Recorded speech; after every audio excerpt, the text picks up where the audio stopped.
Chapter 16. We slept most all day and started out at night, a little ways behind a monstrous long raft that was as long going by as a procession. She had 4 long sweeps at each end, so we judged she carried as many as 30 men likely. She had 5 big wigwams aboard, wide apart, and an open campfire in the middle, and a tall flagpole at each end. There was a power of style about her. It amounted to something, being a raftsman on such a craft as that. We went drifting down into a big bend, and the night clouded up and got hot. The river was very wide and was walled with solid timber on both sides. You couldn't see a break in it, hardly ever, or a light. We talked about Cairo and wondered whether we would know it when we got to it. I said likely we wouldn't, 'cause I had heard say there weren't but about a dozen houses there, and if they didn't happen to have them lit up, how are we going to know we was passing a town? Jim said if the 2 big rivers joined together there, that would show. But I said maybe we might think we was passing the foot of an island and coming into the same old river again. That disturbed Jim and me too. So the question was what to do. I said paddle ashore the first time a light showed, and tell them Pap was behind, coming along with a grading scow, and was a green hand at the business, and wanted to know how far it was to Cairo. Jim thought it was a good idea, so we took a smoke on it and waited. There weren't nothing to do now but to look out sharp for the town, and not pass it without seeing it. He said he'd be mighty sure to see it, 'cause he'd be a free man the minute he seen it. But if he missed it, he'd be in a slave country again, and no more show for freedom. Every little while he jumps up and says, "Dah she is!" But it warn't. It was jack-o'-lanterns or lightning bugs. So he set down again and went to watching, same as before. Jim said it made him all over trembly and feverish to be so close to freedom. Well, I can tell you it made me all over trembly and feverish too, to hear him, because I begun to get it through my head that he was most free, and who was to blame for it? Why, me. I couldn't get that out of my conscience, no how nor no way. It got to troubling me so I couldn't rest. I couldn't stay still in one place. It hadn't ever come home to me before what this thing was that I was doing, but now it did, and it stayed with me and scorched me more and more. I tried to make out to myself that I warn't to blame, because I didn't run Jim off his rightful owner. But it warn't no use. Conscience up and says every time, but you knowed he was running for his freedom, and you could have paddled ashore and told somebody. That was so. I couldn't get around that no way. That was where it pinched. Conscience says to me, what had poor Miss Watson done to you that you could see her negro go off right under your eyes and never say one single word? What did that poor old woman do to you that you could treat her so mean? Why, she tried to learn you your book. She tried to learn you your manners. She tried to be good to you in every way she knowed how. That's what she done. I got to feeling so mean and so miserable I almost wished I was dead. I fidgeted up and down the raft, abusing myself to myself, and Jim was fidgeting up and down past me. We neither of us could keep still.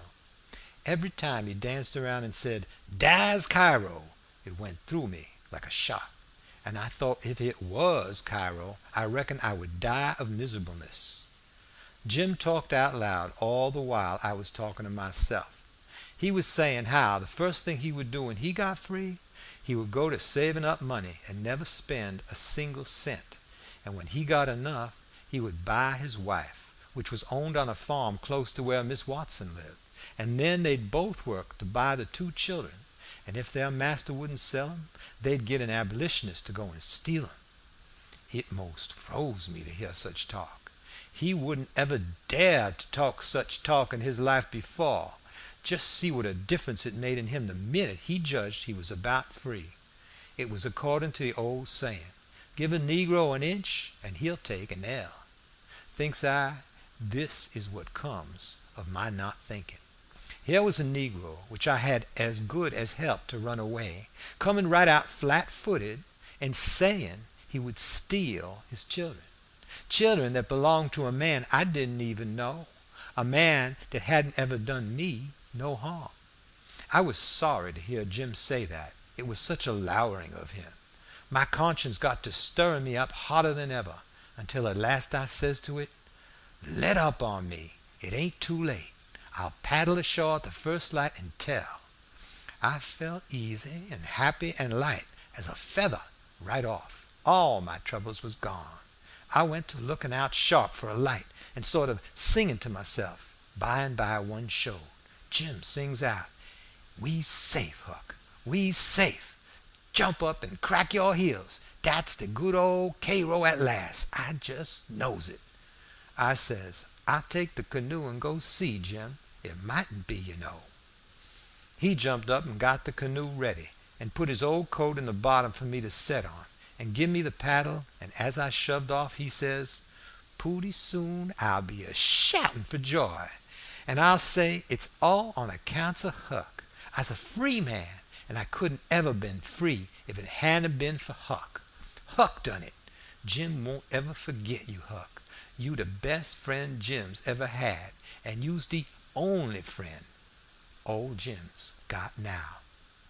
I was paddling off all in a sweat to tell on him, but when he says this, it seemed to kind of take the tuck all out of me. I went along slow then, and I weren't right down certain whether I was glad I started or whether I warn't. When I was 50 yards off, Jim says, "Dar you goes, the old true Huck, the only white gentleman that ever kept his promise to old Jim." Well, I just felt sick, but I says, "I gotta do it. I can't get out of it." Right then along comes a skiff with 2 men in it with guns, and they stop, and I stop. One of 'em says, "What's that yonder?" "A piece of raft," I said. "Do you belong on it?" "Yes, sir." "Any men on it?" "Only one, sir." "Well, there's 5 negroes run off tonight yonder, above the head of the bend. Is your man white or black?" I didn't answer up prompt. I tried to, but the words wouldn't come. I tried for a second or two to brace up and out with it, but I weren't man enough. Hadn't the spunk of a rabbit. I see I was weakening, so I just give up trying, and up and says, "He's white. I reckon we'll go and see for ourselves." "I wish you would," says I, "because it's Pap that's there, and maybe you'd help me tow the raft ashore where the light is. He's sick, and so is Mam and Mary Ann." "Oh, the devil, we're in a hurry, boy, but I suppose we've got to. Come, buckle to your paddle and let's get along." I buckled to my paddle, and they laid to their oars. When we had made a stroke or two, I says, "Pap will be mighty much obleeged to you, I can tell you. Everybody goes away when I want them to help me tow the raft ashore, and I can't do it by myself." "Well, that's infernal mean. Odd, too. Say, boy, what's the matter with your father?" "It's well, it ain't anything much." They stopped pulling. It weren't but a mighty little ways to the raft now. One says, "Boy, that's a lie. What is the matter with your Pap? Answer up square now, and it'll be better for you." "I will, sir. I will, honest. But don't leave us, please. It's the gentlemen, if you'll only pull ahead and let me heave you the headline, you won't have to come near the raft. Please do." "Set her back, John, set her back," says one. They backed water. "Keep away, boy. Keep to lord. Confound it, I just expect the wind has blowed it to us. Your Pap's got the smallpox, and you know it precious well. Why didn't you come out and say so? You want to spread it all over?" "Well," says I, blubbering, "I've told everybody before, and they just went away and left us." Poor devil, there's something in that. We are right down sorry for you, but well, hang it, we don't want the smallpox, you see. Look here, I'll tell you what to do. Don't you try to land by yourself, and you'll smash everything to pieces. You float along down about 20 miles, and you'll come to a town on the left-hand side of the river. It'll be long after sunup then, and when you ask for help, You tell them your folks are all down with chills and fever. Don't be a fool again and let people guess what's the matter. Now, we're trying to do you a kindness, so you just put 20 miles between us. That's a good boy. It wouldn't be any good to land yonder where the light is. It's only a wood yard. Say, I reckon your father's poor, and I'm bound to say he's in pretty hard luck. Here, I'll put a $20 gold piece on this board, and you get it when it floats by. I feel mighty mean to leave you, but my kingdom, it won't do to fool with smallpox, don't you see? Hold on, Parker, says the man. Here's a 20 to put on the board for me. Good-bye, boy. You do as Mr. Parker told you, and you'll be all right. That's so, my boy. Good-bye. Good-bye. If you see any runaway Negroes, you get help and nab them. You can make some money by it. Good-bye, sirs, says I. I won't let no runaway Negroes get by me if I can help it. They went off, and I got aboard the raft feeling bad and low, 'cause I knowed very well I had done wrong, and I see it weren't no use for me to try to learn to do right. A body that don't get started right when he's little ain't got no show. When the pinch comes, there ain't nothing to back him up and keep him to his work, and so he gets beat. Then I thought a minute, and I says to myself, hold on, suppose you done right and give Jim up. Would you feel better than you do now? No, says I. I'd feel bad. I'd feel just the same way I do now. Well then, says I, what's the use you learning to do right when it's troublesome to do right, and ain't no trouble to do wrong, and the wages is just the same? I was stuck. I couldn't answer that, so I reckoned I wouldn't bother no more about it, but after this always do whichever comes handiest at the time. I went into the wigwam. Jim weren't there. I looked around. He weren't anywhere. I says, Jim, here I is, Huck. Is they out of sight yet? Don't talk loud. He was in the river under the stern oar with just his nose out.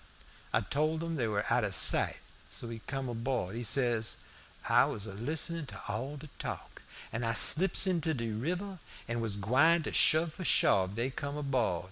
Then I was gwine to swim to the raft again when they was gone.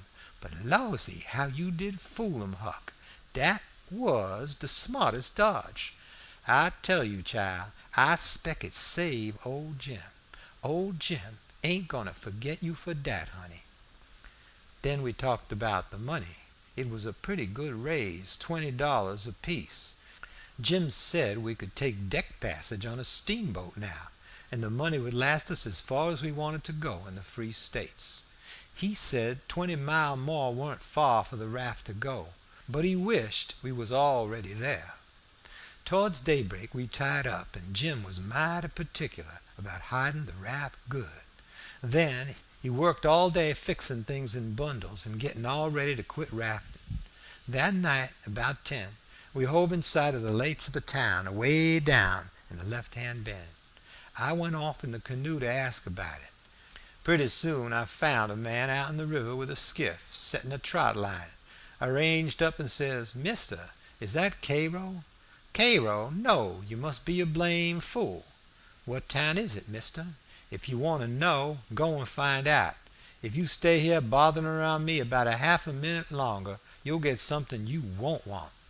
I paddled to the raft. Jim was awful disappointed, but I said never mind. Cairo would be the next place, I reckon. We passed another town before daylight, and I was going out again, but it was high ground, so I didn't go. No high ground about Cairo, Jim said. I had forgot it. We laid up for the day on a towhead tolerable close to the left-hand bank. I begun to suspicion something. So did Jim. I says, maybe we went by Cairo in the fog that night. He says, don't let's talk about it, Huck. Poor Negroes can't have no luck. I allus expected that rattlesnake skin warn't done with its work. I wish I'd never seen that snake skin, Jim. I do wish I'd never laid eyes on it. It ain't your fault, Huck. You didn't know. Don't you blame yourself about it. When it was daylight, here was the clear Ohio water inshore, sure enough, and outside was the old regular muddy, so it was all up with Cairo. We talked it over. It wouldn't do to take the shaw. We couldn't take the raft up the stream, of course. There weren't no way but to wait for dark and start back in the canoe and take the chances.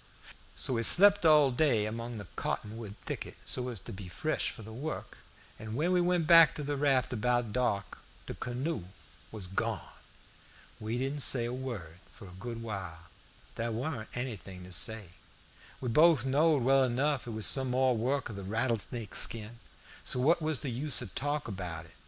It would only look like we was finding fault, and that would be bound to fetch more bad luck, and keep on fetching it too, till we knowed enough to keep still. By and by we talked about what we better do, and found there weren't no way but just to go along down with the raft till we got a chance to buy a canoe and go back in. We weren't going to borrow it when there weren't anybody around, the way Pap would, for that might set people after us. So we shoved out after dark on the raft. Anybody that don't believe yet that it's foolishness to handle a snakeskin, after all that snakeskin done for us, will believe it now if they read on and see what more it done for us. The place to buy canoes is off of rafts laying up at shore, but we didn't see no rafts laying up, so we went along doing 3 hours and more. Well, the night got gray and rather thick, which is the next meanest thing to fog. You can't tell the shape of the river, and you can't see no distance. It got to be very late and still, and then along comes a steamboat up the river. We lit the lantern and judged she would see it. Upstream boats didn't generally come close to us. They go out and follow the bars and hunt for easy water under the reef, but nights like this they bull right up the channel against the whole river. We could hear her pounding along, but we didn't see her good till she was close. She aimed right for us. Often they do that and try to see how close they can come without touching. Sometimes the wheel bites off a sweep, and then the pilot sticks his head out and laughs and thinks he's smart. Well, here she comes, and we said she was going to try and shave us, but she didn't seem to be shearing off a bit. She was a big one, and she was coming in a hurry too, looking like a black cloud with rows of glowworms around it. But all of a sudden she bulged out, big and scary, with a long row of wide open furnace doors shining like red hot teeth, and her monstrous bows and guards hanging right over us. There was a yell at us and a jingling of bells to stop the engine, a powwow of cussing and whistling of steam, and as Jim went overboard on one side and I on the other, she come smashing straight through the raft. I dived, and I aimed to find the bottom too, for a 30-foot wheel had got to go over me, and I wanted to have plenty of room. I could always stay under water a minute. This time I reckon I stayed under a minute and a half. Then I bounced for the top in a hurry, for I was nearly busting. I popped out to my armpits and blowed the water out of my nose and puffed a bit. Of course there was a booming current, and of course the boat started her engines again 10 seconds after she stopped them, for they never cared much for raftsmen. So now she was churning along up the river, out of sight in the thick weather, though I could hear her. I sung out for Jim about a dozen times, but I didn't get any answer. So I crabbed the plank and touched me while I was treading water, and struck out for shore, shoving it ahead of me. But I made out to see the drift of the current was towards the left-hand shore, which meant that I was in a crossing. So I changed off and went that way. It was one of those long, slanting 2-mile crossings, so I was a good long time in getting over. I made a safe landing and clumb up the bank. I couldn't see but a little ways, but I went poking along over rough ground for a quarter of a mile or more, and then I run across a big, old-fashioned double log house before I noticed it. I was going to rush by and get away, but a lot of dogs jumped out and went to howling and barking at me, and I knowed better than to move another peg. End of chapter 16. Chapter 17. In about a half a minute, somebody spoke out of a window without putting his head out and says, "Be done, boys. Who's there?" I says, "It's me." "Who's me?" George Jackson, sir. What do you want? I don't want nothing, sir. I only want to go along by, but the dogs won't let me. What are you prowling around here this time of night for, hey? I warn't prowling around, sir. I fell overboard off of the steamboat. Oh, you did you? Strike a light there, somebody. What do you say your name was? George Jackson, sir. I'm only a boy. Look here, if you're telling the truth, you needn't be afraid. Nobody'll hurt you. But don't try to budge. Stand right where you are. Rouse out Bob and Tom, some of you, and fetch the guns. George Jackson, is there anybody with you? No, sir, nobody. I heard the people stirring around in the house now, and see a light. The man sung out, Snatch that light away, Betsy, you old fool! Ain't you got any sense? Put it on the floor behind the front door. Bob, if you and Tom are ready, take your places. All ready. Now, George Jackson, do you know the Shepherdsons? No, sir. I never heard of them. Well, that may be so and it mayn't. Now all ready. Step forward, George Jackson. And mind, don't you hurry. Come mighty slow. If there's anybody with you, let him keep back. If he shows himself, he'll be shot. Come along now. Come slow. Push the door open yourself. Just enough to squeeze in, do you hear? I didn't hurry. I couldn't if I'd have wanted to. I took one slow step at a time, and there warn't a sound, only I thought I could hear my heart. The dogs were as still as the humans, but they followed a little behind me.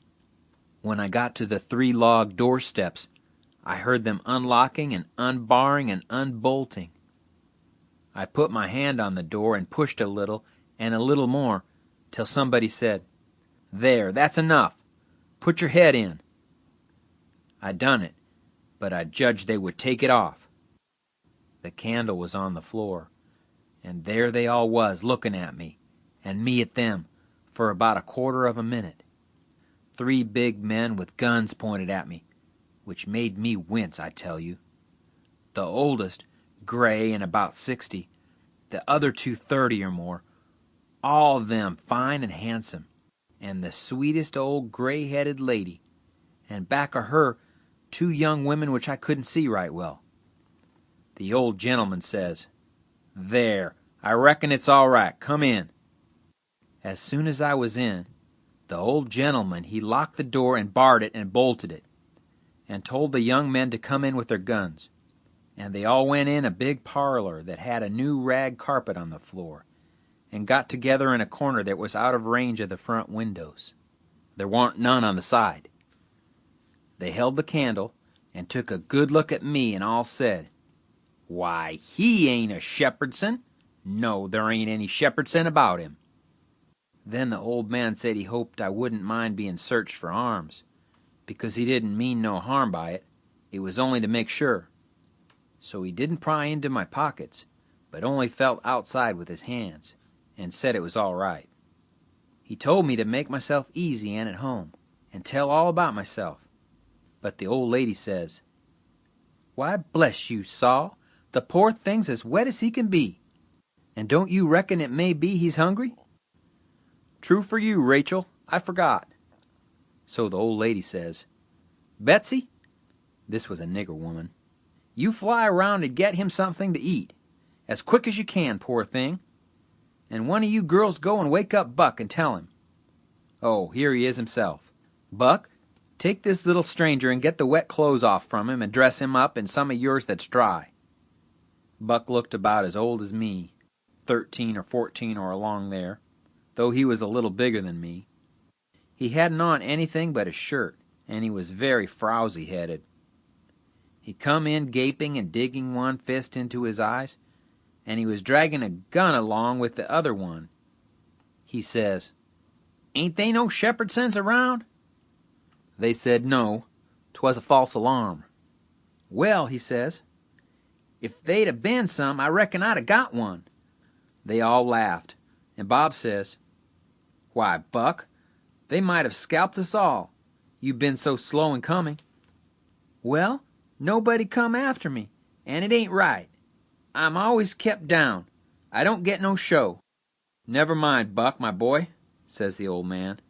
You'll have show enough all in good time. Don't you fret about that. Go along with you now, and do as your mother told you. When we got upstairs to his room, he got me a coarse shirt and a roundabout and pants of his, and I put them on. While I was at it, he asked me what my name was, but before I could tell him, he started telling me about a blue jay and a young rabbit he had catched in the woods day before yesterday, and he asked me where Moses was when the candle went out. I said I didn't know. I hadn't heard about it before, no way. Well, guess, he says. How am I going to guess, says I, when I never heard tell about it before? But you can guess, can't you? It's just as easy. Which candle, I says. Why, any candle, he says. I don't know where he was, says I. Where was he? Why, he was in the dark. That's where he was. Well, if you'd knowed where he was, what did you ask me for? Why, blame it, it's a riddle, don't you see? Say, how long are you going to stay here? You got to stay always. We can just have booming times. They don't have no school now. Do you own a dog? I've got a dog, and he'll go in the river and bring out chips that you throw in. Do you like to comb up Sundays and all that kind of foolishness? You bet I don't. But Ma, she makes me. Confound these old britches, I reckon I'd better put 'em on, but I'd rather not. It's so warm. Are you all ready? All right, come along, old hoss. Cold corn pone, cold corned beef, butter, and buttermilk. That is what they had for me down there, and there ain't nothing better that ever I've come across yet. Buck and his ma and all of them smoked cob pipes, except the nigger woman, which was gone, and the 2 young women. They all smoked and talked, and I eat and talked. The young women had quilts around them, and their hair down their backs. They all asked me questions, and I told them how Pap and me and all the family was living on a little farm down at the bottom of Arkansas, and my sister Mary Ann run off and got married and never was heard of no more. And Bill went to hunt them, and he warn't heard of no more. And Tom and Mort died, and then there warn't nobody but just me and Pap left. And he was just trimmed down to nothing, on account of his troubles. So when he died, I took what there was left, because the farm didn't belong to us, and started up the river, deck passage, and fell overboard. And that was how I come to be here. So they said I could have a home there as long as I wanted it. Then it was most daylight, and everybody went to bed, and I went to bed with Buck. And when I was waked up in the morning, drat it all, I had forgot what my name was. So I laid there about an hour trying to think. And when Buck waked up, I says, "Can you spell, Buck?" "Yes," he says. "I bet you can't spell my name," says I. "I bet you what you dare I can," says he. "All right," says I. "Go ahead." Gorgejaxon.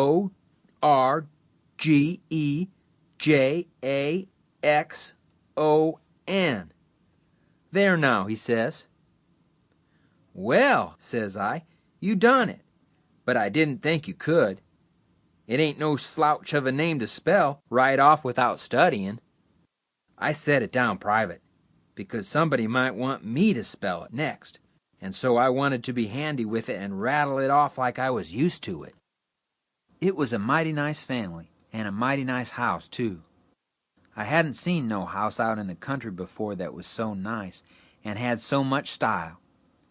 It didn't have an iron latch on the front door, nor a wooden one with a buckskin string, but a brass knob to turn, the same as houses in a town. There warn't no bed in the parlor, not a sign of a bed, but heaps of parlors in towns have beds in them. There was a big fireplace that was bricked on the bottom, and the bricks was kept clean and red by pouring water on them and scrubbing them with another brick. Sometimes they washed them over with red water paint that they call Spanish brown, same as they do in town. They had big brass dog irons that could hold up a saw log.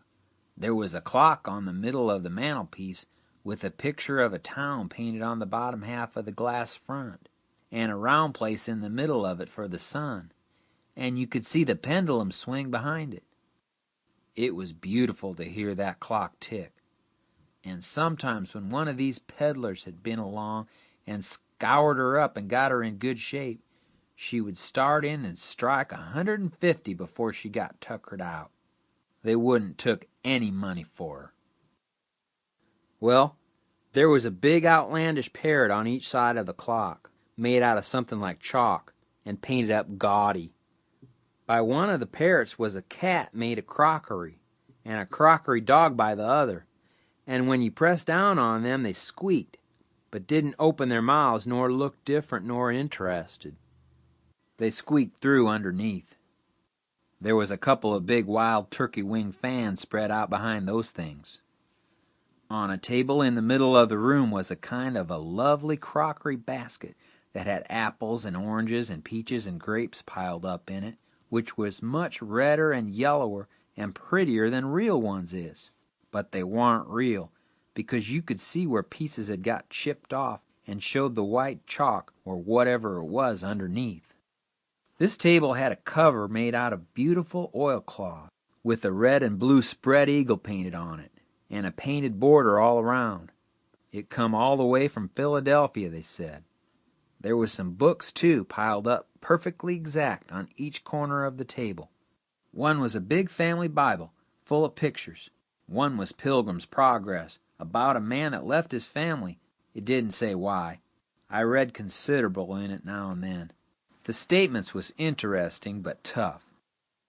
Another was Friendship's Offering, full of beautiful stuff and poetry, but I didn't read the poetry.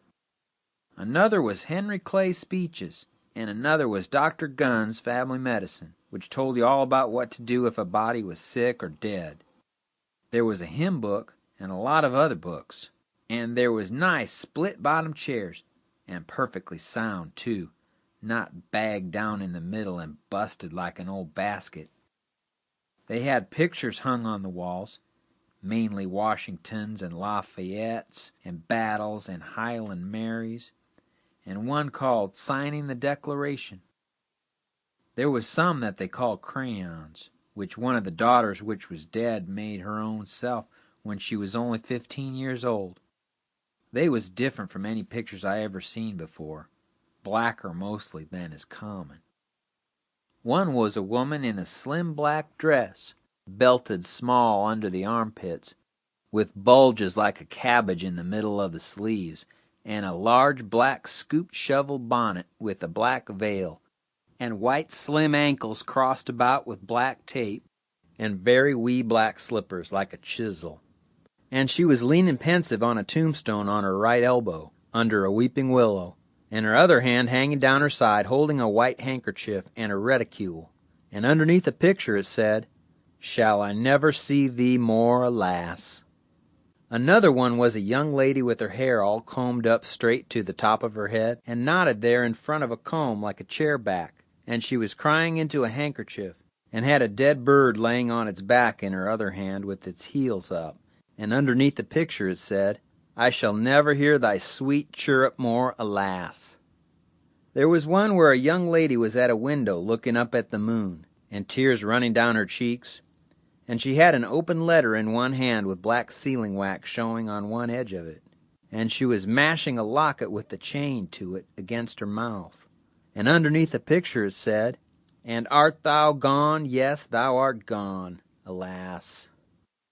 These was all nice pictures, I reckon, but I didn't somehow seem to take to them, because if ever I was down a little, they always give me the fantods. Everybody was sorry she died, because she had laid out a lot more of these pictures to do, and a body could see by what she had done what they had lost. But I reckoned that with her disposition, she was having a better time in the graveyard. She was at work on what they said was her greatest picture when she took sick, and every day and every night it was her prayer to be allowed to live till she got it done, but she never got the chance. It was a picture of a young woman in a long white gown, standing on the rail of a bridge, all ready to jump off, with her hair all down her back, and looking up to the moon, with tears running down her face. And she had 2 arms folded across her breast, and 2 arms stretched out in front, and 2 more reaching up towards the moon. And the idea was to see which pair would look the best, and then scratch out all the other arms. But, as I was saying, she died before she got her mind made up, and now they kept this picture over the head of her bed in her room, and every time her birthday come, they hung flowers on it. Other times it was hid with a little curtain. The young woman in the picture had kind of a nice sweet face, but there was so many arms it made her look too spidery, it seemed to me. This young girl kept a scrapbook when she was alive, and used to paste obituaries and accidents and cases of patient suffering in it out of the Presbyterian Observer, and write poetry after them out of her own head. It was very good poetry. This is what she wrote about a boy by the name of Stephen Dowling Botts that fell down a well and was drowned. Ode to Stephen Dowling Botts, deceased. And did young Stephen sicken? And did young Stephen die? And did the sad hearts thicken? And did the mourners cry? No, such was not the fate of young Stephen Dowling Botts. Though sad hearts round him thickened, 'twas not from sickness shots. No whooping cough did rack his frame, nor measles drear with spots. Not these impaired the sacred name of Stephen Dowling Botts.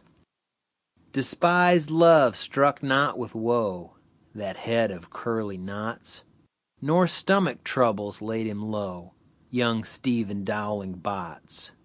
Oh no, then list with tearful eye, whilst I his fate do tell, his soul did from this cold world fly, by falling down a well. They got him out and emptied him, alas it was too late. His spirit was gone for to sport aloft in the realms of the good and great. If Emmeline Grangerford could make poetry like that before she was 14, there ain't no telling what she could have done by and by. Buck said she could rattle off poetry like nothing. She didn't ever have to stop and think. He said she would slap down a line, and if she couldn't find anything to rhyme with it, she would just scratch it out and slap down another one and go ahead. She warn't particular. She could write about anything you choose to give her to write about, just so it was sadful. Every time a man died or a woman died or a child died, she would be on hand with her tribute before he was cold. She called them tributes. The neighbors said it was the doctor first, then Emmeline, then the undertaker. The undertaker never got in ahead of Emmeline but once, and then she hung fire on a rhyme for the dead person's name, which was Whistler. She warn't ever the same after that. She never complained, but she kind of pined away and did not live long, poor thing. Many's the time I made myself go up to the little room that used to be hers and get out her poor old scrapbook and read in it when her pictures had been aggravating me and I had soured on her a little. I liked all that family, dead ones and all, and weren't going to let anything come between us. Poor Emmeline made poetry about all the dead people when she was alive, and it didn't seem right that there warn't nobody to make some about her. Now she was gone. So I tried to sweat out a verse or two myself, but I couldn't seem to make it go somehow. They kept Emmeline's room trim and nice and all the things fixed in it just the way she liked to have them when she was alive, and nobody ever slept there. The old lady took care of the room herself, though there was plenty of niggers, and she sewed there a good deal and read her Bible there mostly. Well, as I was saying about the parlor, there was beautiful curtains on the windows, white, with pictures painted on them, of castles with vines all down the walls, and cattle coming down to drink. There was a little old piano, too, that had tin pans in it, I reckon, and nothing was ever so lovely as to hear the young lady sing "The Last Link is Broken" and play the Battle of Prague on it. The walls of all the rooms was plastered, and most had carpets on the floors, and the whole house was whitewashed on the outside. It was a double house, and the big open place betwixt them was roofed and floored, and sometimes the table was set there in the middle of the day, and it was a cool, comfortable place. Nothing couldn't be better, and warn't the cooking good, and just bushels of it, too. End of chapter 17. Chapter 18. Colonel Grangerford was a gentleman, you see. He was a gentleman all over, and so was his family. He was well born, as the sayin' is, and that's worth as much in a man as it is in a horse, so the widow Douglas said, and nobody ever denied that she was of the first aristocracy in our town. And Pap, he always said it too, though he warn't no more quality than a mud-cat himself. Colonel Grangerford was very tall and very slim, and had a darkish paly complexion, not a sign o' red in it anywheres. He was clean-shaved every mornin' all over his thin face, and he had the thinnest kind of lips and the thinnest kind of nostrils, and a high nose and heavy eyebrows, and the blackest kind of eyes, sunk so deep back that they seemed like they was lookin' out o' caverns at you, as you may say. His forehead was high, and his hair was black and straight and hung to his shoulders. His hands was long and thin, and every day of his life he put on a clean shirt and a full suit from head to foot, made out of linen so white it hurt your eyes to look at it, and on Sundays he wore a blue tailcoat with brass buttons on it. He carried a mahogany cane with a silver head to it. There warn't no frivolishness about him, not a bit, and he warn't ever loud. He was as kind as he could be. You could feel that, you know, and so you had confidence. Sometimes he smiled, and it was good to see, but when he straightened himself up like a liberty pole, and the lightning began to flicker out from under his eyebrows, you wanted to climb a tree first and find out what the matter was afterwards. He didn't ever have to tell anybody to mind their manners. Everybody was always good-mannered where he was. Everybody loved to have him around, too. He was sunshine most always.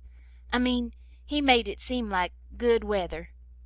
When he turned into a cloud bank, it was awful dark for half a minute, and that was enough. There wouldn't nothin' go wrong again for a week. When him and the old lady come down in the mornin', all the family got up out of their chairs and give them good day, and didn't set down again till they had set down. Then Tom and Bob went to the sideboard where the decanter was, and mixed a glass of bitters and handed it to him, and he held it in his hand and waited till Tom's and Bob's was mixed, and then they bowed and said, "Our duty to you, sir and madam," and they bowed the least bit in the world and said thank you, and so they drank all three, and Bob and Tom poured a spoonful of water on the sugar and the mite of whiskey or apple brandy in the bottom of their tumblers, and give it to me and Buck, and we drank to the old people too. Bob was the oldest, and Tom next. Tall, beautiful men with very broad shoulders and brown faces and long black hair and black eyes. They dressed in white linen from head to foot like the old gentleman, and wore broad Panama hats. Then there was Miss Charlotte.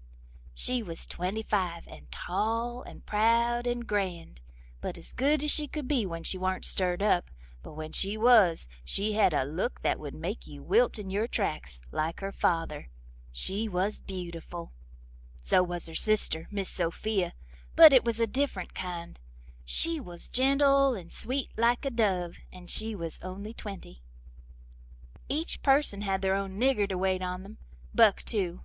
My nigger had a monstrous easy time, because I warn't used to havin' anybody do anything for me, but Buck's was on the jump most of the time. This was all there was of the family now, but there used to be more. 3 sons. They got kilt, and Emmeline that died. The old gentleman owned a lot of farms, and over 100 niggers.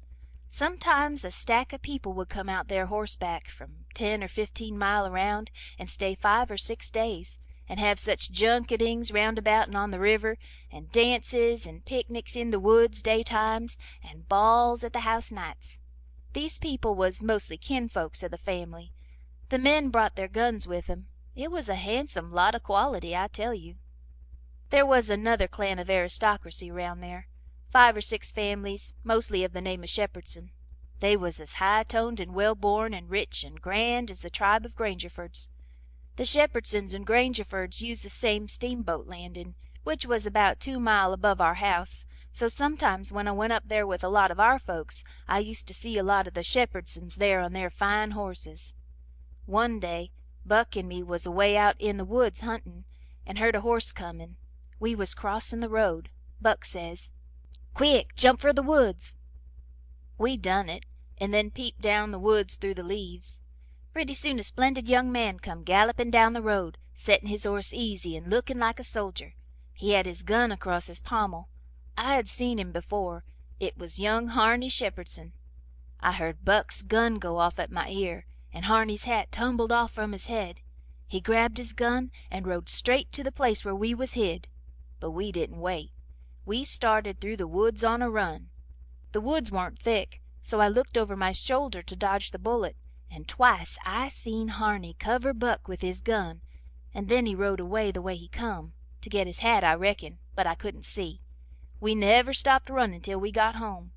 The old gentleman's eyes blazed a minute. 'Twas pleasure mainly, I judged. Then his face sorta smoothed down, and he says kind o' gentle, "I don't like that shootin' from behind a bush. Why didn't you step into the road, my boy?" "The Shepherdsons don't, father. They always take advantage." Miss Charlotte, she held her head up like a queen while Buck was tellin' his tale, and her nostrils spread and her eyes snapped. The two young men looked dark, but never said nothin'. Miss Sophia, she turned pale, but the colour come back when she found the man warn't hurt. Soon as I could get Buck down by the corn cribs under the trees by ourselves, I says, "Did you want to kill him, Buck?" "Well, I bet I did." "What did he do to you?" "Him? He never done nothin' to me." "Well, and what did you want to kill him fur?" "Why, nothin', only it's on account of the feud."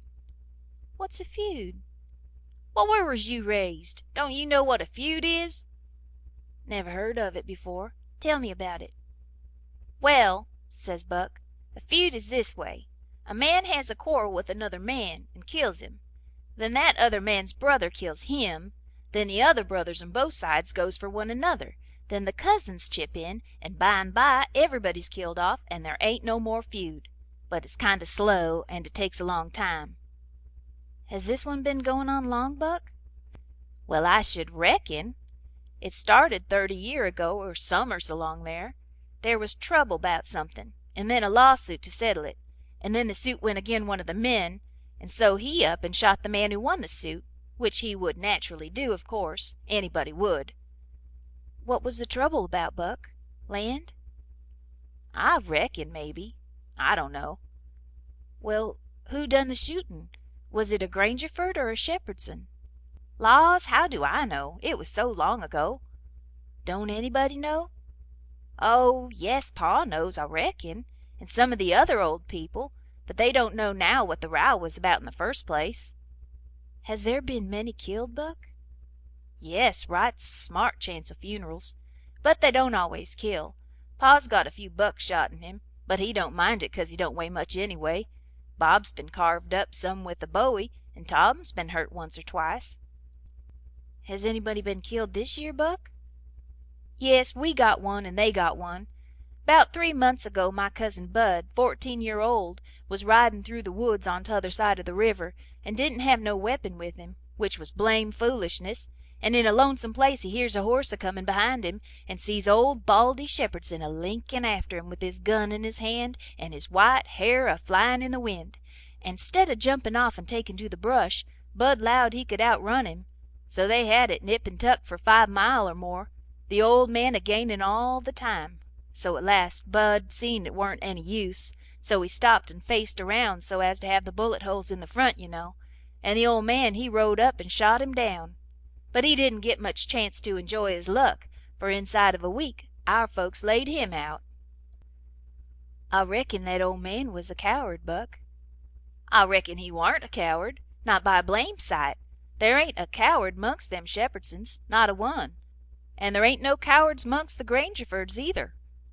Why, that old man kept up his end in a fight one day for half an hour against 3 Grangerfords, and come out winner.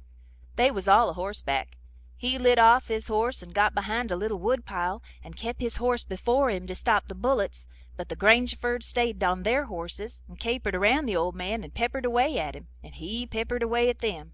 Him and his horse both went home pretty leaky and crippled, but the Grangerfords had to be fetched home, and one of 'em was dead, and another died the next day. No, sir, if a body's out huntin' for cowards, he don't want to fool away any time 'mongst them Shepherdsons, because they don't breed any o' that kind.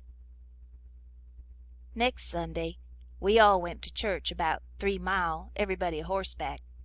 The men took their guns along, so did Buck, and kept them between their knees or stood them handy against the wall. The Shepherdsons done the same. It was pretty ornery preachin', all about brotherly love and such like tiresomeness, but everybody said it was a good sermon, and they all talked it over goin' home, and had such a powerful lot to say about faith and good works and free grace and pre-fore-or-destination and I don't know what all, but it did seem to me to be one of the roughest Sundays I had run across yet. About an hour after dinner everybody was dozin' around, some in their chairs and some in their rooms, and it got to be pretty dull. Buck and a dog was stretched out on the grass in the sun sound asleep. I went up to our room and judged I would take a nap myself. I found that sweet Miss Sophia standin' in her door, which was next to ours, and she took me in her room and shut the door very soft, and asked me if I liked her, and I said I did, and she asked me if I would do somethin' for her and not tell anybody, and I said I would. Then she said she'd forgot her Testament and left it in the seat at church between 2 other books, and would I slip out quiet and go there and fetch it to her, and not say nothin' to nobody. I said I would, so I slid out and slipped off up the road, and there warn't anybody at the church, except maybe a hog or 2, for there warn't any lock on the door, and hogs like a punchin' floor in the summer time because it's cool. If you notice, most folks don't go to church only when they've got to, but a hog is different. Says I to myself, somethin's up. It ain't natural for a girl to be in such a sweat about a Testament. So I give it a shake, and out drops a little piece of paper with 2:30 wrote on it with a pencil. I ransacked it, but couldn't find anything else. I couldn't make anything out of that, so I put the paper in the book again, and when I got home and upstairs, there was Miss Sophia in her door waitin' for me. She pulled me in and shut the door. Then she looked in the Testament till she found the paper, and as soon as she read it she looked glad, and before a body could think she grabbed me and give me a squeeze, and said I was the best boy in the world and not to tell anybody. She was mighty red in the face for a minute, and her eyes lighted up, and it made her powerful pretty. I was a good deal astonished, but when I got my breath I asked her what the paper was about, and she asked me if I had read it, and I said no, and she asked me if I could read writin', and I told her no, only coarse hand, and then she said the paper warn't anything but a bookmark to keep her place, and I might go and play now. I went off down to the river, studyin' over this thing, and pretty soon I noticed that my nigger was followin' along behind. When we was out of sight of the house, he looked back and around a second, and then comes a runnin', and says, "Mars George, if you'll come down into de swamp, I'll show you a whole stack of water moccasins." Thinks I, that's mighty curious. He said that yesterday. He oughter know a body don't love water moccasins enough to go around huntin' for them. What is he up to, anyway? So I says, "All right, trot ahead." I followed a half a mile. Then he struck out over the swamp and waded ankle deep as much as another half mile. We come to a little flat piece of land which was dry and very thick with trees and bushes and vines, and he says, "You shove right in dere jes' a few steps, Mars George. Dar's where dey is. I seed 'em before. I don't keer to see 'em no more." Then he slopped right along and went away, and pretty soon the trees hid him. I poked into the place a ways and come to a little open patch as big as a bedroom all hung round with vines, and found a man lyin' there asleep. And by jings, it was my old Jim! I waked him up, and I reckoned it was goin' to be a grand surprise to him to see me again, but it warn't. He nearly cried, he was so glad, but he warn't surprised. Said he swum along behind me that night and heard me yell every time, but darsn't answer because he didn't want nobody to pick him up and take him into slavery agin. Says he, I got hurt a little, and couldn't swim fast, so I was a considerable ways behind you toward the last. When you landed I reckoned I could ketch up with you on the land 'thout having to shout at you, but when I see dat house I begin to go slow. I's off too fur to hear what dey say to you. I was 'fraid of de dogs, but when it does all quiet agin I knowed you's in de house, so I struck out for de woods to wait for day. Early in the morning some of de niggers come along gwine to de fields, and dey tuck me and showed me dis place, where de dogs can't track me on accounts of de water, and dey brings me truck to eat every night, and tells me how you's a getting along." "Why didn't you tell my Jack to fetch me here sooner, Jim?" "Well, 'twarn't no use to 'sturb you, Huck, till we could do sumfin, but we's all right now. I been a buyin' pots and pans and vittles as I got a chanst, and a patchin' up de raft nights when—" "What raft, Jim?" "Our old raft." "You mean to say our old raft warn't smashed all to flinders?" "No, she warn't. She was tore up a good deal, one end of her was, but dey warn't no great harm done, only our traps was most all lost. If we hadn't dived so deep and swum so fur under the water, and de night hadn't been so dark, and we warn't so skeered and been sich punkin heads as de sayin' is, we'd a seed de raft, but it's jest as well we didn't, 'cause now she's all fixed up agin most as good as new, and we's got a new lot of stuff in de place of what was lost." "Why, how did you get hold of the raft again, Jim? Did you ketch her?" "How I gwine to ketch her, and I out in de woods? No, some of de niggers found her ketched on a snag along here in de bend, and dey hid her in a crick 'mongst de willers, and dey was so much jawin' about wishin' 'em she belonged to de most, dat I come to hear about it purty soon, so I ups and settles de trouble by tellin' 'em she don't belong to none of 'em but to you and me, and I ast 'em if dey gwine to grab a young white gentleman's property and git a hidin' for it. Den I gin 'em 10 cents apiece, and dey is mighty well satisfied and wish some mo' rafts 'ud come along and make 'em rich agin. Dey's mighty good to me, dese niggers is, and whatever I wants 'em to do for me I don't have to ask 'em twice, honey. Dat Jack's a good nigger and purty smart." "Yes, he is. He ain't ever told me you was here. Told me to come, and he'd show me a lot of water moccasins. If anything happens he ain't mixed up in it. He can say he'd never seen us together, and it'll be the truth." I don't want to talk much about the next day. I reckon I'll cut it pretty short. I waked up about dawn and was a-goin' to turn over and go to sleep again when I noticed how still it was. Didn't seem to be anybody stirrin'. That warn't usual. Next I noticed that Buck was up and gone. Well, I gets up a-wonderin' and goes downstairs. Nobody around. Everything as still as a mouse. Just the same outside. Thinks I, what does it mean? Down by the woodpile I comes across my Jack and says, "What's it all about?" Says he, "Don't you know, Mars George?" "No," says I don't." "Well, den, Miss Sophia's runned off. 'Deed she has. She run off in de night sometime. Nobody don't know jes' when. Run off to get married to that young Harney Shepherdson, you know. Leastways so dey spec. De fambly found it out 'bout half an hour ago, maybe a little mo', and I tell you dey warn't no time lost. Sich another hurryin' up of guns and hosses you never see. De women folks is gone for to stir up de relations, and old Mars Saul and de boys took de guns and rode up de river road for to try to ketch dat young man and kill him 'fore he kin git across de river with Miss Sophia. I reckon dey's gwine to be mighty rough times." "Buck went off 'thout wakin' me up." "Well, I reckon he did.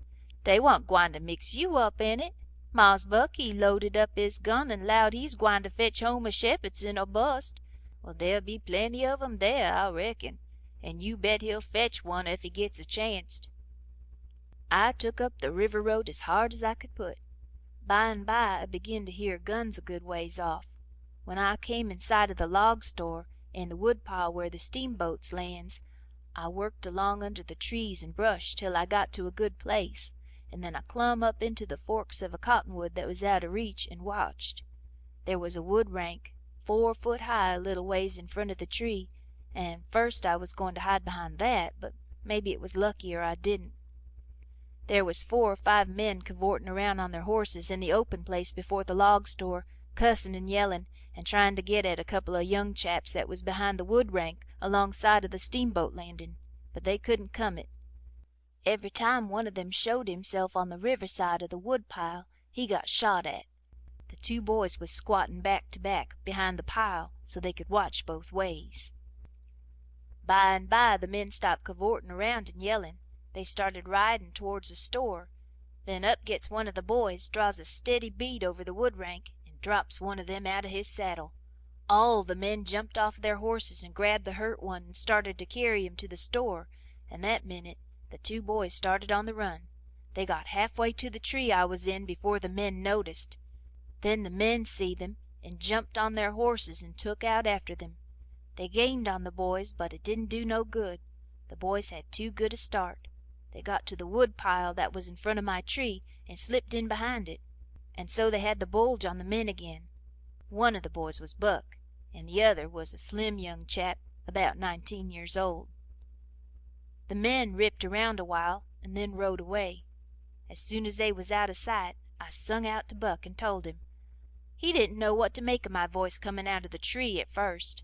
He was awful surprised. He told me to watch out sharp and let him know when the men come in sight again. Said they was up to some devilment or other, wouldn't be gone long. I wished I was out of that tree, but I doesn't come down. Buck begun to cry and rip and lowed that him and his cousin Joe, that was the other young chap, would make up for this day yet. He said his father and his two brothers was killed, and 2 or 3 of the enemy. Said the Shepherdsons laid for them in ambush. Buck said his father and brothers ought to waited for their relations. The Shepherdsons was too strong for them. I asked him what was become of young Harney and Miss Sophia. He said they'd got across the river and was safe. I was glad of that, but the way Buck did take on because he didn't manage to kill Harney that day he shot at him, I hain't ever heard anything like it. All of a sudden, bang, bang, bang, goes 3 or 4 guns. The men had slipped around through the woods and come in from behind without their horses. The boys jumped for the river, both of them hurt, and as they swum down the current, the men run along the bank shooting at them and singing out, "Kill them! Kill them!" It made me so sick I almost fell out of the tree. I ain't a-goin' to tell all that happened.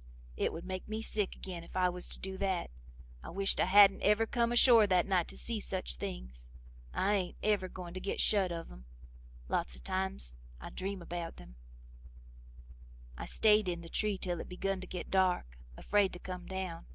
Sometimes I heard guns away off in the woods, and twice I seen little gangs of men gallop past the log store with guns, so I reckoned the trouble was still a-goin' on. I was mighty downhearted, so I made up my mind I wouldn't ever go a-near that house again, because I reckoned I was to blame somehow. I judged that that piece of paper meant that Miss Sophia was to meet Harney somewheres at 2:30 and run off, and I judged I ought to told her father about that paper and the curious way she acted, and then maybe he would 'a' locked her up and this awful mess wouldn't ever happened. When I got out of the tree I crept along down the river bank a piece and found the 2 bodies layin' in the edge of the water, and tugged at them till I got them ashore. Then I covered up their faces and got away as quick as I could. I cried a little when I was coverin' up Buck's face, for he was mighty good to me. It was just dark now. I never went near the house, but struck through the woods and made for the swamp. Jim warn't on his island, so I tramped off in a hurry for the crick and crowded through the willows, red hot to jump aboard and get out of that awful country. The raft was gone. My souls, but I was scared. I couldn't get my breath for most a minute. Then I raised a yell. A voice not 25 foot from me says, "Good lan', is dat you, honey? Don't make no noise." It was Jim's voice. Nothin' ever sounded so good before.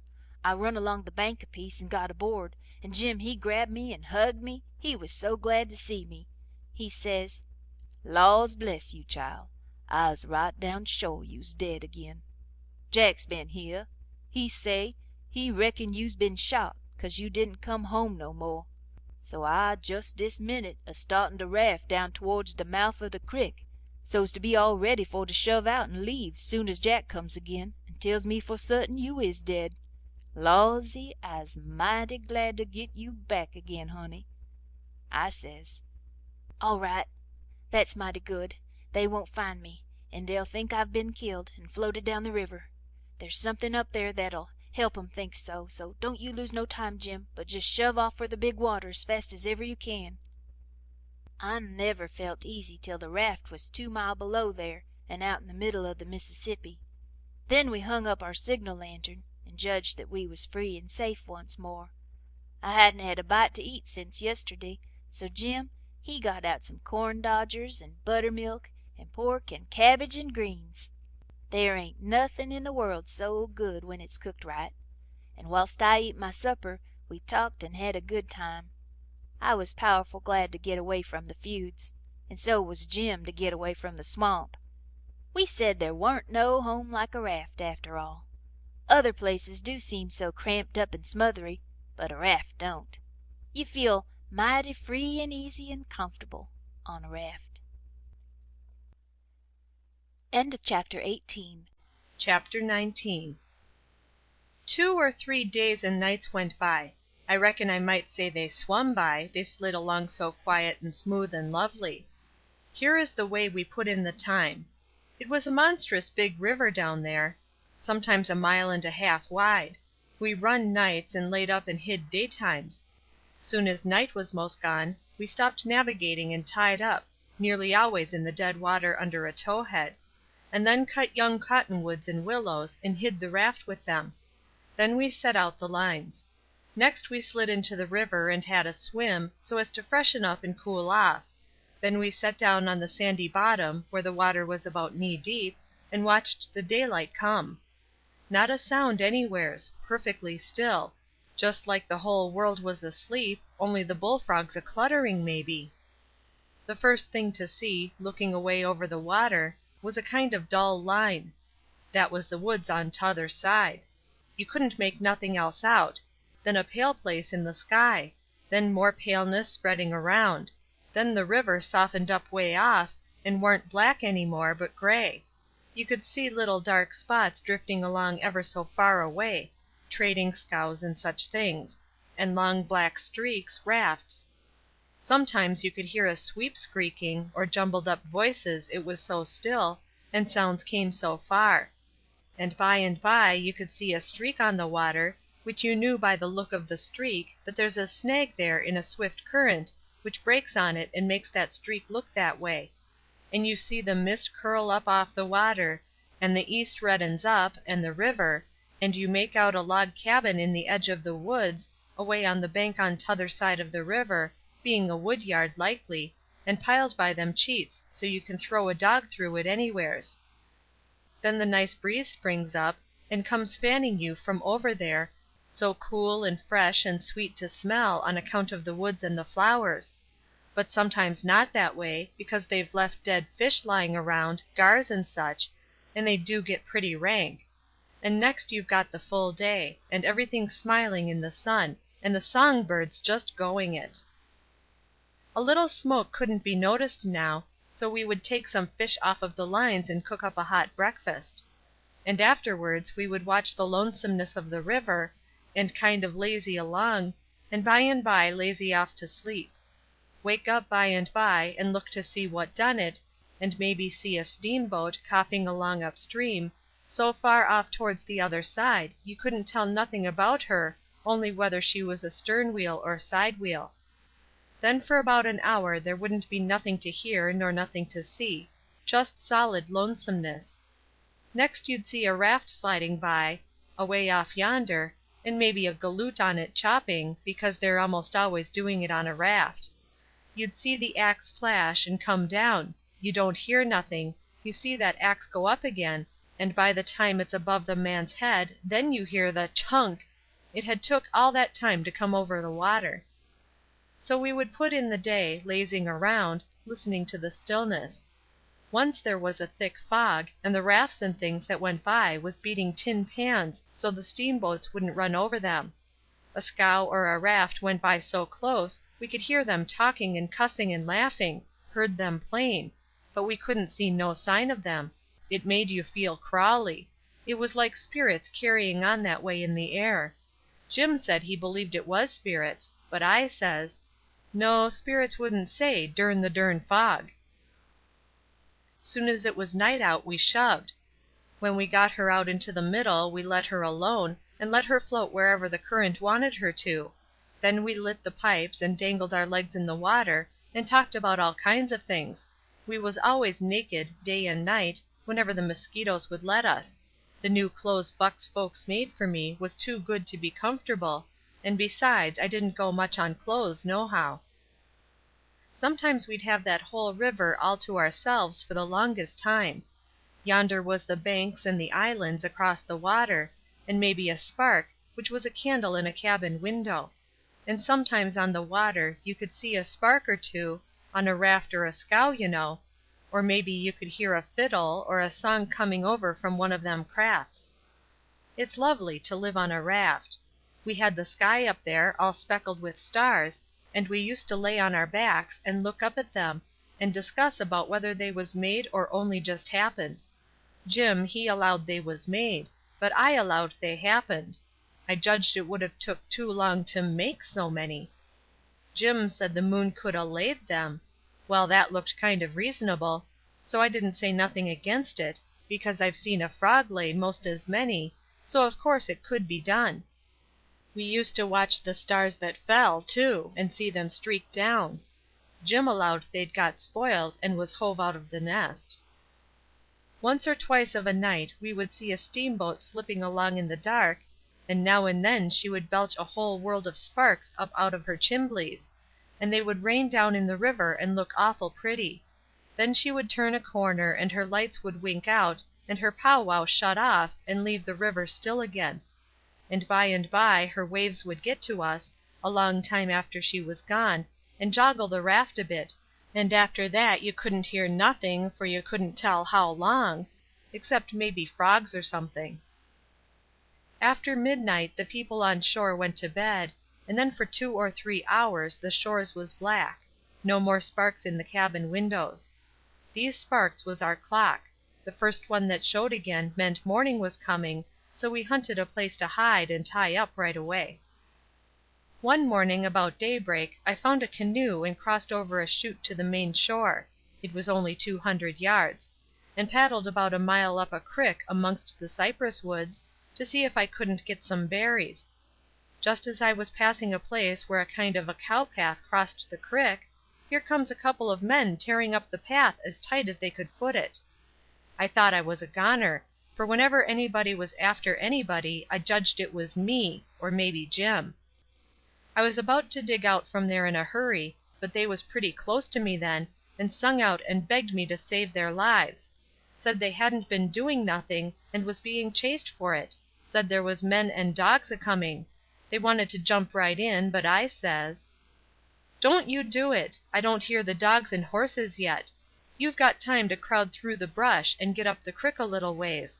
Then you take to the water and wade down to me and get in. That'll throw the dogs off the scent." They done it, and as soon as they was aboard I lit out for our towhead, and in about 5 or 10 minutes we heard the dogs and the men away off, shouting.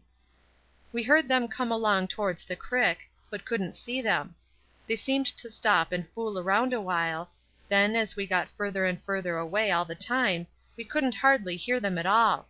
By the time we had left a mile of woods behind us and struck the river, everything was quiet, and we paddled over to the towhead and hid in the cottonwoods and was safe. One of these fellows was about 70 or upwards, and had a bald head and very gray whiskers. He had an old battered up slouch hat on, and a greasy blue woolen shirt, and ragged old blue jeans breeches stuffed into his boot tops, and home knit galluses. No, he only had one. He had an old long-tailed blue jeans coat with slick brass buttons flung over his arm, and both of them had big, fat, ratty-looking carpet-bags. The other fellow was about 30, and dressed about as ornery. After breakfast we all laid off and talked, and the first thing that came out was that these chaps didn't know one another. "What got you into trouble?" says the bald head to t'other chap.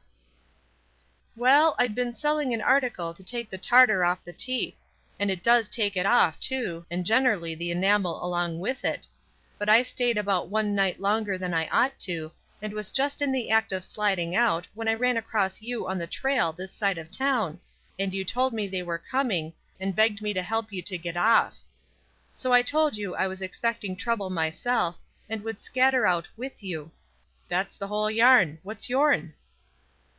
"Well, I'd been a-runnin' a little temperance revival there about a week, and was the pet of the women folks, big and little, for I was makin' it mighty warm for the rummies, I tell you, and takin' as much as $5 or $6 a night, 10 cents a head, children and niggers free, and business a-growin' all the time, when somehow or another a little report got around last night that I had a way of puttin' in my time with a private jug on the sly.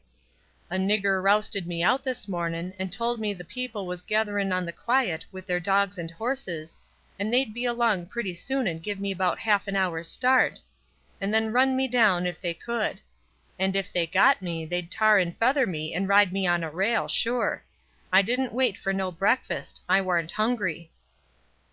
"Old man," said the young one, "I reckon we might double team it together. What do you think?" "I ain't undisposed. What's your line mainly?" "Jor printer by trade. Do a little in patent medicines. Theatre actor, tragedy, you know, take a turn to mesmerism and phrenology when there's a chance. Teach singing geography school for a change. Sling a lecture sometimes. Oh, I do lots of things. Most anything that comes handy, so it ain't work. What's your lay?" "I've done considerable in the doctoring way in my time. Layin' on of hands is my best holt, for cancer and paralysis and sich things. And I can tell a fortune pretty good when I've got somebody along to find out the facts for me. Preachin's my line, too, and workin' camp meetin's, and missionaryin' around." Nobody never said anything for a while, then the young man hove a sigh, and says, "Alas!" "What are you alassin' about?" says the bald head. "To think I should have lived to be leading such a life, and be degraded down into such company," and he began to wipe the corner of his eye with a rag. "Durn your skin, ain't the company good enough for you?" says the bald head, pretty pert and uppish. "Yes, it is good enough for me. It's as good as I deserve, for who fetched me so low when I was so high? I did myself. I don't blame you, gentlemen, far from it. I don't blame anybody. I deserve it all. Let the cold world do its worst, one thing I know, there's a grave somewhere for me.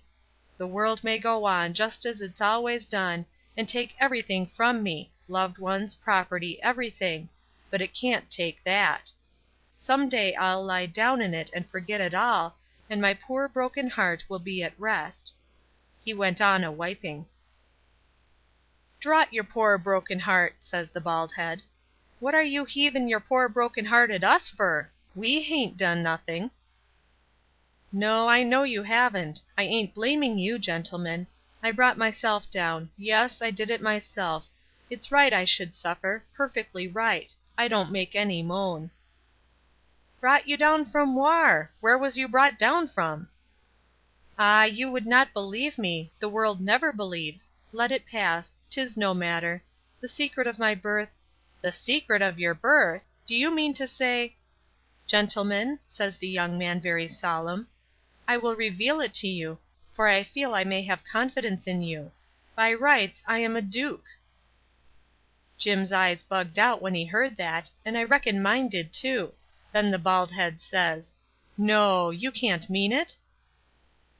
"Yes. My great-grandfather, eldest son of the Duke of Bridgewater, fled to this country about the end of the last century, to breathe the pure air of freedom, married here and died, leaving a son, his own father dying about the same time.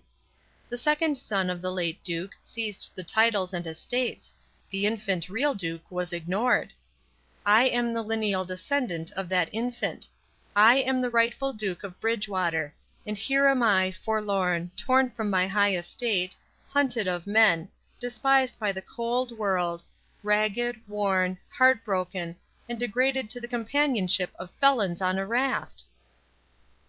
Jim pitied him ever so much, and so did I. We tried to comfort him, but he said it warn't much use, he couldn't be much comforted. Said if we was a mind to acknowledge him, That would do him more good than most anything else. So we said we would if he would tell us how. He said we ought to bow when we spoke to him, and say your grace, or my lord, or your lordship; and he wouldn't mind it if we called him plain Bridgewater, which he said was a title anyway, and not a name; and one of us ought to wait on him at dinner, and do any little thing for him that he wanted done. Well, that was all easy, so we done it. All through dinner Jim stood around and waited on him, and says, "Will yo' grace have some o' dis or some o' dat?" and so on, and a body could see it was mighty pleasing to him. But the old man got pretty silent by and by, didn't have much to say, and didn't look pretty comfortable over all that petting that was going on around that Duke. He seemed to have something on his mind. So along in the afternoon he says, "Looky here, Bilgewater," he says, "I'm nation sorry for you, but you ain't the only person that's had troubles like that." "No?" "No, you ain't. You ain't the only person that's been snaked down wrongfully out'n a high place." "Alas!" "No, you ain't the only person that's had a secret of his birth; and by jings, he begins to cry." "Hold! What do you mean?" "Bilgewater, can I trust you?" says the old man, still sort of sobbing. "To the bitter death." He took the old man by the hand and squeezed it, and says, "That secret of your being. Speak." "Bilgewater, I am the late Dauphin." You bet you Jim and me stared this time. Then the Duke says, "You are what?" "Yes, my friend, it is too true. Your eyes is lookin' at this very moment on the poor disappeared Dauphin, Louis XVII, son of Louis XVI and Marie Antoinette." "You! At your age! No, you mean you're the late Charlemagne. You must be 600 or 700 years old at the very least." "Trouble has done it, Bilgewater, trouble has done it. Trouble has brung these gray hairs and this premature balditude. Yes, gentlemen, you see before you, in blue jeans and misery, the wanderin', exiled, trampled on, and sufferin' rightful King of France." Well, he cried, and took on, so that me and Jim didn't know hardly what to do, we was so sorry, and so glad and proud we'd got him with us, too. So we set in, like we done before with the Duke, and tried to comfort him; but he said it warn't no use, nothing but to be dead and done with it all could do him any good; though he said it often made him feel easier and better for a while if people treated him according to his rights, and got down on one knee to speak to him, and always called him your majesty, and waited on him first at meals, and didn't set down in his presence till he asked them. So Jim and me set to majestying him, and doing this and that and t'other for him, and standing up till he told us we might set down. This done him heaps of good, and so he got cheerful and comfortable; but the Duke kind of soured on him, and didn't look a bit satisfied with the way things was going. Still, the King acted real friendly towards him, and said the Duke's great-grandfather, and all the other Dukes of Bilgewater, was a good deal thought of by his father, and was allowed to come to the palace considerable. But the Duke stayed huffy a good while, till by and by the King says, "Like as not, we got to be together a blamed long time on this here raft, Bilgewater, and so what's the use o' your bein' sour? It'll only make things uncomfortable. It ain't my fault I warn't born a duke, it ain't your fault you warn't born a king, so what's the use to worry? Make the best o' things the way you find 'em, says I, that's my motto. This ain't no bad thing that we've struck here, plenty grub and an easy life. Come, give us your hand, Duke, and le's all be friends." The Duke done it, and Jim and me was pretty glad to see it. It took away all the uncomfortableness, and we felt mighty good over it, because it would have been a miserable business to have any unfriendliness on the raft; for what you want, above all things, on a raft, is for everybody to be satisfied, and feel right and kind towards the others. It didn't take me long to make up my mind that these liars warn't no kings nor dukes at all, but just low-down humbugs and frauds. But I never said nothing, never let on, kept it to myself. It's the best way, then you don't have no quarrels, and don't get into no trouble. If they wanted us to call them kings and dukes, I hadn't no objections, long as it would keep peace in the family. and it warn't no use to tell Jim, so I didn't tell him. If I never learnt nothin' else out of pap, I learnt that the best way to get along with his kind of people is to let them have their own way. Chapter 20. They asked us considerable many questions; wanted to know what we covered up the raft that way for, and laid by in the daytime instead of running. Was Jim a runaway nigger? Says I, goodness sakes, would a runaway nigger run south? No, they allowed he wouldn't. I had to account for things some way, so I says, my folks was living in Pike County, in Missouri, where I was born, and they all died off but me and Pa and my brother Ike. Pa, he 'lowed he'd break up and go down and live with Uncle Ben, who's got a little one horse place on the river, 44 mile below Orleans. Pa was pretty poor and had some debts, so when he'd squared up there warn't nothing left but $16 and our nigger Jim. That warn't enough to take us 1,400 mile, deck passage nor no other way. Well, when the river rose, Pa had a streak of luck one day. He catched this piece of a raft, so we reckoned we'd go down to Orleans on it. Pa's luck didn't hold out. A steamboat run over the for'ard corner of the raft one night, and we all went overboard, and dove under the wheel. Jim and me come up all right, but Pa was drunk, and Ike was only 4 years old, so they never come up no more. Well, for the next day or two we had considerable trouble, because people was always coming out in skiffs and trying to take Jim away from me, saying they believed he was a runaway nigger. We don't run daytimes no more now; nights they don't bother us. The Duke says, leave me alone to cipher out a way so we can run in the daytime if we want to. I'll think the thing over. I'll invent a plan that'll fix it. We'll let it alone for to day, because of course we don't want to go by that town yonder in daylight; it mightn't be healthy. Towards night it begun to darken up and look like rain. The heat lightning was squirting around low down in the sky, and the leaves was beginning to shiver. It was going to be pretty ugly, it was easy to see that. So the Duke and the King went to overhauling our wigwam, to see what the beds was like. My bed was a straw tick, better than Jim's, which was a corn shuck tick. There's always cobs around about in a shuck tick, and they poke into you and hurt, and when you roll over, the dry shucks sound like you was rolling over in a pile of dead leaves; it makes such a rustling that you wake up. Well, the Duke allowed he would take my bed, but the King allowed he wouldn't. He says, I should ha' reckoned the difference in rank would ha' segested to you that a corn shuck bed warn't just fittin' for me to sleep on. Your Grace'll take the shuck bed yourself. Jim and me was in a sweat again for a minute, being afraid there was going to be some more trouble amongst them; so we was pretty glad when the Duke says, "'Tis my fate to be always ground into the mire under the iron heel of oppression. Misfortune has broken my once haughty spirit. I yield, I submit; 'tis my fate. I am alone in the world; let me suffer; I can bear it." We got away as soon as it was good and dark. The King told us to stand well out towards the middle of the river, and not show a light till we got a long ways below the town. We come in sight of the little bunch of lights by and by that was the town, you know and slid by, about a half mile out all right. When we was 3/4 of a mile below we hoisted up our signal lantern, and about 10 o'clock it come on to rain and blow and thunder and lighten like everything. So the King told us both to stay on watch till the weather got better. Then him and the Duke crawled into the wigwam and turned in for the night. It was my watch below till 12, but I wouldn't ha' turned in anyway if I'd had a bed, because a body don't see such a storm as that every day in the week, not by a long sight. My souls, how the wind did scream along!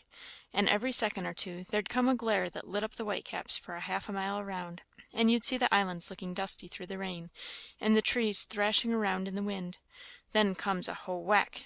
Bum bum bumble umble bum bum bum bum, and the thunder would go rumbling and grumbling away and quit, and then rip comes another flash, and another sockdolager. The waves most washed me off the raft sometimes, but I hadn't any clothes on and didn't mind. We didn't have no trouble about snags. The lightning was glaring and flittering around so constant that we could see them plenty soon enough to throw her head this way or that and miss them. I had the middle watch, you know, but I was pretty sleepy by that time, so Jim said he would stand the first half of it for me. He was always mighty good that way, Jim was. I crawled into the wigwam, but the King and the Duke had their legs sprawled around so that there warn't no show for me, so I laid outside. I didn't mind the rain, because it was warm, and the waves warn't running so high now.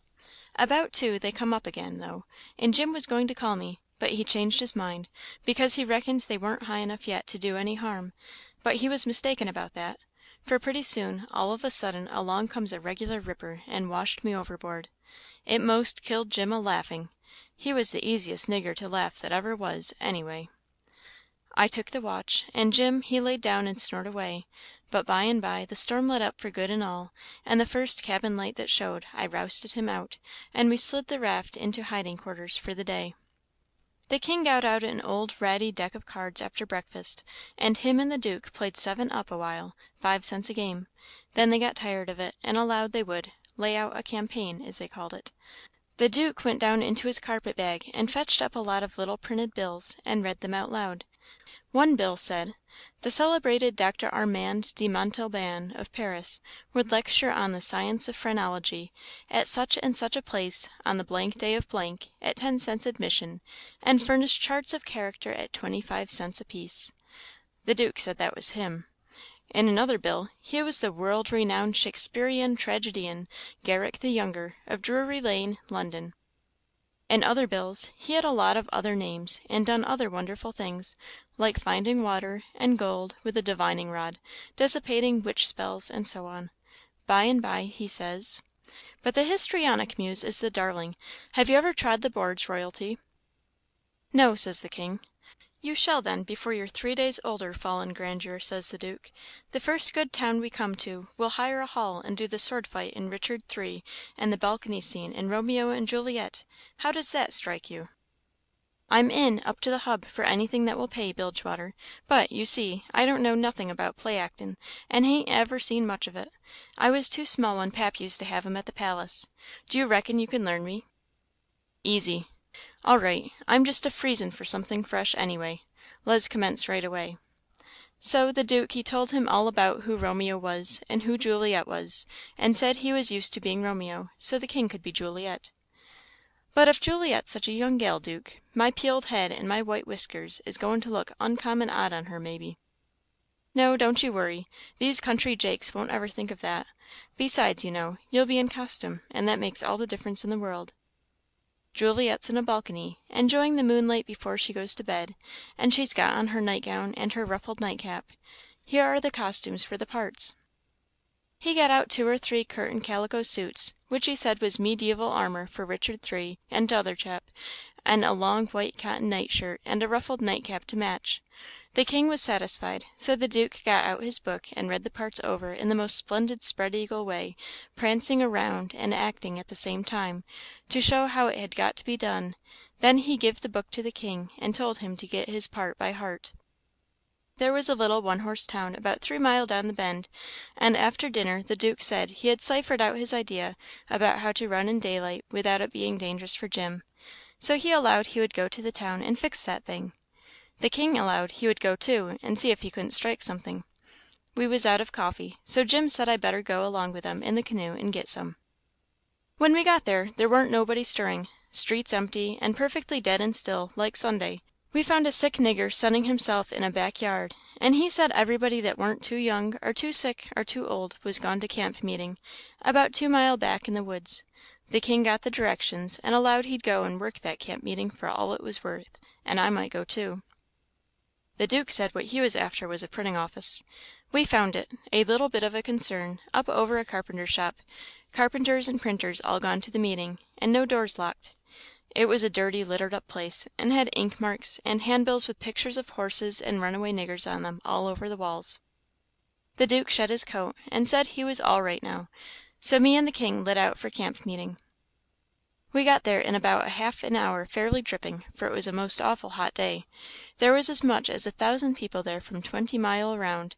The woods was full of teams and waggons, hitched everywheres, feeding out of the waggon troughs and stomping to keep off the flies. There was sheds made out of poles and roofed over with branches, where they had lemonade and gingerbread to sell, and piles of watermelons and green corn and such like truck.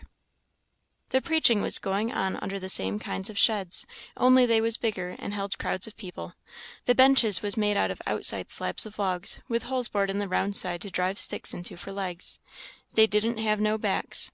The preachers had high platforms to stand on at one end of the sheds. The women had on sunbonnets, and some had linsey woolsey frocks, some gingham ones, and a few of the young ones had on calico. Some of the young men was barefooted, and some of the children didn't have on any clothes but just a tow linen shirt. Some of the old women was knitting, and some of the young folks was courting on the sly. The first shed we come to, the preacher was lining out a hymn. He lined out 2 lines, everybody sung it, and it was kind of grand to hear it, there was so many of them, and they done it in such a rousing way. Then he lined out 2 more for them to sing, and so on. The people woke up more and more, and sung louder and louder, and towards the end some begun to groan, and some begun to shout. Then the preacher begun to preach, and begun in earnest too, and went weaving first to one side of the platform and then the other, and then a leaning down over the front of it, with his arms and his body going all the time, and shouting his words out with all his might; and every now and then he would hold up his Bible and spread it open, and kind of pass it around this way and that, shouting, "It's the brazen serpent in the wilderness! Look upon it and live!" And the people would shout, "Glory! Amen!" And so he went on, and the people groaning and crying and saying Amen. "Oh, come to the mourner's bench, come, black with sin, Amen! Come, sick and sore, Amen! Come, lame and halt and blind, Amen! Come, poor and needy, sunk in shame, Amen!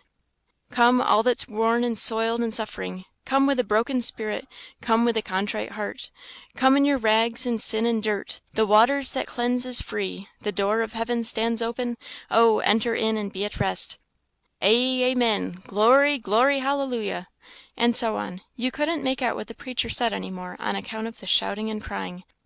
Folks got up everywheres in the crowd, and worked their way just by main strength to the mourners' bench, with the tears running down their faces; and when all the mourners had got up there to the front benches in a crowd, they sung and shouted and flung themselves down on the straw, just crazy and wild.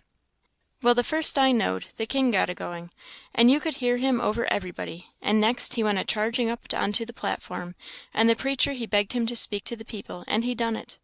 He told them he was a pirate, been a pirate for 30 years out in the Indian Ocean, and his crew was thinned out considerable last spring in a fight, and he was home now to take out some fresh men, and, thanks to goodness, he'd been robbed last night and put ashore off a steamboat without a cent, and he was glad of it. It was the blessedest thing that ever happened to him, because he was a changed man now, and happy for the first time in his life; and, poor as he was going to start right off and work his way back to the Indian Ocean, and put in the rest of his life trying to turn the pirates into the true path, for he could do it better than anybody else, being acquainted with all pirate crews in that ocean; and though it would take him a long time to get there without money, he would get there anyway, and every time he convinced a pirate he would say to him, "Don't you thank me, don't you give me no credit, it all belongs to them dear people in Pokeville camp meeting, natural brothers and benefactors of the race, and that dear preacher there, the truest friend a pirate ever had." And then he busted into tears, and so did everybody. Then somebody sings out, "Take up a collection for him, take up a collection." Well, a half a dozen made a jump to do it, but somebody sings out, "Let him pass the hat around." Then everybody said it, the preacher too.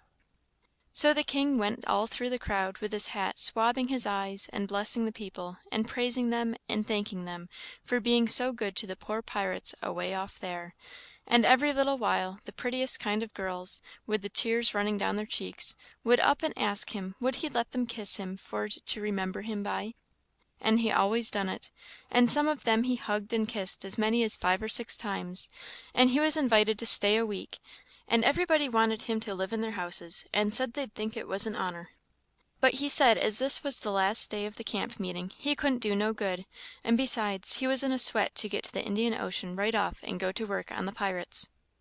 When we got back to the raft, and he come to count up, he found he had collected $87.75, and then he had fetched away a 3-gallon jug of whiskey too, that he found under a wagon when he was starting home through the woods. The king said, take it all around, it laid over any day he'd ever put in the missionarying line. He said it warn't no use talking; heathens don't amount to shucks alongside of pirates to work a camp meeting with. The Duke was thinking he'd been doing pretty well till the king come to show up, but after that he didn't think so much. He had set up and printed off 2 little jobs for farmers in that printing office, horse bills, and took the money, $4. And he had got in $10 worth of advertisements for the paper, which he said he would put in for $4 if they would pay in advance; so they done it. The price of the papers was $2 a year, but he took in 3 subscriptions for half $1 apiece on condition of them paying him in advance. They were going to pay in cordwood and onions as usual. but he said he had just bought the concern, and knocked down the price as low as he could afford it, and was going to run it for cash. He set up a little piece of poetry which he made himself out of his own head, 3 verses, kind of sweet and saddish. The name of it was, "Yes, crush, cold world, this breaking heart," and he left that all set up and ready to print in the paper, and didn't charge nothing for it. Well, he took in $9.50, and said he'd done a pretty square day's work for it. Then he showed us another little job he'd printed and hadn't charged for, because it was for us. It had a picture of a runaway nigger with a bundle on a stick over his shoulder, and $200 reward under it. The reading was all about Jim, and just described him to a dot. It said he run away from St. Jock's plantation, 40 mile below New Orleans, last winter, and likely went north. And whoever would catch him and send him back, he could have the reward and expenses. "Now," says the Duke, "after to-night we can run in the daytime if we want to. Whenever we see anybody coming, we can tie Jim hand and foot with a rope, and lay him in the wigwam, and show the sandbill, and say we captured him up the river, and were too poor to travel on a steamboat, so we got this little raft on credit from our friends, and are going down to get the reward. Handcuffs and chains would look still better on Jim, but it wouldn't go well with the story of us being so poor. Too much like jewelry. Ropes are the correct thing. We must preserve the unities, as we say on the boards." We all said the Duke was pretty smart, and there couldn't be no trouble about running daytimes. We judged we could make miles enough that night to get out of the reach of the powwow we reckoned the Duke's work in the printing office was going to make in that little town. Then we could boom right along if we wanted to. We laid low and kept still, and never shoved out till nearly 10 o'clock. Then we slid by, pretty wide away from the town, and didn't hoist our lantern till we was clear out of sight of it. When Jim called me to take the watch at 4 in the morning, he says, "Huck, does you reckon we gwine to run across any mo' kings on dis trip?" "No," I says, "I reckon not." "Well," says he, "dat's all right den. I don't mind 1 or 2 kings, but dat's enough. Dis one's powerful drunk, and de Duke ain't much better." I found Jim had been trying to get him to talk French, so he could hear what it was like, but he said he had been in this country so long and had so much trouble he'd forgot it.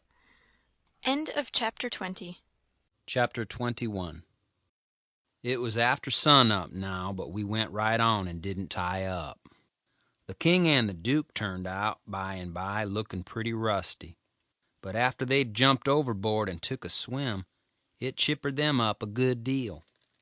After breakfast, the king he took a seat on the corner of the raft and pulled off his boots and rolled up his breeches and let his legs dangle in the water so as to be comfortable, and lit his pipe and went to getting his Romeo and Juliet by heart. When he had got it pretty good, him and the Duke begun to practice it together.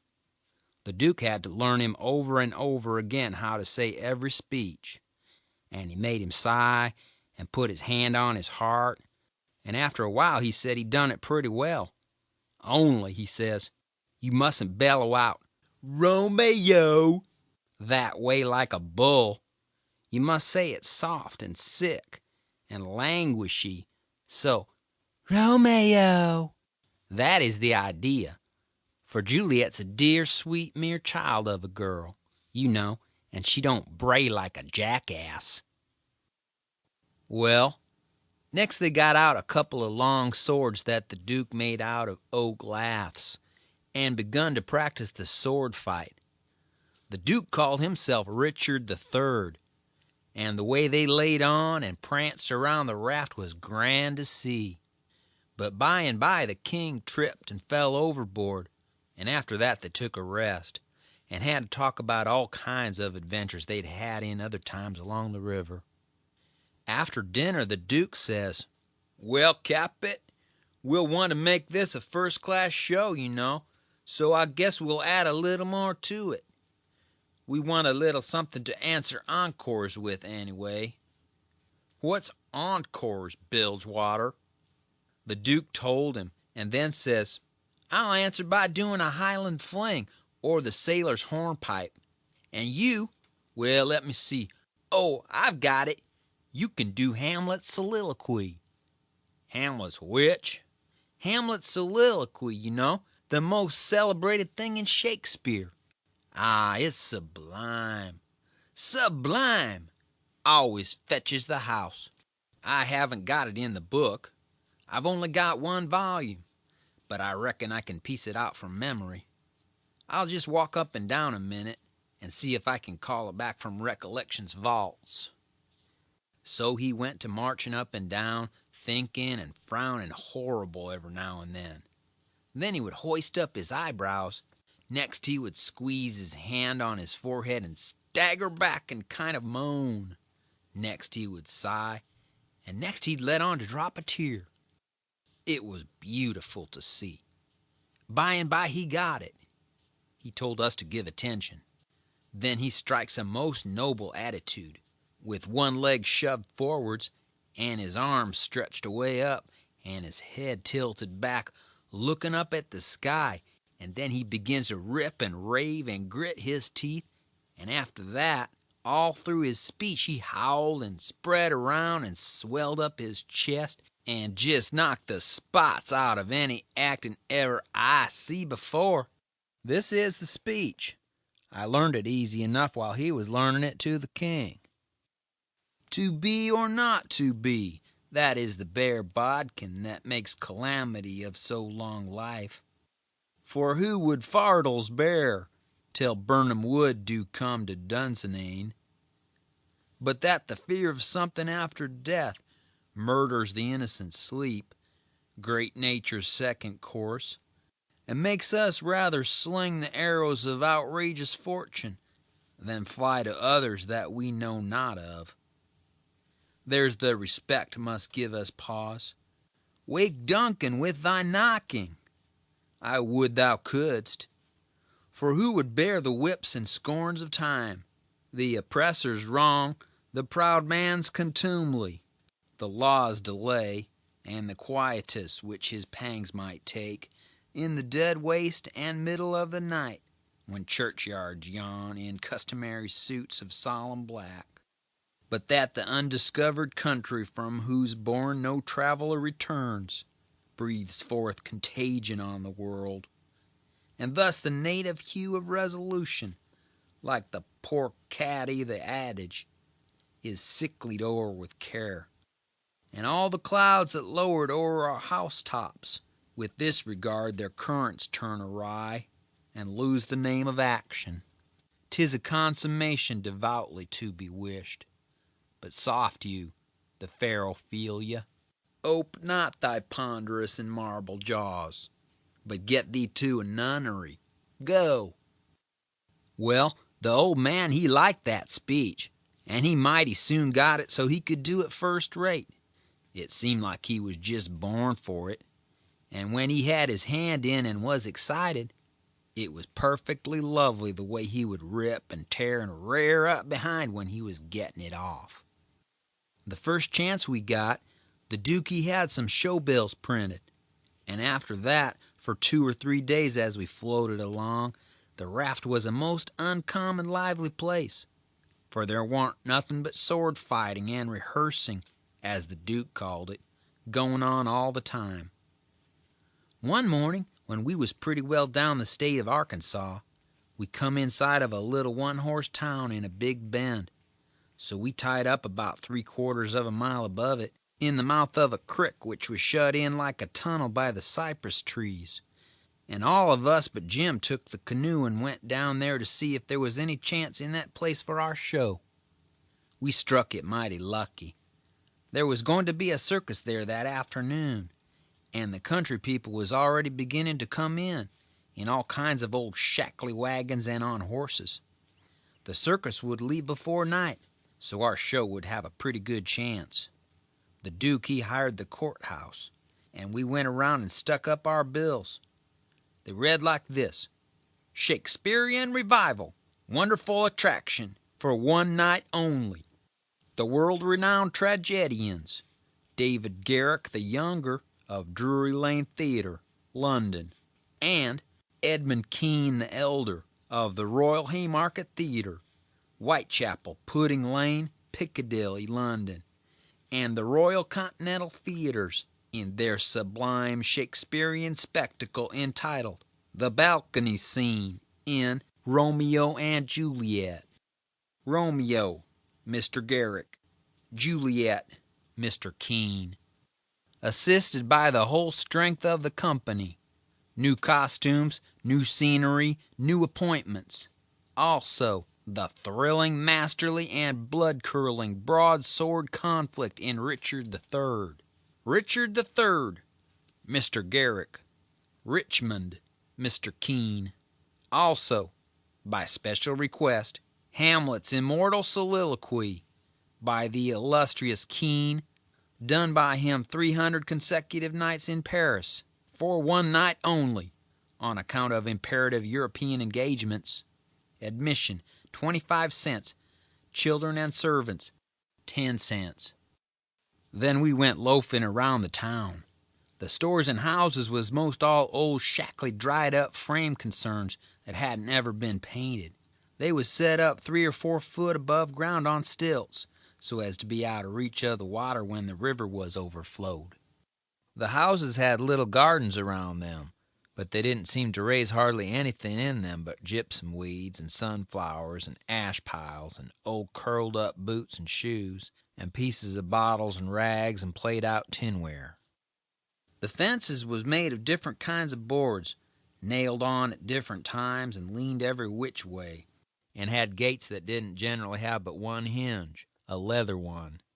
Some of the fences had been whitewashed some time or another, but the Duke said it was in Columbus time like enough. There was generally hogs in the garden and people driving them out. All the stores was along one street. They had white domestic awnings in front, and the country people hitched their horses to the awning posts.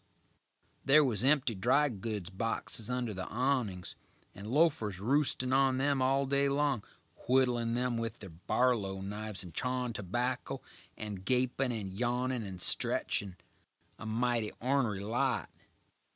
They generally had on yellow straw hats, most as wide as an umbrella, but didn't wear no coats nor waistcoats. They called one another Bill and Buck and Hank and Joe and Andy, and talked lazy and drawly, and used considerable many cuss words. There was as many as one loafer leaning up against every awning post, and he most always had his hands in his breeches pockets, except when he fetched them out to lend a chaw of tobacco or scratch. What a body was hearing amongst them all the time was, "Give me a chaw of tobacco, Hank." "Can't. I hain't got but one chaw left. Ask Bill." Maybe Bill gives him a chaw. Maybe he lies and says he ain't got none. Some of them kinds of loafers never has a cent in the world, nor a chaw of tobacco of their own. They get all their chawing by borrowing. They say to a fellow, "I wisht you'd lend me a chaw, Jack. I'd just this minute give Ben Thompson the last chaw I had," which is a lie pretty much every time. It don't fool nobody but a stranger, but Jack ain't no stranger, so he says, "You give him a chaw, did you? So did your sister's cat's grandmother. You pay me back the chaws you've already borrowed off of me, Leif Buckner. Then I'll loan you 1 or 2 ton of it, and won't charge you no back interest, nuther." Well, I did pay you back some of it onct. Yes, you did. 'Bout 6 chaws. You'd borry store tobacco and paid back niggerhead. Store tobacco is flat black plug, but these fellows mostly chaws the natural leaf twisted. When they borrow a chaw, they don't generally cut it off with a knife, but they set the plug in between their teeth, and gnaw with their teeth and tug at the plug with their hands till they get it in two.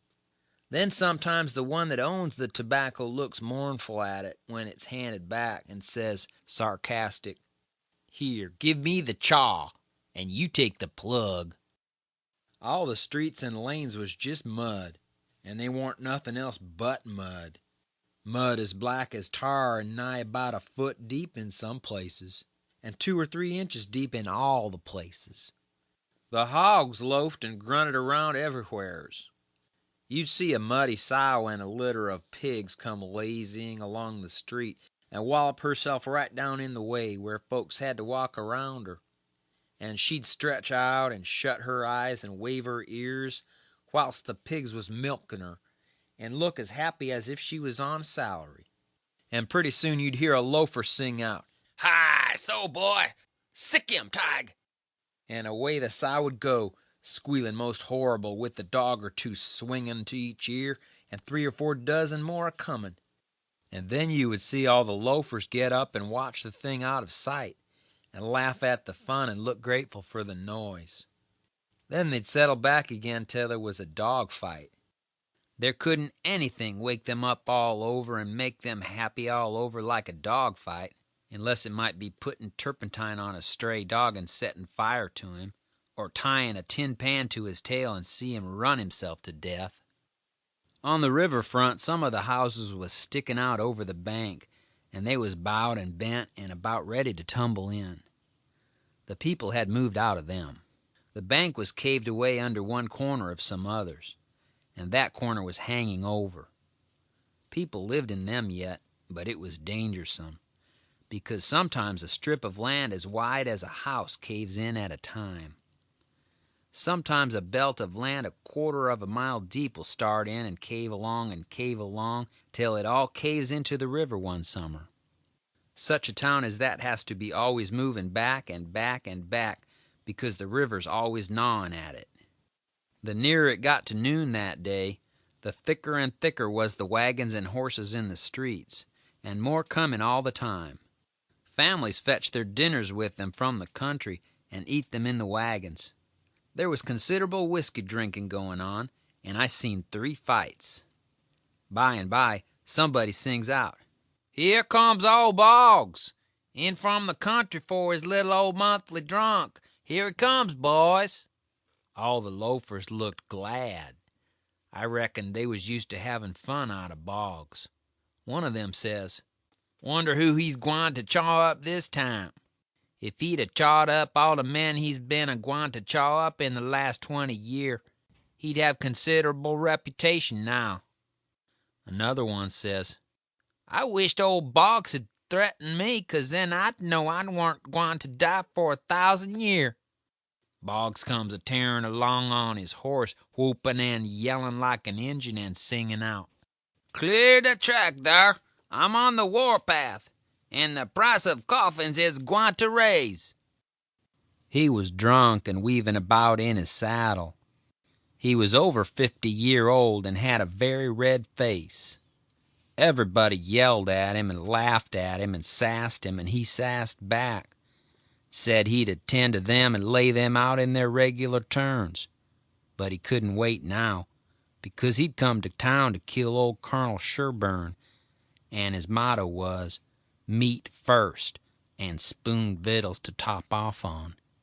He see me, and rode up and says, "Whar'd you come from, boy? You prepared to die?" Then he rode on. I was scared, but a man says, "He don't mean nothing. He's always a-carrying on like that when he's drunk. He's the best-naturedest old fool in Arkansas. Never hurt nobody, drunk nor sober." Boggs rode up before the biggest store in town and bent his head down so he could see under the curtain of the awning, and yells, "Come out here, Sherburne! Come out and meet the man you swindled! You're the hound I'm after, and I'm a-gwine to have you too." And so he went on, calling Sherburne everything he could lay his tongue to, and the whole street packed with people listening and laughing and going on. By and by, a proud-looking man about 55, and he was a heap the best-dressed man in that town too, steps out of the store, and the crowd drops back on each side to let him come. He says to Boggs, mighty calm and slow, he says, "I'm tired of this, but I'll endure it till 1 o'clock. Till 1 o'clock, mind, no longer. If you open your mouth against me only once after that time, you can't travel so far but I will find you."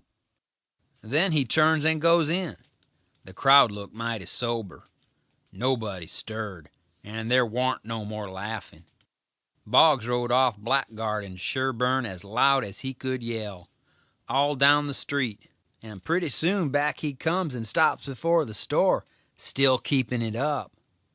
Some men crowded around him and tried to get him to shut up, but he wouldn't. They told him it would be 1 o'clock in about 15 minutes, and so he must go home. He must go right away. But it didn't do no good. He cussed away with all his might and throwed his hat down in the mud and rode over it. And pretty soon he went a-raging down the street again with his gray hair a-flying.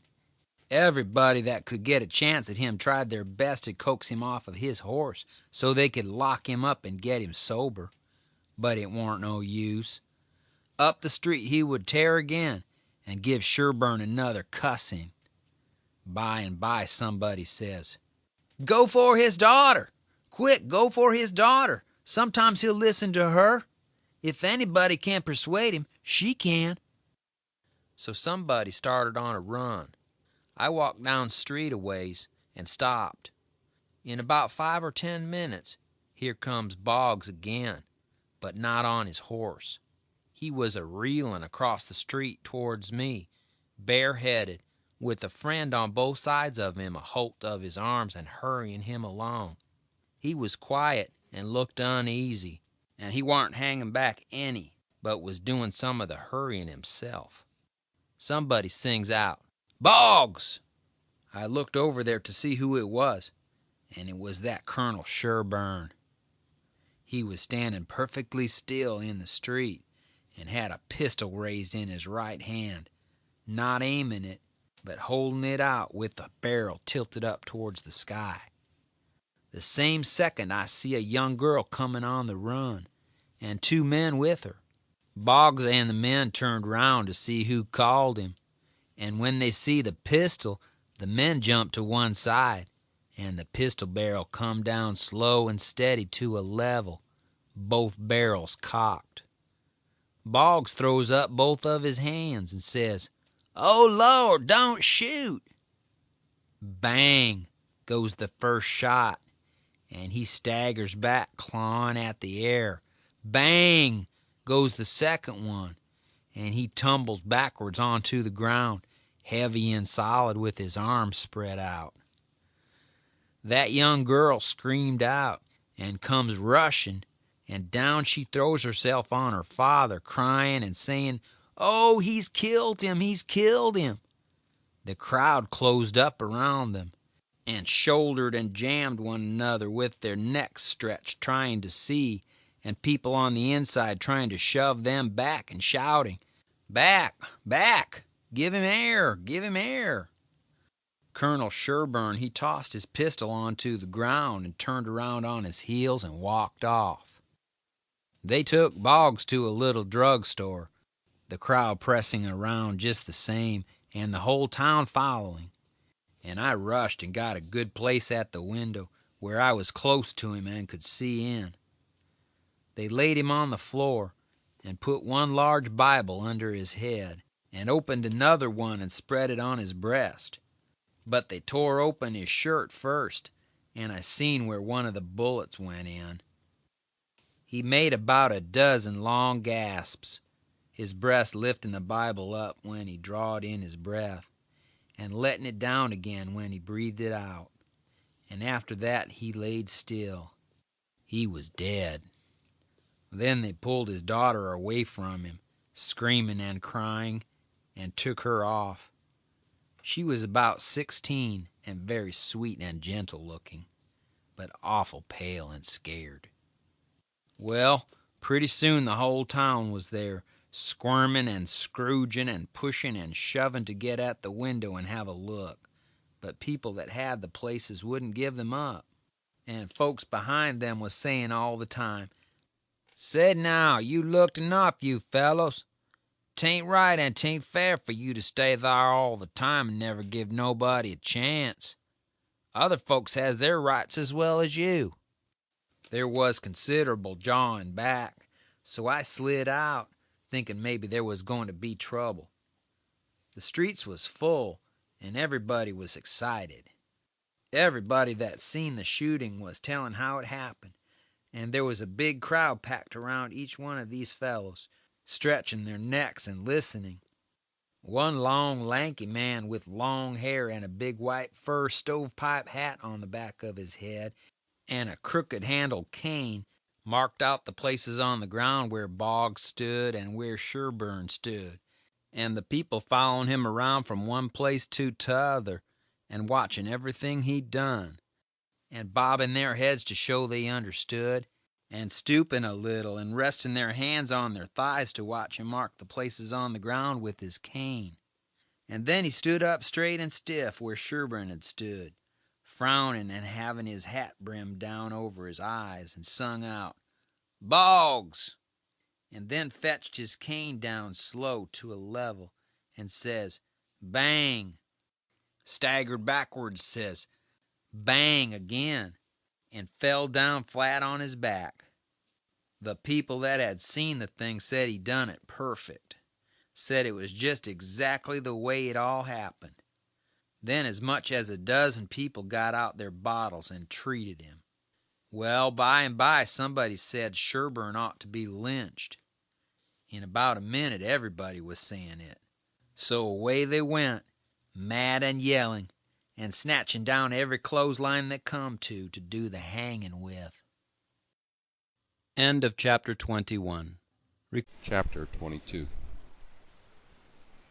They swarmed up toward Sherburne's house, a-whooping and raging like Injuns, and everything had to clear the way or get run over and tromped to mush, and it was awful to see. Children was heeling it ahead of the mob, screaming and trying to get out of the way, and every window along the road was full of women's heads, and there was nigger boys in every tree, and bucks and wenches looking over every fence, and as soon as the mob would get nearly to them, they would break and scattle back out of reach. Lots of women and girls was crying and taking on, scared most to death. They swarmed up in front of Sherburne's palings as thick as they could jam together, and you couldn't hear yourself think for the noise. It was a little 20-foot yard. Some sung out, "Tear down the fence! Tear down the fence!" Then there was a racket of ripping and tearing and smashing, and down she goes, and the front wall of the crowd begins to roll in like a wave. Just then Sherburne steps out onto the roof of his little front porch, with a double-barrel gun in his hand, and takes his stand, perfectly calm and deliberate, not saying a word. The racket stopped, and the wave sucked back. Sherburne never said a word, just stood there, looking down. The stillness was awful creepy and uncomfortable. Sherburne run his eye slow along the crowd, and wherever it struck, the people tried a little to outgaze him, but they couldn't. They dropped their eyes and looked sneaky. Then pretty soon Sherburne sort of laughed. Not the pleasant kind, but the kind that makes you feel like when you're eating bread that's got sand in it. Then he says, slow and scornful, "The idea of you lynching anybody, it's amusing. The idea of you thinking you had pluck enough to lynch a man, because you're brave enough to tar and feather poor friendless cast-out women that come along here, did that make you think you had grit enough to lay your hands on a man? Why, a man's safe in the hands of 10,000 of your kind, as long as it's daytime and you're not behind him. Do I know you? I know you clear through, was born and raised in the South, and I've lived in the North, so I know the average all around. The average man's a coward.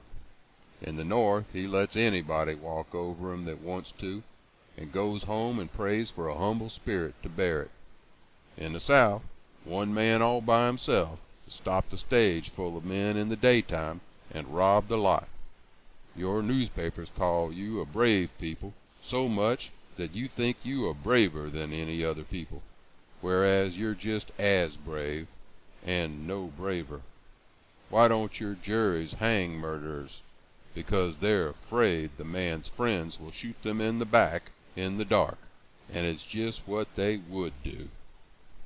So they always acquit, and then a man goes in the night with 100 masked cowards at his back and lynches the rascal. Your mistake is that you didn't bring a man with you. That's one mistake. And the other is that you didn't come in the dark and fetch your masks. You brought part of a man, Buck Harkness there. And if you hadn't had him to start you, you'd have taken it out in blowing. You didn't want to come. The average man don't like trouble and danger. You don't like trouble and danger. But if only half a man, like Buck Harkness there, shouts, "Lynch him! Lynch him!" you're afraid to back down. Afraid you'll be found out to be what you are, cowards.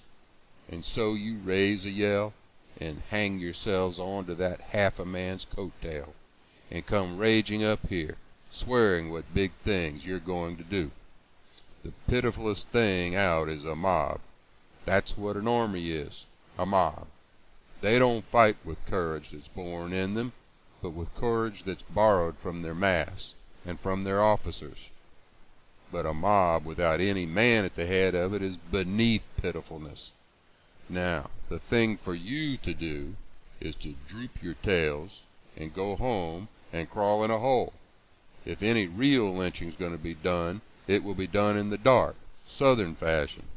And when they come, they'll bring their masks and fetch a man along. Now leave, and take your half a man with you, tossing his gun up across his left arm and cocking it when he says this. The crowd washed back sudden, and then broke all apart, and went tearing off every which way, and Buck Harkness, he heeled it after them, looking tolerable cheap. I could have stayed if I wanted to, but I didn't want to. I went to the circus and loafed around the back side till the watchman went by, and then dived in under the tent. I had my $20 gold piece and some other money, but I reckoned I better save it, because there ain't no telling how soon you're going to need it, away from home and amongst strangers that way. You can't be too careful. I ain't opposed to spending money on circuses when there ain't no other way, but there ain't no use in wasting it on them. It was a real bully circus. It was the splendidest sight that ever was when they all come riding in, 2 and 2, a gentleman and lady, side by side, the men just in their drawers and undershirts, and no shoes nor stirrups, and resting their hands on their thighs easy and comfortable. There must have been 20 of them, and every lady with a lovely complexion and perfectly beautiful, and looking just like a gang of real sure-'nough queens, and dressed in clothes that cost millions of dollars, and just littered with diamonds. It was a powerful fine sight. I never see anything so lovely. And then one by one they got up and stood, and went a-weaving around the ring, so gentle and wavy and graceful, the men looking ever so tall and airy and straight, with their heads bobbing and skimming along, away up there under the tent roof, and every lady's rose-leafy dress flapping soft and silky around her hips, and she looking like the most loveliest parasol.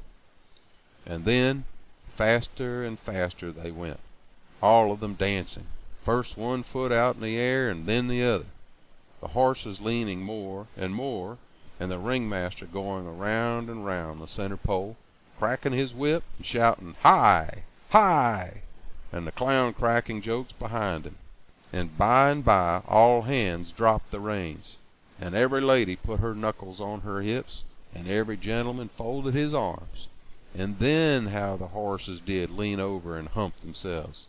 And so one after the other they all skipped off into the ring, and made the sweetest bow I ever see, and then scampered out, and everybody clapped their hands and went just about wild.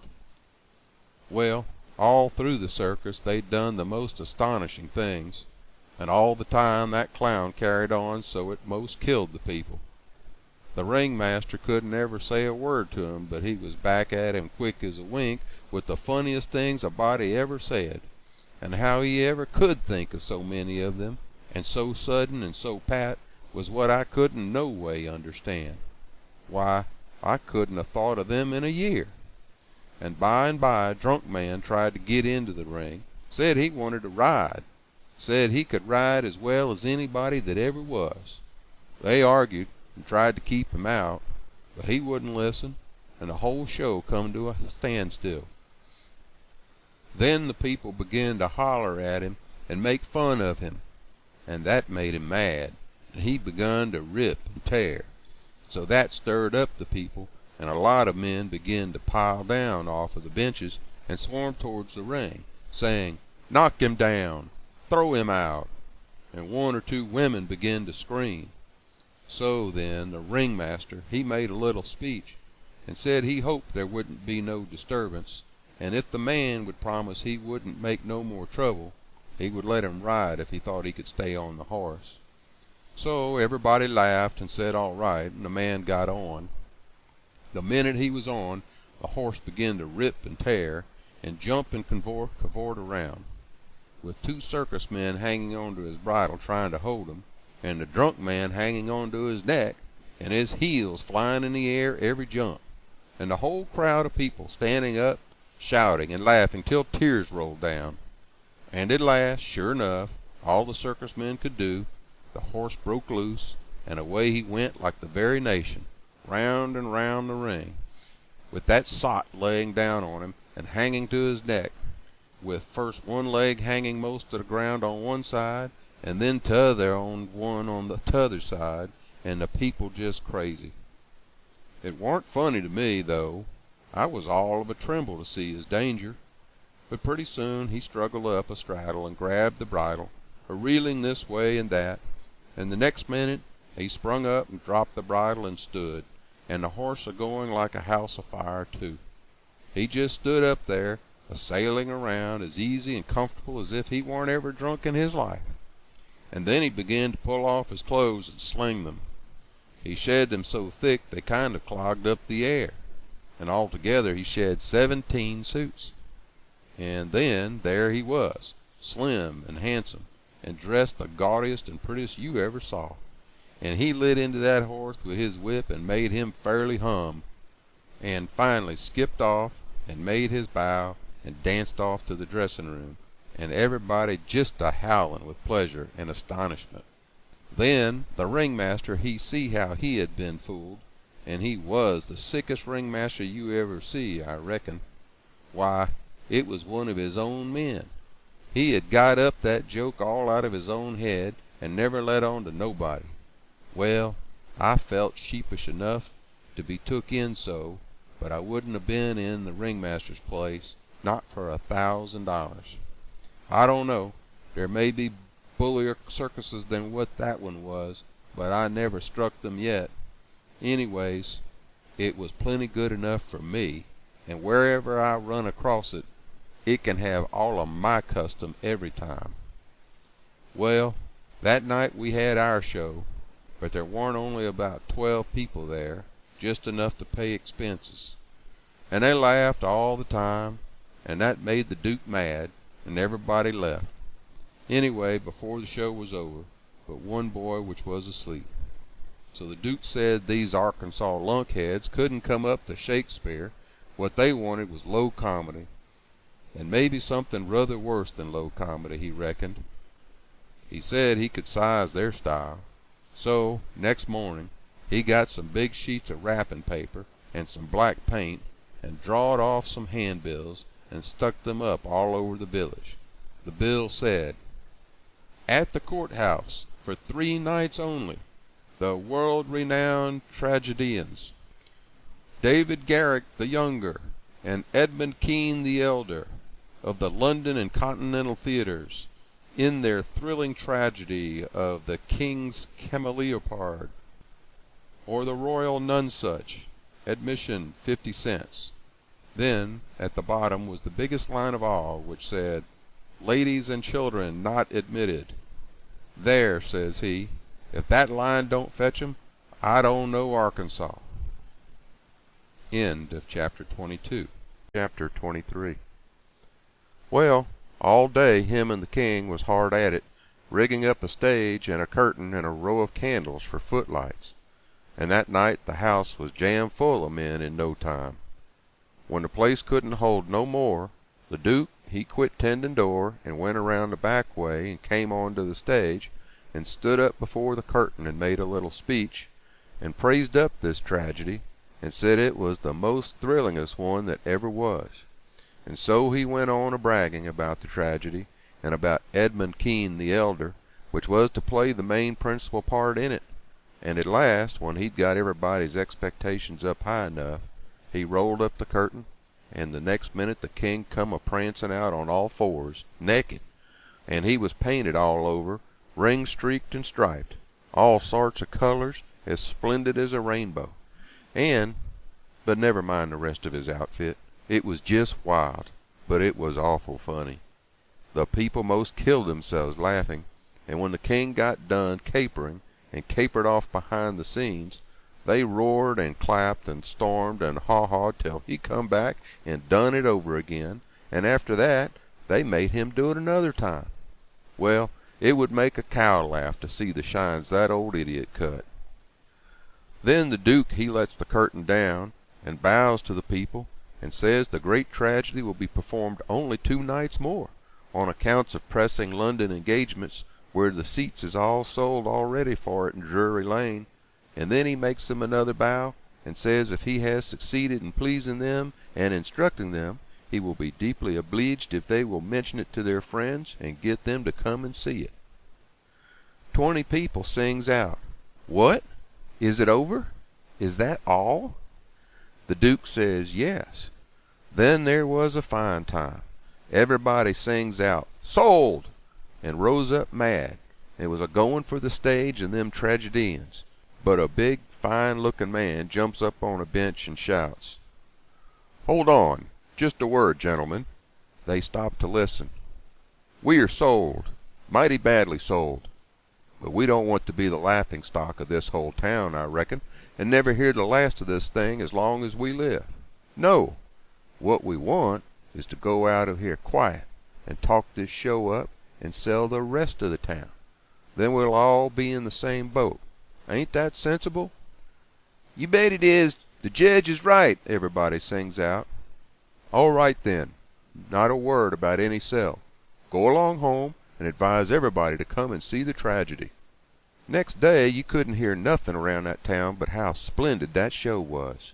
House was jammed again that night, and we sold this crowd the same way.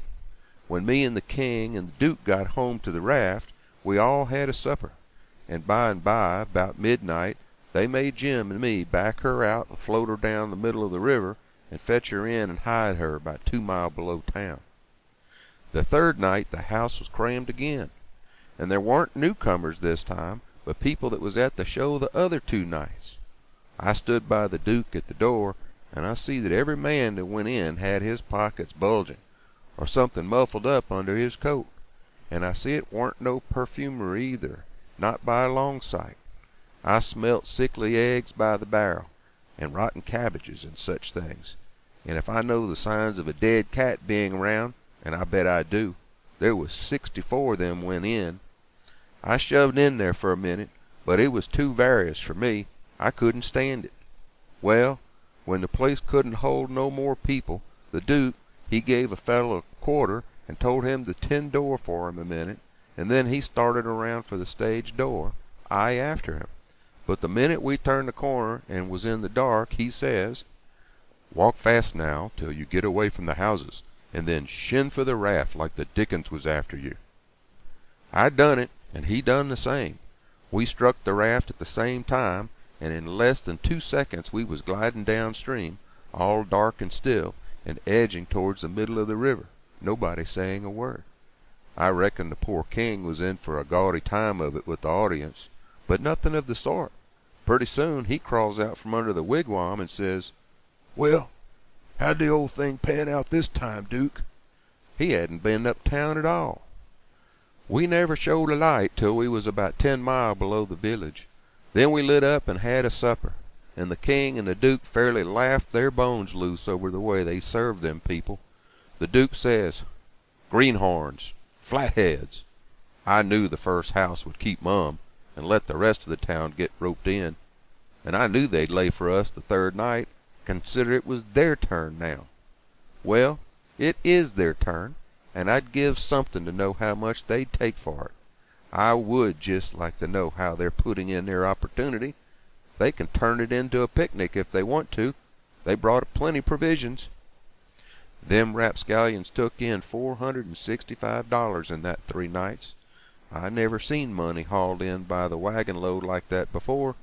By and by, when they was asleep and snoring, Jim said, "Don't it surprise you the way dem king carries on, Huck?" "No," I says, "it don't." "Why don't it, Huck?" "Well, it don't, because it's in the breed. I reckon they're all alike." "But, Huck, these kings of ourn is reg'lar rapscallions. That's just what they is. They's reg'lar rapscallions." "Well, that's what I'm a-sayin'. All kings is mostly rapscallions, as fur as I can make out." "Is that so?" "You read about them once. You'll see. Look at Henry the Eighth. This'n's a Sunday school superintendent to him.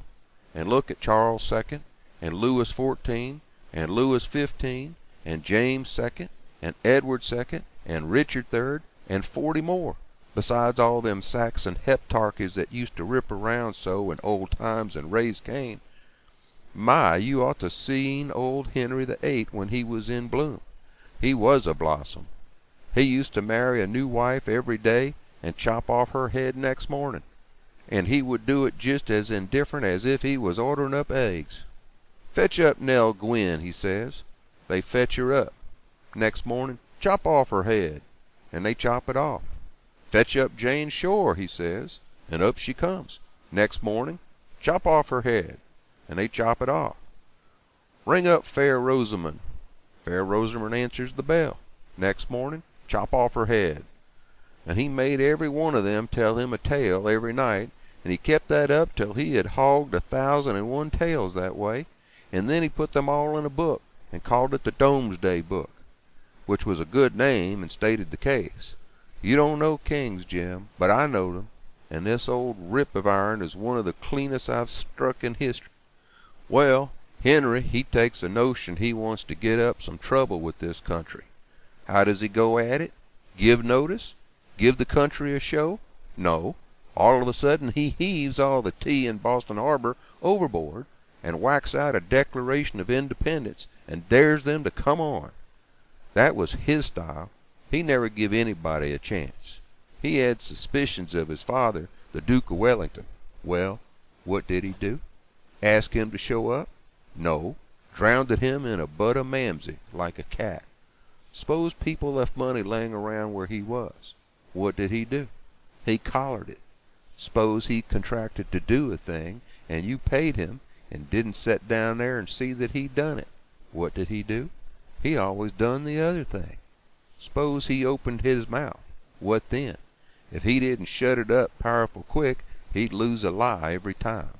That's the kind of bug Henry was, and if we'd had him along 'stead of our kings, he'd a fooled that town a heap worse than ourn done. I don't say that ourn is lambs, 'cause they ain't, when you come right down to the cold facts, but they ain't nothing to that old ram anyway. All I say is, kings is kings, and you got to make allowances. Take them all around, they're a mighty ornery lot. It's the way they're raised." "But this one do smell so like the nation, Huck." "Well, they all do, Jim. We can't help the way a king smells. History don't tell no way." "Now, the Duke, he's a tolerable like the man in some ways." "Yes, a duke's different, but not very different. This one's a middlin' hard lot for a duke. When he's drunk, there ain't no near-sighted man could tell him from a king." "Well, anyways, I don't hanker for no mo' on 'em, Huck. Dese is all I can stand." "It's the way I feel too, Jim. But we got them on our hands, and we got to remember what they are and make allowances. Sometimes I wish we could hear of a country that's out of kings. What was the use to tell Jim these weren't real kings and dukes? It wouldn't have done no good, and besides, it was just as I said. You couldn't tell them from the real kind. I went to sleep, and Jim didn't call me when it was my turn. He often done that. When I waked up just at daybreak, he was sitting there with his head down betwixt his knees, moaning and mourning to himself. I didn't take notice nor let on. I'd knowed what it was about. He was thinking about his wife and his children away up yonder, and he was low and homesick. because he hadn't ever been away from home before in his life, and I do believe he cared just as much for his people as white folks does for theirn. It don't seem natural, but I reckon it's so. He was often moaning and mourning that way nights, when he judged I was asleep, and saying, "Po' little Elizabeth, po' little Johnny, it's mighty hard. I spec I ain't ever gwine to see you no mo', no mo'." He was a mighty good nigger, Jim was. But this time I somehow got to talking to him about his wife and young ones, and by he says, "What makes me feel so bad this time is because I hear something over yonder on the bank, like a whack or a slam, while ago, and it mind me der the time I treat my little Elizabeth so ornery. She warn't only about 4 year old, and she took the scarlet fever, and had a powerful rough spell. But she got well, and one day she was a-standing around, and I says to her, I says, 'Shut the door.' She never done it, just stood there, kinder smiling up at me. It make me mad, and I says again, mighty loud, I says, 'Don't you hear me? Shut the door.' She just stood the same way, kinder smiling up. I was a-bilin'. I says, 'I lay I make you mine.' And with that I fetch her a slap side the head that sent her a-sprawlin'. Then I went into other room, and was gone about 10 minutes. And when I come back, there was that door a-standing open yet, and that child standing most right in it, a-looking down and mourning, and the tears running down. My, but I was mad. I was a-gwine for the child, but just then, it was a door that opened innards. Just then, along come the wind and slam it to, behind the child. Kerblam! And my land, the child never moved. My breath most hop outer me, and I feel so, I don't know how I feel. I crope out, all a-tremblin', and crope around, and open the door easy and slow, and poke my head in behind the child, soft and still. And all of a sudden, I says, "Pow!" just as loud as I could yell. She never budged. Oh, Huck, I bust out a-cryin', and grab her up in my arms, and say, "Oh, the po' little thing, the Lord God Almighty, forgive po' old Jim, 'cause he never gwine to forgive hisself as long's he live."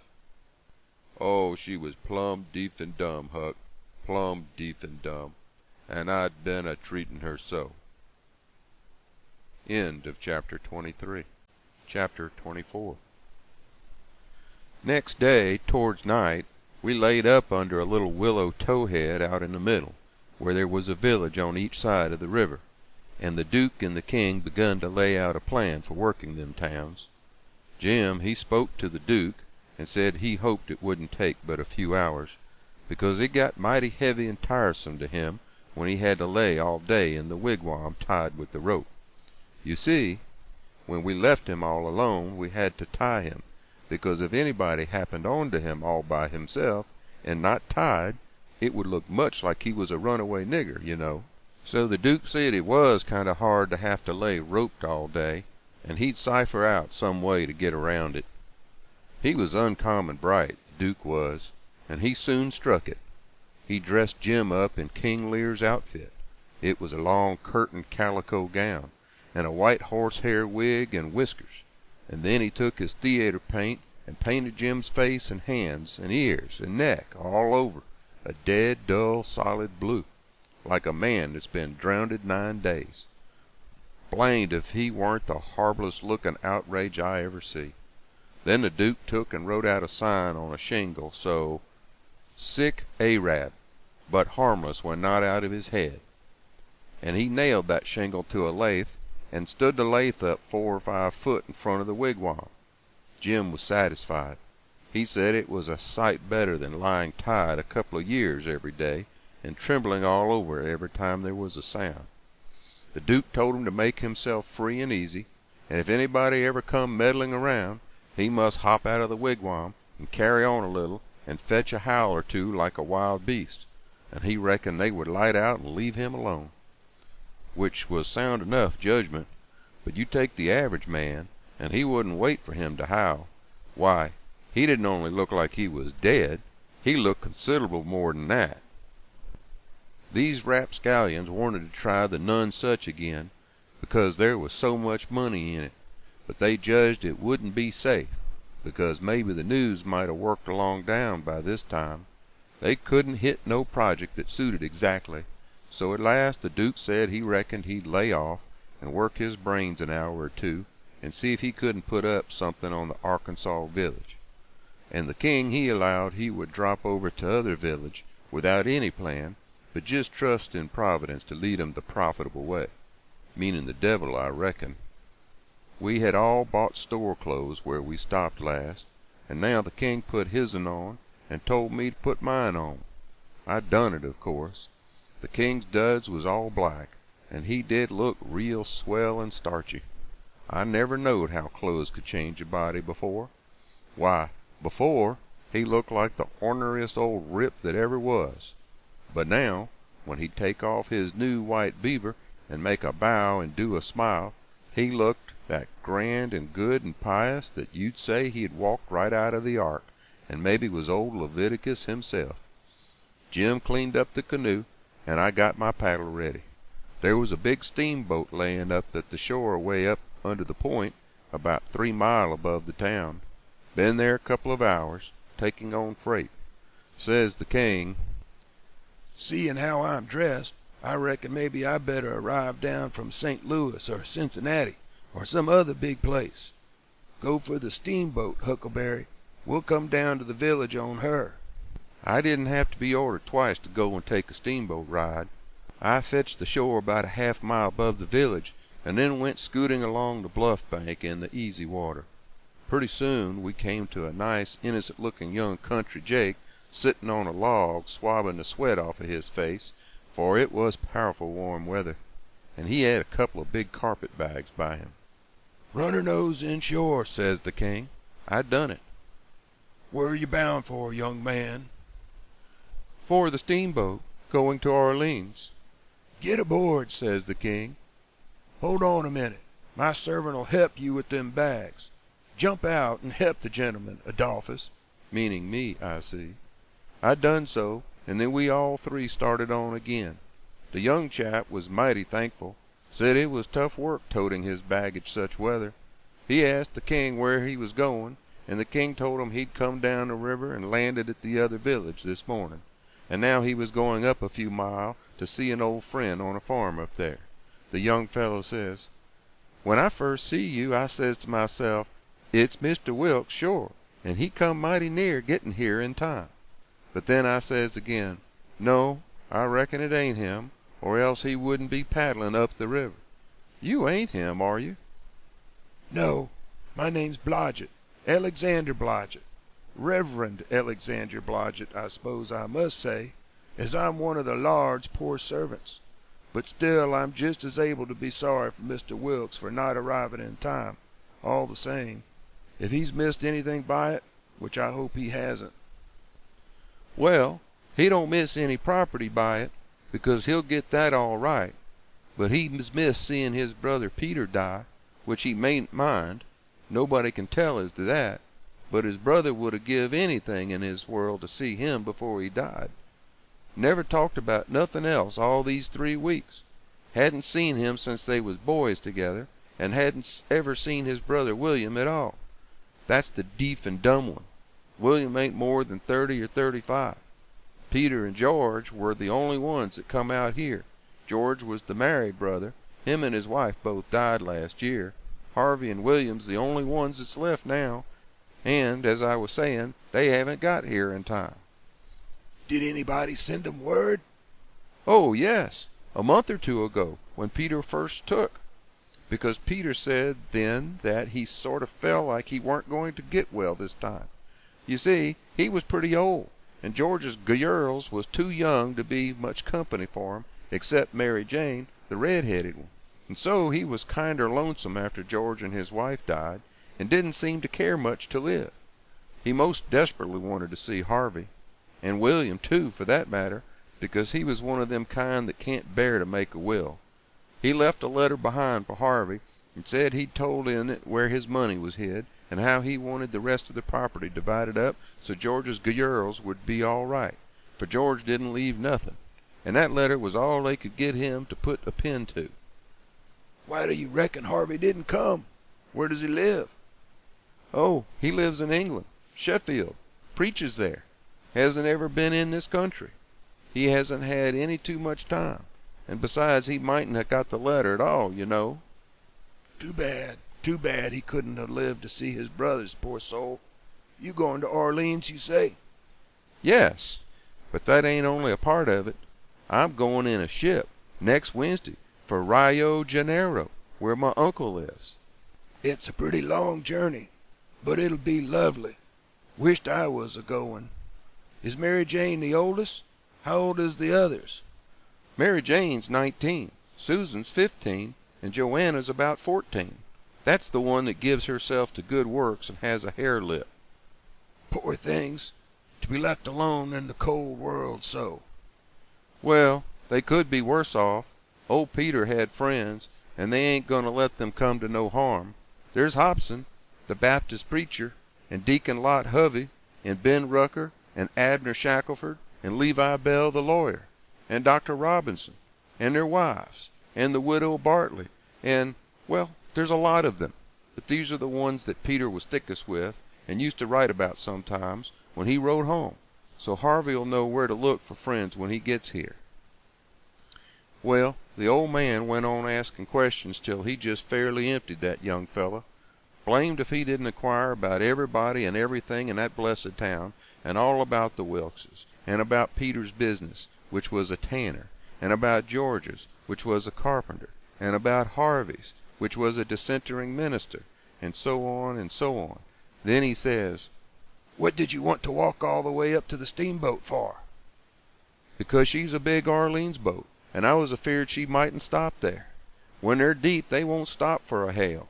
A Cincinnati boat will, but this is a St. Louis one. Was Peter Wilkes well off? Oh, yes, pretty well off. He had houses and land, and it's reckoned he left 3,000 or 4,000 in cash hid up somewheres. When did you say he died? I didn't, but it was last night. Funeral tomorrow, likely? Yes, about middle of the day. Well, it's all terrible sad, but we've all got to go one time or another. So what we want to do is be prepared, then we're all right. Yes, sir, it's the best way. Ma used to always say that. When we struck the boat, she was about done loading, and pretty soon she got off. The king never said nothing about going aboard, so I lost my ride after all. When the boat was gone, the king made me paddle up another mile to a lonesome place, and then he got ashore and says, Now, hustle back, right off, and fetch the Duke up here, and the new carpet bags. And if he's gone over to the other side, go over there and get him, and tell him to get himself up regardless. Shove along now.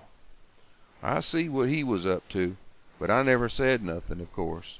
When I got back with the Duke, we hid the canoe, and then they sat down on a log, and the king told him everything, just like the young fella had said it, every last word of it.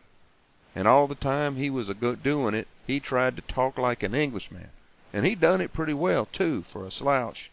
I can't imitate him, and so I ain't a-going to try, but he really done it pretty good. Then he says, How are you on the deaf and dumb, Bilgewater? The Duke said, leave him alone for that. Said he'd played a deaf and dumb person in the histrionic boards. So then they waited for a steamboat. About the middle of the afternoon, a couple of little boats come along, but they didn't come from high enough up the river. But at last there was a big one, and they hailed her. She sent out her yawl, and we went aboard, and she was from Cincinnati. And when they found we only wanted to go 4 or 5 mile, they was booming mad, and gave us a cussing, and said they wouldn't land us. But the king was calm. He says, If gentlemen can afford to pay $1 a mile apiece to be took on and put off in a yawl, a steamboat can afford to carry 'em, can it? So they softened down and said it was all right, and when we got to the village they yawled us ashore. About 24 men flocked down when they seen the yawl a-comin', and when the king says, "Can any of you gentlemen tell me where Mr. Peter Wilkes lives?" they give a glance at one another and nodded their heads as much as to say, "What'd I tell you?" Then one of them says, kind of soft and gentle, "I'm sorry, sir, but the best we can do is tell you where he did live yesterday evening."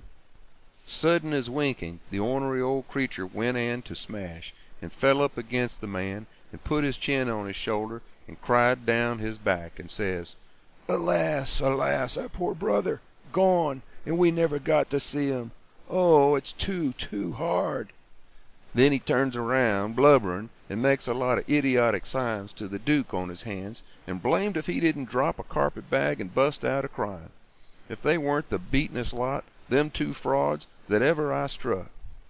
Well, the men gathered around and sympathized with them, and said all sorts of kind things to them, and carried their carpet bags up the hill for them, and let them lean on them and cry, and told the king all about his brother's last moments, and the king he told it all over again on his hands to the Duke, and both of them took on about that dead tanner like they'd lost the 12 disciples. Well, if I ever struck anything like it, I'm a nigger. It was enough to make a body ashamed of the human race. End of chapter 24. Chapter 25. The news was all over town in 2 minutes, and you could see the people tearing down on the run from every which way, some of them putting on their coats as they come. Pretty soon we was in the middle of a crowd, and the noise of the tramping was like a soldier march. The windows and the dooryards was full, and every minute somebody would say over a fence, "Is it them?" And somebody trotting along with the gang would answer back and say, "You bet it is." When we got to the house, the street in front of it was packed, and the 3 girls was standing in the door. Mary Jane was red-headed, but that don't make no difference. She was most awful beautiful, and her face and her eyes was all lit up like glory. She was so glad her uncles was come. The king, he spread his arms, and Mary Jane, she jumped for them, and the hare-lip jumped for the Duke, and there they had it. Everybody most, leastwise women, cried for joy to see them meet again at last and have such good times. The king, he hunched the Duke private. I see him do it. And then he looked around and see the coffin, over in the corner on 2 chairs. So then him and the Duke, with a hand across each other's shoulder, and to their eyes, walked slow and solemn over there. Everybody dropped back to give 'em room, and all the talk and noise stopped, people saying "shh," and all the men taking their hats off and drooping their heads, so you could hardly heard a pin fall. And when they got there they bent over and looked in the coffin and took one sight, and then they bust out a-crying so you could have heard them to Orleans most. And then they put their arms around each other's necks and hung their chins over each other's shoulders, and then for 3 minutes, or maybe 4, I never see 2 men leak the way they done. And mind you, everybody was doing the same, and the place was that damp I never see anything like it. Then one of them got on one side of the coffin and on t'other side, and they kneeled down and rested their foreheads on the coffin and let on to pray, all to themselves. Well, when it come to that, it worked the crowd like you never see anything like it, and everybody broke down and went to sobbing right out loud. The poor girls too, and every woman nearly went to the girls without saying a word and kissed them solemn on the forehead. And then they put their hand on their head and looked up towards the sky with the tears running down, and then busted out and went off sobbing and swabbing and give the next woman a show. I never see anything so disgusting. Well, by and by the king he gets up and comes forward a little, and works himself up and slobbers out a speech, all full of tears and flapdoodle, about its being a sore trial for him and his poor brother to lose the diseased, and to miss seeing diseased alive after the long journey of 4,000 miles. but it's a trial that's sweetened and sanctified to us by this dear sympathy and these holy tears. And so he thanks them out of his heart and out of his brother's heart, because out of their mouths they can't, words being too weak and cold, and all that kind of rot and slush, till it was just sickening.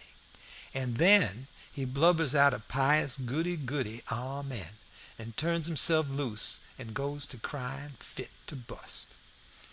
And the minute the words were out of his mouth, somebody over in the crowd struck up the doxology, and everybody joined in with all their might, and it just warmed you up and made you feel as good as church letting out.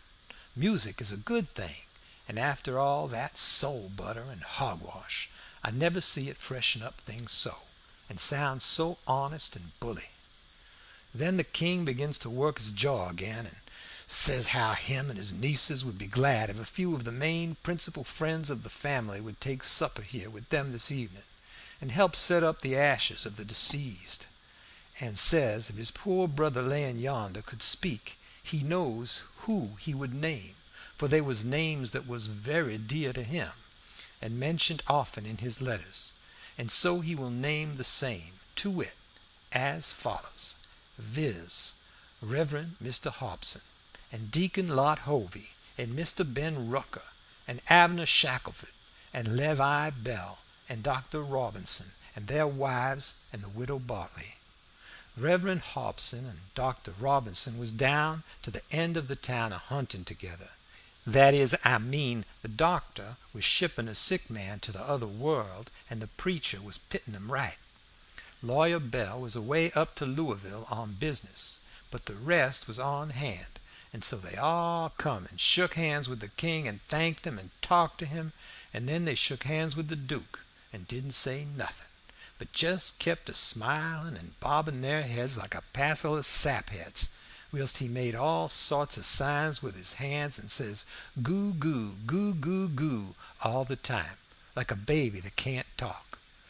So the king he blattered along and managed to inquire about pretty much everybody and dog in town by his name, and mentioned all sorts of little things that happened one time or another in the town, or to the Georges family, or to Peter.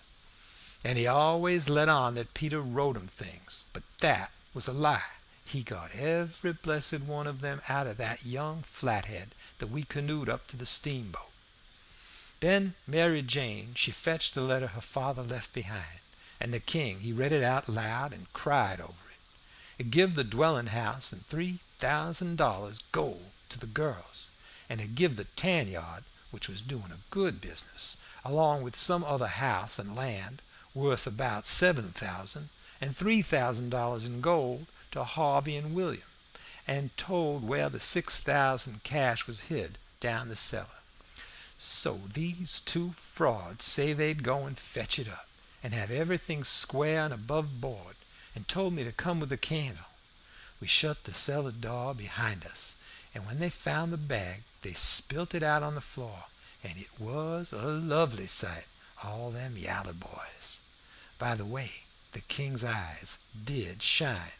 He slaps the duke on the shoulder and says, "Oh, this ain't bully nor nothing. Oh, no, I reckon not. Why, Billy, it beats the Nonsuch, don't it?" The duke allowed it did. They poured the yaller boys and sifted them through their fingers and let them jingle on the floor, and the king says, "It ain't no use talking, being brothers to a rich dead man and representatives of furrin heirs that's got left as the line for you and me, Bilge. This year comes a trusting in Providence. It's the best way in the long run. I've tried 'em all, and there ain't no better way." Most everybody would have been satisfied with the pile, and it took on trust. But no, they must count it, so they counts it, and it comes out $415 short. Says the king, "Durn 'em, I wonder what he done with that $415. They worried over that a while and ransacked all around for it. Then the duke says, "Well, he was a pretty sick man, and likely he made a mistake. I reckon that's the way of it. The best way is to let it go and keep still about it. We can spare it.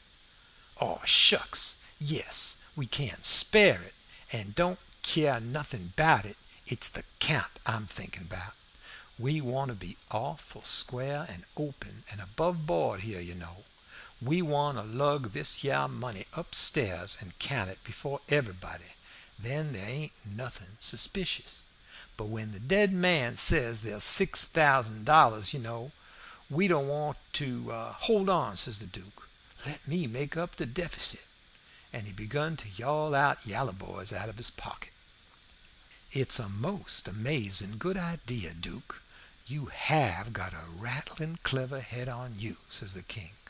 Blessed if the old Nonsuch ain't a helping us out again. And he begun to haul out yellow jackets and stack 'em up.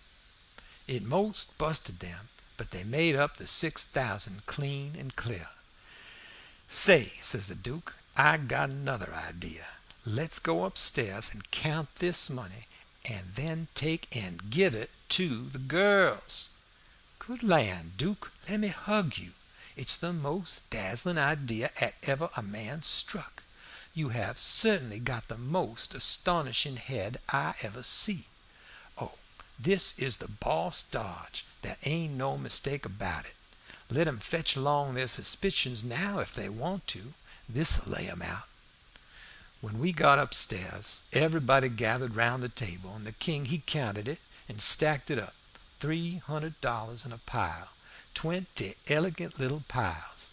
Everybody looked hungry at it and licked their chops.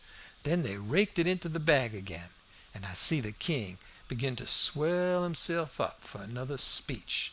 He says, "Friends all, my poor brother that lays yonder has done generous by them that's left behind in the vale of sorrows. He has done generous by these poor little lambs that he loved and sheltered, and that's left fatherless and motherless. Yes, and we that knowed him knows that he would have done more generous by 'em if he hadn't been afeard of wounding his dear Will'm and me. Now wouldn't he? There ain't no question about it in my mind. Well then, what kind of brothers would it be that'd stand in the way at such time? And what kind of uncles would it be that'd rob such poor sweet lambs as these 'at he loved so at such a time? If I know William, and I think I do, I just ask him." He turns around and begins to make a lot of signs to the Duke with his hands, and the Duke he looks at him stupid and leather-headed a while. Then all of a sudden he seems to catch his meaning, and jumps for the king, goo-gooing with all his might for joy, and hugs him about 15 times before he lets up. Then the king says, "I knowed it. I reckon that'll convince anybody the way he feels about it. Here, Mary Jane, Susan, Jonah, take the money. Take it all. It's the gift of him that lays yonder, cold but joyful." Mary Jane, she went for him, and Susan and the harelip went for the Duke, and then such another hugging and kissing I never see yet. And everybody crowded up with tears in their eyes, and most shook the hands off of them frauds, saying all the time, "You dear good souls, how lovely, how could you?" Well, then pretty soon all hands got to talking about the diseased again, and how good he was, and what a loss he was, and all that.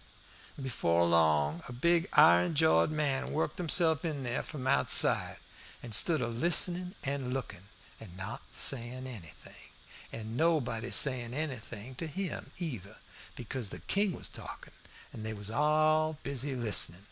The king was saying, in the middle of something he'd started in on, "They being particular friends of the diseased, that's why they're invited here this evening. But tomorrow we want all to come, everybody, for he respected everybody. He liked everybody, and so it's fitting that his funeral orgies should be public." And so he went a-mooning on and on, liking to hear himself talk, and every little while he fetched in his funeral orgies again, till the Duke he couldn't stand it no more, so he writes on a little scrap of paper, obsequies, you old fool," and folds it up, and goes to goo-gooing and reaching over people's heads to him. The king he reads it and puts it in his pocket and says, "Poor William, afflicted as he is, his heart's always right." Asks me to invite everybody to come to the funeral. Wants me to make 'em all welcome. But he needn't have worried. It was just what I was at. Then he weaves along again, perfectly calm, and goes to dropping in his funeral orgies again every now and then, just like he'd done before. And when he'd done it the third time, he says, "I say orgies, not because it's the common term, because it ain't, obsequies being the common term, but because orgies is the right term. Obsequies ain't used in England no more now. It's gone out. We say orgies now in England. Orgies is better, because it means the thing you're after more exact. It's a word that's made up out in the Greek orgo, outside, open, abroad, and the Hebrew jesum, to plant, cover up, hence inter. So you see, funeral orgies is an open, public funeral." He was the worst I ever struck. Well, the iron-jawed man, he laughed right in his face. Everybody was shocked. Everybody says, "Why, doctor!" And Abner Shackelford says, "Why, Robinson, hain't you heard the news? This is Harvey Wilkes." The king, he smiled eager, and shoved out his flopper, and says, "Is it my poor brother's dear, good friend and physician?" "Ah, keep your hands off of me," says the doctor. "You talk like an Englishman, don't you? It's the worst imitation I ever heard. You Peter Wilkes' brother? You're a fraud, that's what you are." Well, how they all took on! They crowded round the doctor and tried to quiet him down, and tried to explain to him and tell him how Harvey'd showed it 40 ways that he was Harvey, and knowed everybody by name, and the names of the very dogs, and begged him not to hurt Harvey's feelings and the poor girl's feelings and all that. But it weren't no use.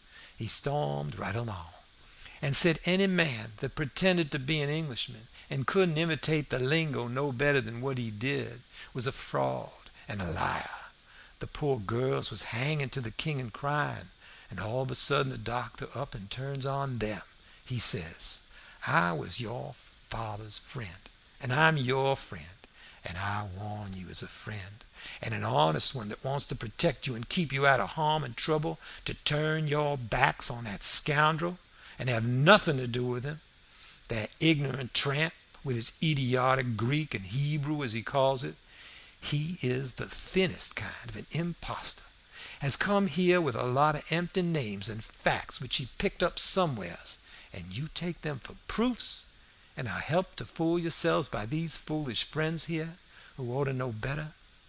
Mary Jane Wilkes, you know me for your friend, and for your unselfish friend too. Now listen to me. Turn this pitiful rascal out. I beg you to do it. Will you?" Mary Jane straightened herself up, and my, but she was handsome. She say, "Here is my answer." She hove up the bag of money and put it in the king's hands, and says, "Take this $6,000 and invest for me and my sisters any way you want to, and don't give us no receipt for it." Then she put her arm around the king on one side, and Susan and the hare lip done the same on the other. Everybody clapped their hands and stomped on the floor like a perfect storm, whilst the king held up his head and smiled proud. The doctor says, "All right, I wash my hands of the matter, but I warn you all that a time's coming when you're going to feel sick whenever you think of this day." And away he went. "All right, doctor," says the king, kind of mocking him. "We'll try and get him to send for you," which made them all laugh, and they said it was a prime good hit. End of chapter 25. Chapter 26. Well, when they was all gone, the king he asks Mary Jane how they was off for spare rooms, and she said she had one spare room, which would do for Uncle William, and she'd give her own room to Uncle Harvey, which was a little bigger, and she would turn into the room with her sisters and sleep on a cot.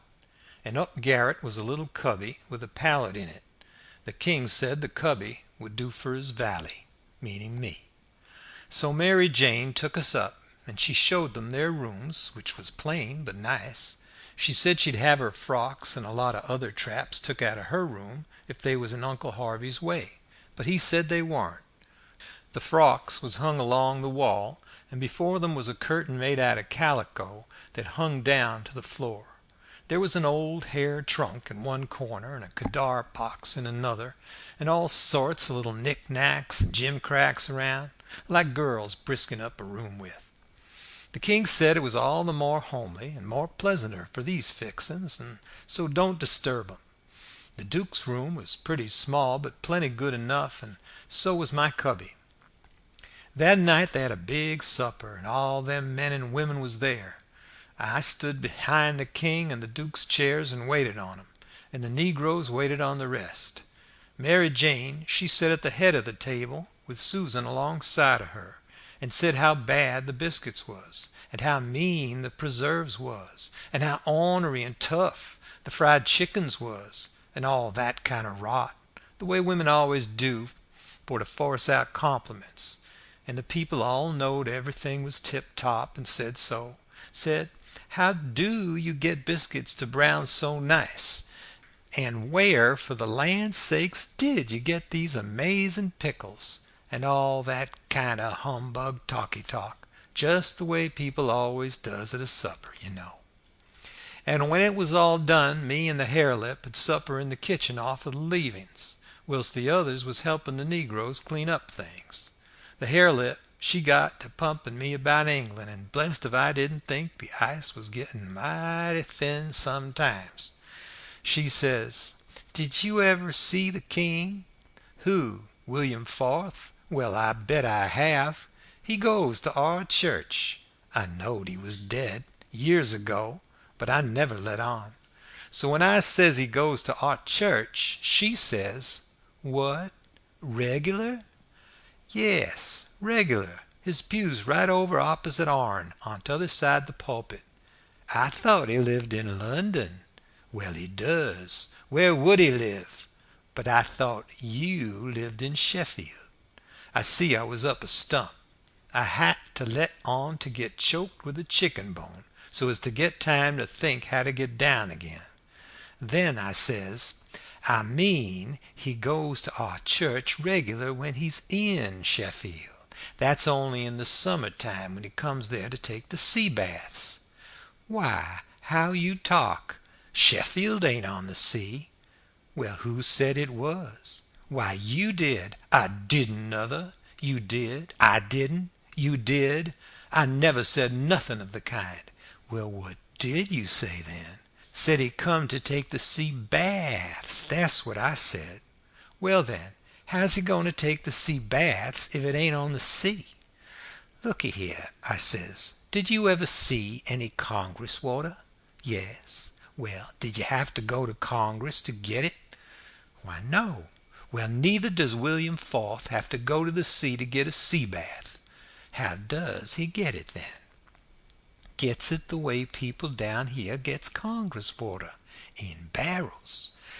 There in the palace at Sheffield they got furnaces, and he wants his water hot. They can't bile that amount of water away off there at the sea. They haven't got no conveniences for it. Oh, I see. You might have said that in the first place and saved time. When she said that, I see I was out of the woods again, and so I was comfortable and glad. Next she says, do you go to church too? Yes, regular. Where do you sit? Why, in our pew. Whose pew? Why, ourn, your Uncle Harvey's. His'n? What does he want with a pew? Wants to sit in it. What do you reckon he wants with it? Why, I thought he'd be in the pulpit. Rot him. I forget it was a preacher. I see I was up a stump again, so I played another chicken bone and got another think. Then I says, blame it, do you suppose there ain't but one preacher to a church? Why, what do they want with more? What, to preach before a king? I never did see such a girl as you. They don't have no less than 17. 17! My land! Why, I wouldn't set out such a string as that, not if I never got to glory. It must take 'em a week. Shucks! They don't all of 'em preach the same day. Only one of 'em. Well, then, what does the rest of 'em do? Aw, nothing much. Loll around, pass the plate, and one thing or another, but mainly they don't do nothing. Well, then, what are they for? Well, they're for style. Don't you know nothing? Well, I don't want to know such foolishness as that. How is servants treated in England? Do they treat 'em better than we treat our negroes? No, a servant ain't nobody there. They treat 'em worse than dogs. Don't they give 'em holidays the way we do? Christmas and New Year's week and 4th of July? Oh, just listen. A body could tell you ain't never been to England by that. Why, Joanna, they never see a holiday from year's end to year's end. Never go to the circus, nor theater, nor negro shows, nor nowheres. Nor church, nor church. But you always went to church. Well, I was gone up again. I forgot I was the old man's servant. But next minute I whirled in on a kind of explanation how a valet was different from a common servant and had to go to church whether he wanted to or not, and set with the family on account of its being the law. But I didn't do it pretty good, and when I got done I see she warn't satisfied. She says, "Honest Injun, now ain't you been telling me a lot of lies?" "Honest Injun," I says, "none of it at all." "None of it at all. Not a lie in it," says I. "Lay your hand on this book and say it." I see it warn't nothing but a dictionary, so I laid my hand on it and said it. So then she looked a little better satisfied and says, "Well, then, I'll believe some of it, but I hope to gracious if I'll believe the rest." "What is it you won't believe, Joe?" says Mary Jane, stepping in with Susan behind her. "It ain't right nor kind for you to talk so to him, and him a stranger, and so far from his people. How would you like to be treated so?" "That's always your way, Mame, always sailing in to help somebody before they're hurt. I ain't done nothing to him. He's told some stretchers, I reckon, and I said I wouldn't allow it at all, and that's every bit and grain I did say. I reckon he can stand a little thing like that, can't he?" "I don't care whether 'twas little or whether 'twas big. He's here in our house, and a stranger, and it wasn't good of you to say it. If you was in his place it would make you feel ashamed, and so you oughtn't to say a thing to another person that will make them feel ashamed. Why, Mame, he said—" "It don't make no difference what he said. That ain't the thing. The thing is for you to treat him kind, and not be saying things to make him remember he ain't in his own country and amongst his own folks." I says to myself, this is a girl that I'm letting that old reptile rob of her money. Then Susan, she waltzed in, and if you'll believe me, she did give Harelip hark from the tomb. Says I to myself, and this is another one that I'm letting him rob of her money. Then Mary Jane, she took another inning, and went in sweet and lovely again, which was her way. But when she got done, there warn't hardly anything left of poor Harelip, so she hollered. "All right then," says the girl, "you just ask his pardon." She done it too, and she done it beautiful. She done it so beautiful it was good to hear, and I wished I could tell her 1,000 lies so she could do it again. I says to myself, this is another one, and I'm letting him rob her of her money. And when she got through, they all just laid themselves out to make me feel at home, and I know I was amongst friends. I felt so ornery and low down and mean that I says to myself, my mind's made up. I'll hive that money for them or bust. So then I lit out for bed, I said, meaning some time or another. When I got by myself, I went to thinking the thing over. I says to myself, shall I go to the doctor private and blow on these frauds? No, that won't do. He might tell who told them. Then the king and the duke would make it warm for me. Shall I go private and tell Mary Jane? No, I dasn't do it. Her face would give 'em a hint sure. They've got the money and they'd slide right out and get away with it. If she was to fetch in help, I'd get mixed up in the business before it was done with, I judge. Nope, there ain't no good way but one. I got to steal that money somehow, and I got to steal it some way that they won't suspicion that I done it. They got a good thing here, and they ain't a-goin' to leave till they've played this family and this town for all they're worth. So I'll find a chance time enough. I'll steal it and hide it, and by, when I'm away down the river, I'll write a letter and tell Mary Jane where it's hid. But I better hide it tonight if I can, because the doctor maybe hasn't let up as much as he lets on he has. He might scare them out of here yet. So, thinks I, I'll go and search their rooms. Upstairs the hall was dark, but I found the Duke's room and started to paw round it with my hands. But I recollected it wouldn't be much like the king to let anybody else take care of that money but his own self. So then I went to his room and begun to paw around there. But I see I couldn't do nothing without a candle, and I dasn't light one, of course. So I judged I'd got to do the other thing, lay for them and eavesdrop. About that time I hears their footsteps coming, and I was going to skip under the bed. I reached for it, but it wasn't where I thought it would be. But I touched the curtain that hid Mary Jane's frocks, so I jumped in behind that and snuggled in amongst the gowns and stood there perfectly still. They come in and shut the door, and the first thing the Duke done was to get down and look under the bed. Then I was glad I hadn't found the bed when I wanted it. And yet, it's kind of natural to hide under the bed when you're up to anything private. They sits down then, and the king says, "Well, what is it?" and cut it middling short, because it's better for us to be down there whooping up the morning than up here giving 'em a chance to talk us over. Well, this is it, Capet. I ain't easy. I ain't comfortable. That doctor lays on my mind. I wanted to know your plans. I've got a notion, and I think it's a sound one. What is it, Duke? That we better glide out of this before 3 in the morning and clip it down the river with what we've got, especially seeing we got it so easy, given back to us, flung at our heads, as you might say, when of course we allowed to have to steal it back. I'm for knocking off and lighting out. That made me feel pretty bad.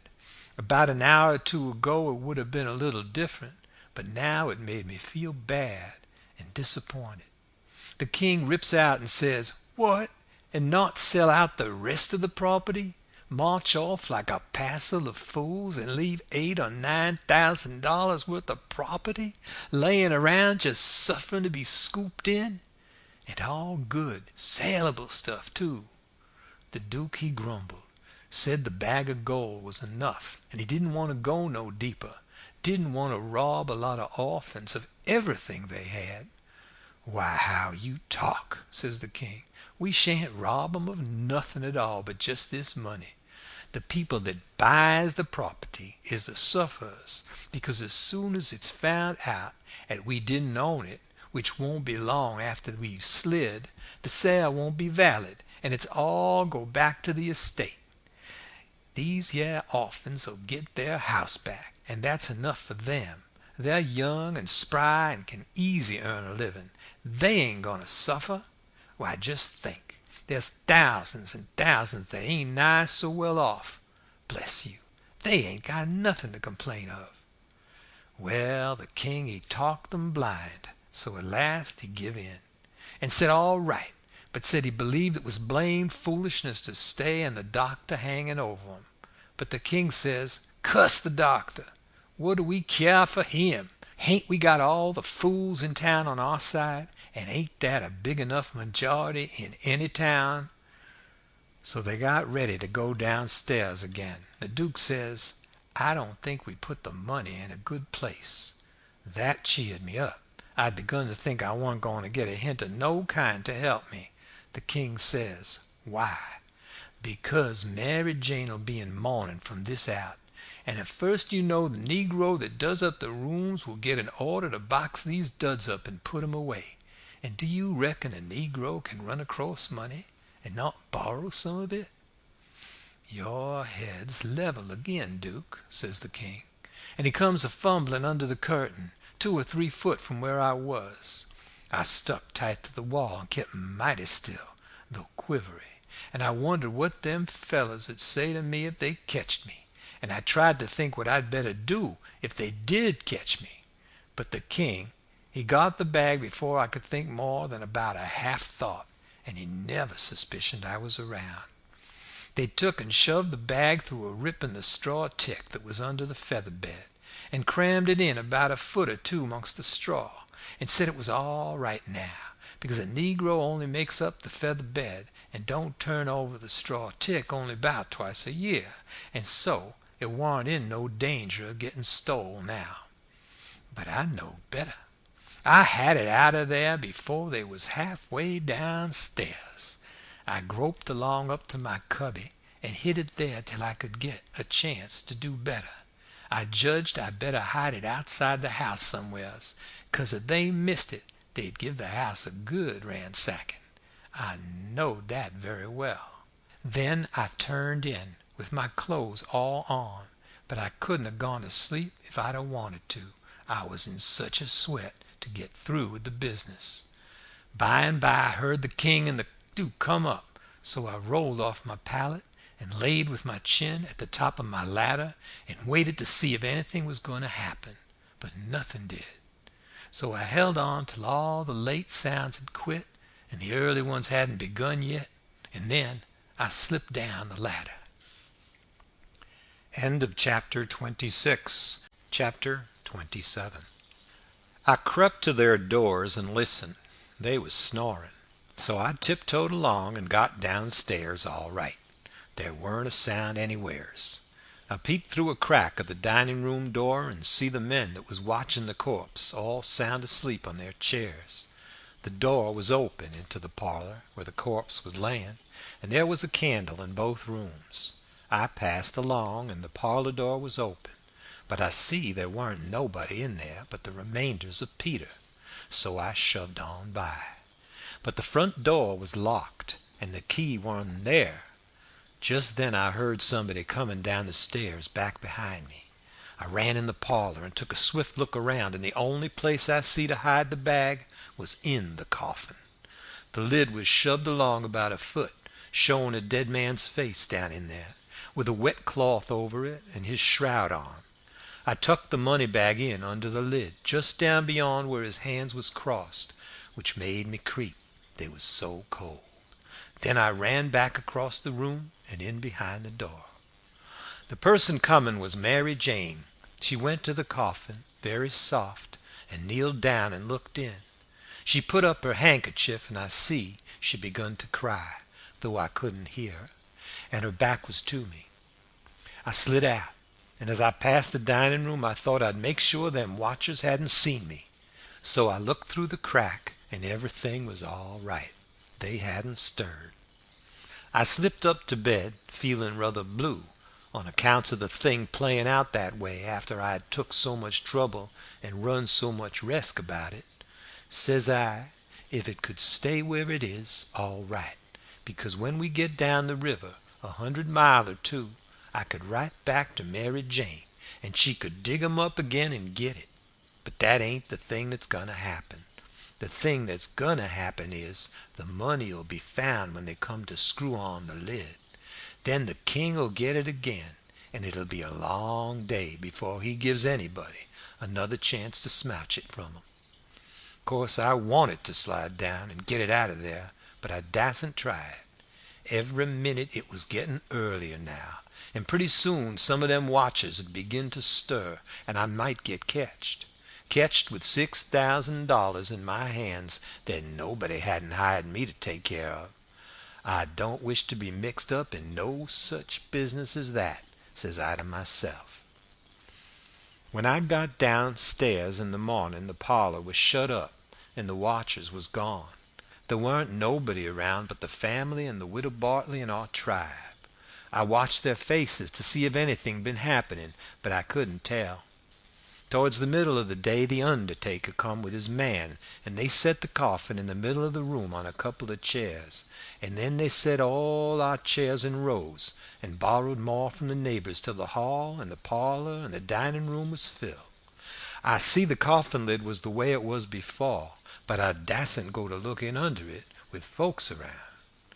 Then the people begun to flock in, and the beats and the girls took seats in the front row at the head of the coffin, and for a half an hour the people filed around slow, in single rank, and looked down at the dead man's face a minute, and some dropped in a tear, and it was all very still and solemn, only the girls and the beats holding handkerchiefs to their eyes and keeping their heads bent and sobbing a little.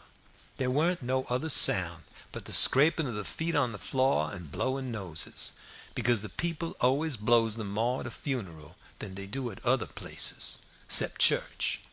When the place was packed full, the undertaker, he slid around in his black gloves with his softy, soothering ways, putting on the last touches and getting people and things all shipshape and comfortable, and making no more sound than a cat. He never spoke. He moved people round, he squeezed in late ones, he opened up passageways, and done it with nods and signs with his hands. Then he took his place over against the wall. He was the softest, stealthiest man I ever see, and there weren't no more smile to him than there is to a ham. They'd borrowed a melodeon, a sick one, and when everything was ready, a young woman sat down and worked it, and it was pretty squeaky and colicky, and everybody joined in and sung, and Peter was the only one that had a good thing, according to my notion.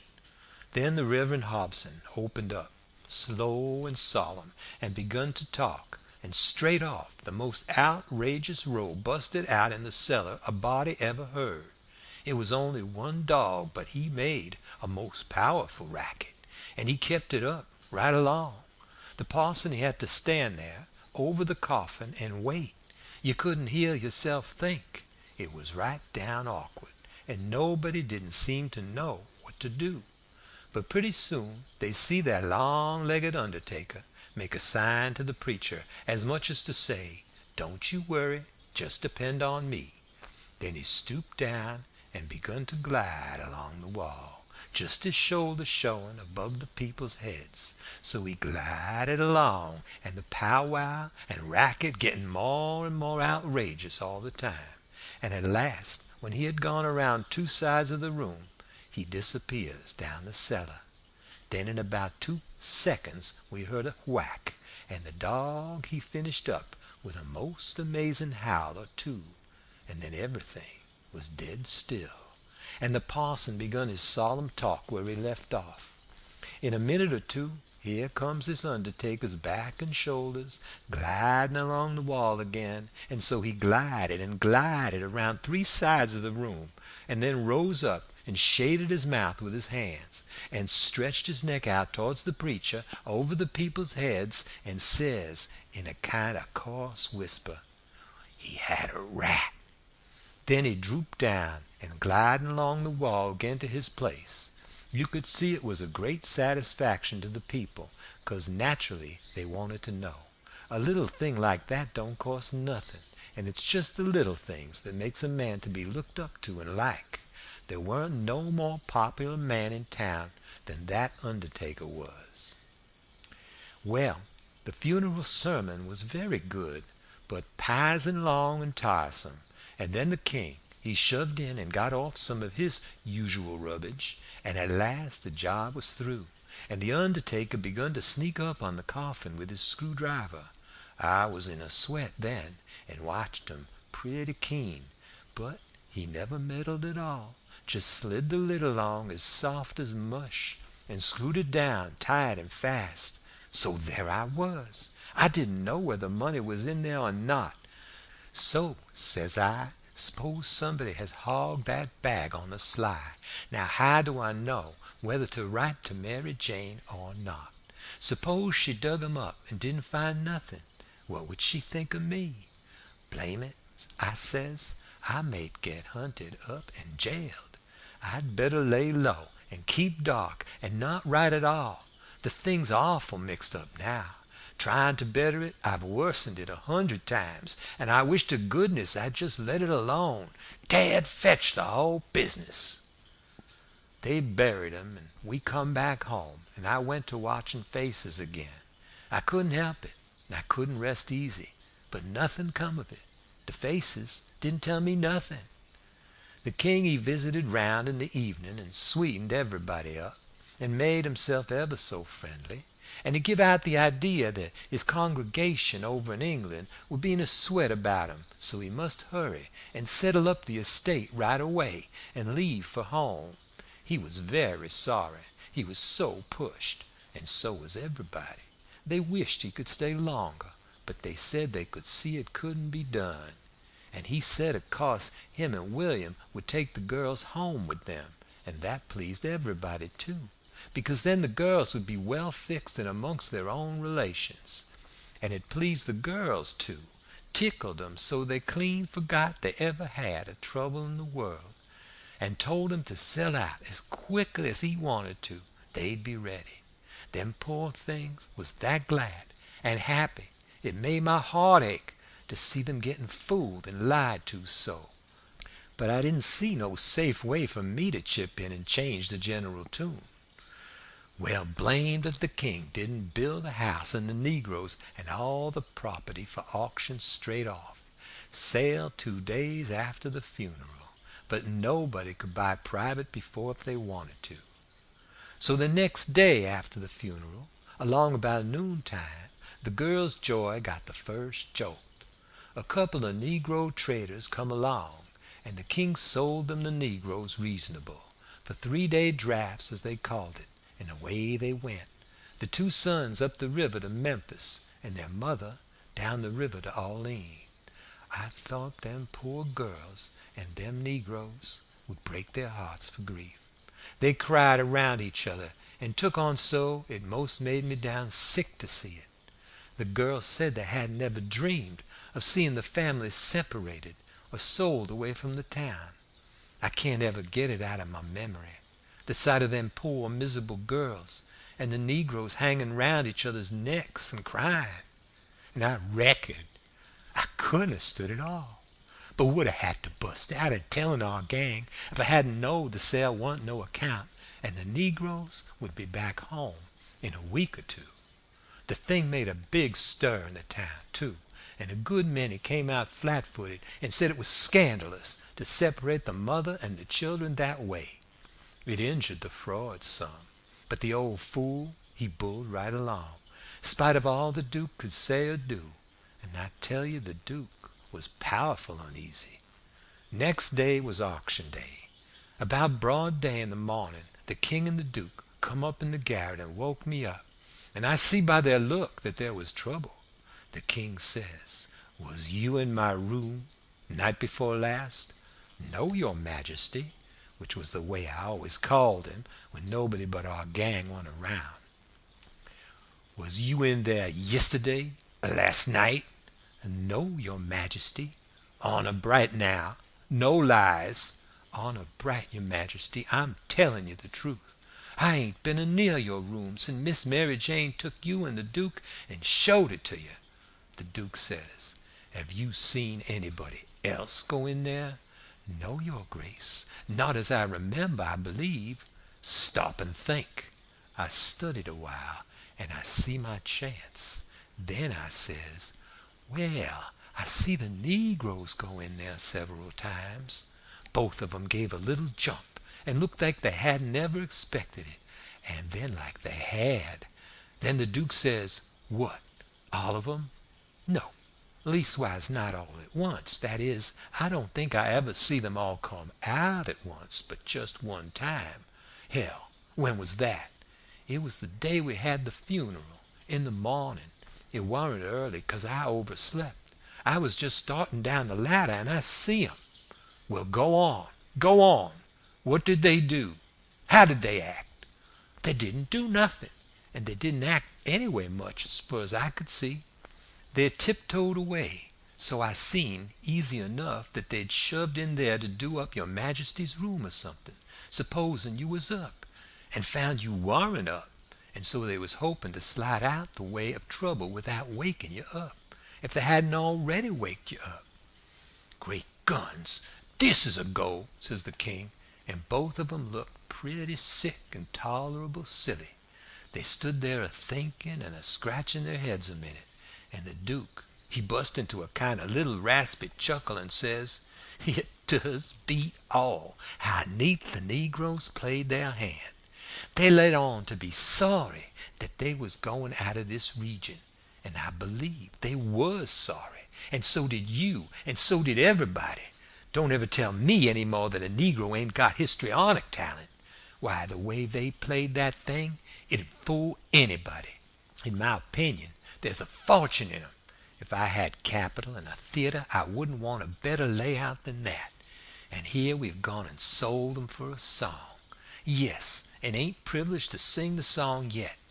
Say, where is that song, that draft?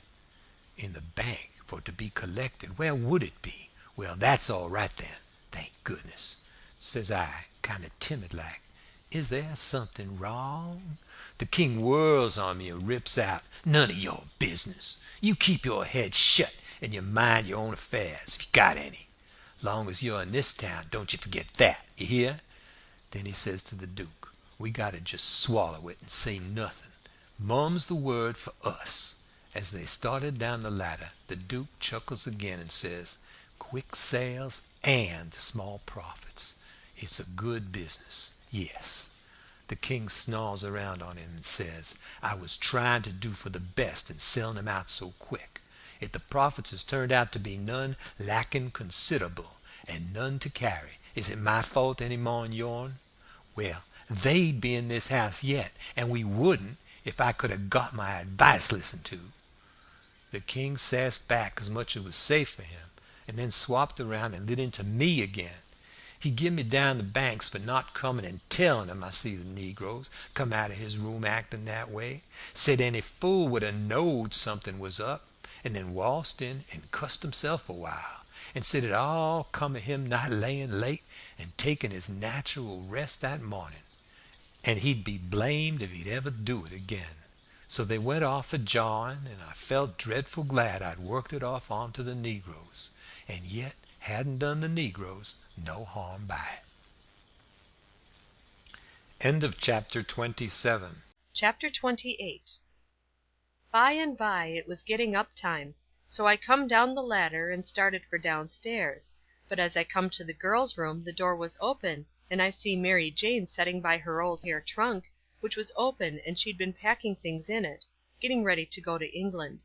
But she had stopped now with a folded gown in her lap, and had her face in her hands, crying. I felt awful bad to see it. Of course anybody would. I went in there and says, Miss Mary Jane, you can't a-bear to see people in trouble, and I can't, most always. Tell me about it. So she done it. It was the niggers. I just expected it. She said the beautiful trip to England was most about spoiled for her. She didn't know how she was ever going to be happy there, knowing the mother and the children warn't ever going to see each other no more, and then busted out bitterer than ever, and flung up her hands, and says, Oh, dear, dear, to think they ain't ever going to see each other any more. But they will, and inside of 2 weeks, and I know it, says I. Laws, if it was out before I could think. And before I could budge, she throws her arms around my neck and told me to say it again, say it again, say it again. I see I had spoke too sudden and said too much, and was in a close place. I asked her to let me think a minute, and she set me there very impatient and excited and handsome, but looking kind of happy and eased up, like a person that's had a tooth pulled out. So I went to studying it out. I says to myself, I reckon a body that ups and tells the truth when he is in a tight place is taking considerable many rests, though I ain't had no experience and can't say for certain. But it looks so to me, anyway. And yet here's a case where I'm blessed if it don't look to me like the truth is better, and actually safer, than a lie. I must lay it by in my mind, and think it over some time or other, it's so kind of strange and unregular. I never see nothing like it. Well, I says to myself at last, I'm a-going to chance it. I'll up and tell the truth this time, though it does seem most like setting down on a keg of powder and touching it off just to see where you'll go to. Then I says, Miss Mary Jane, is there any place out of town a little ways where you could go and stay 3 or 4 days? Yes, Mr. Lothrop's. Why?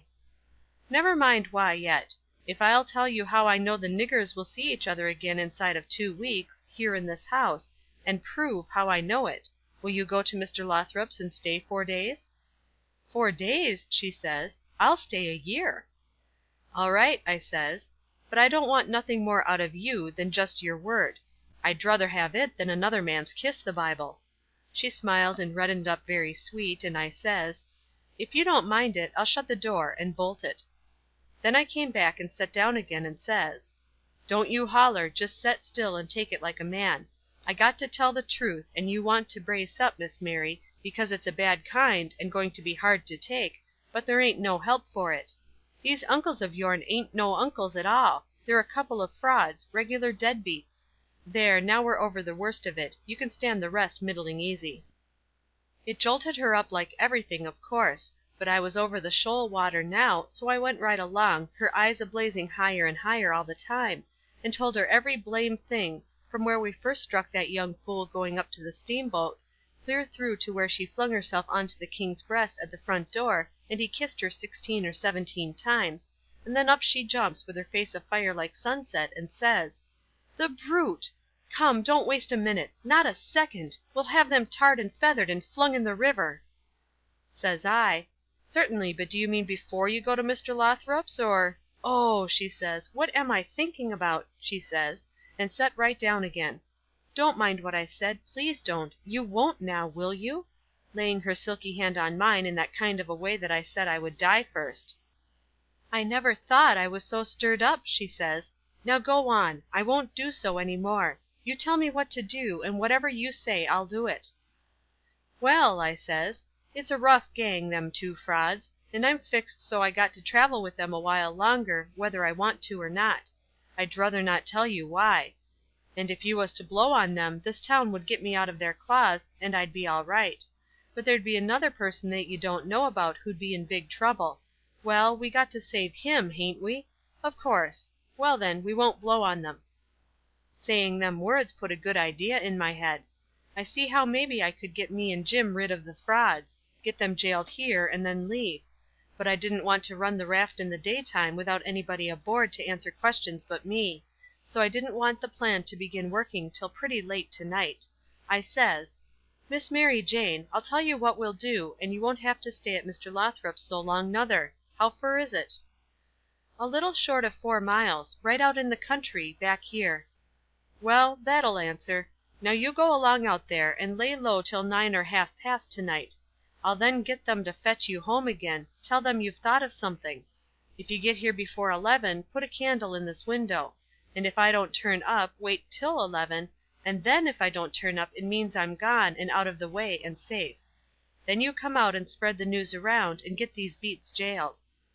Good, she says, I'll do it.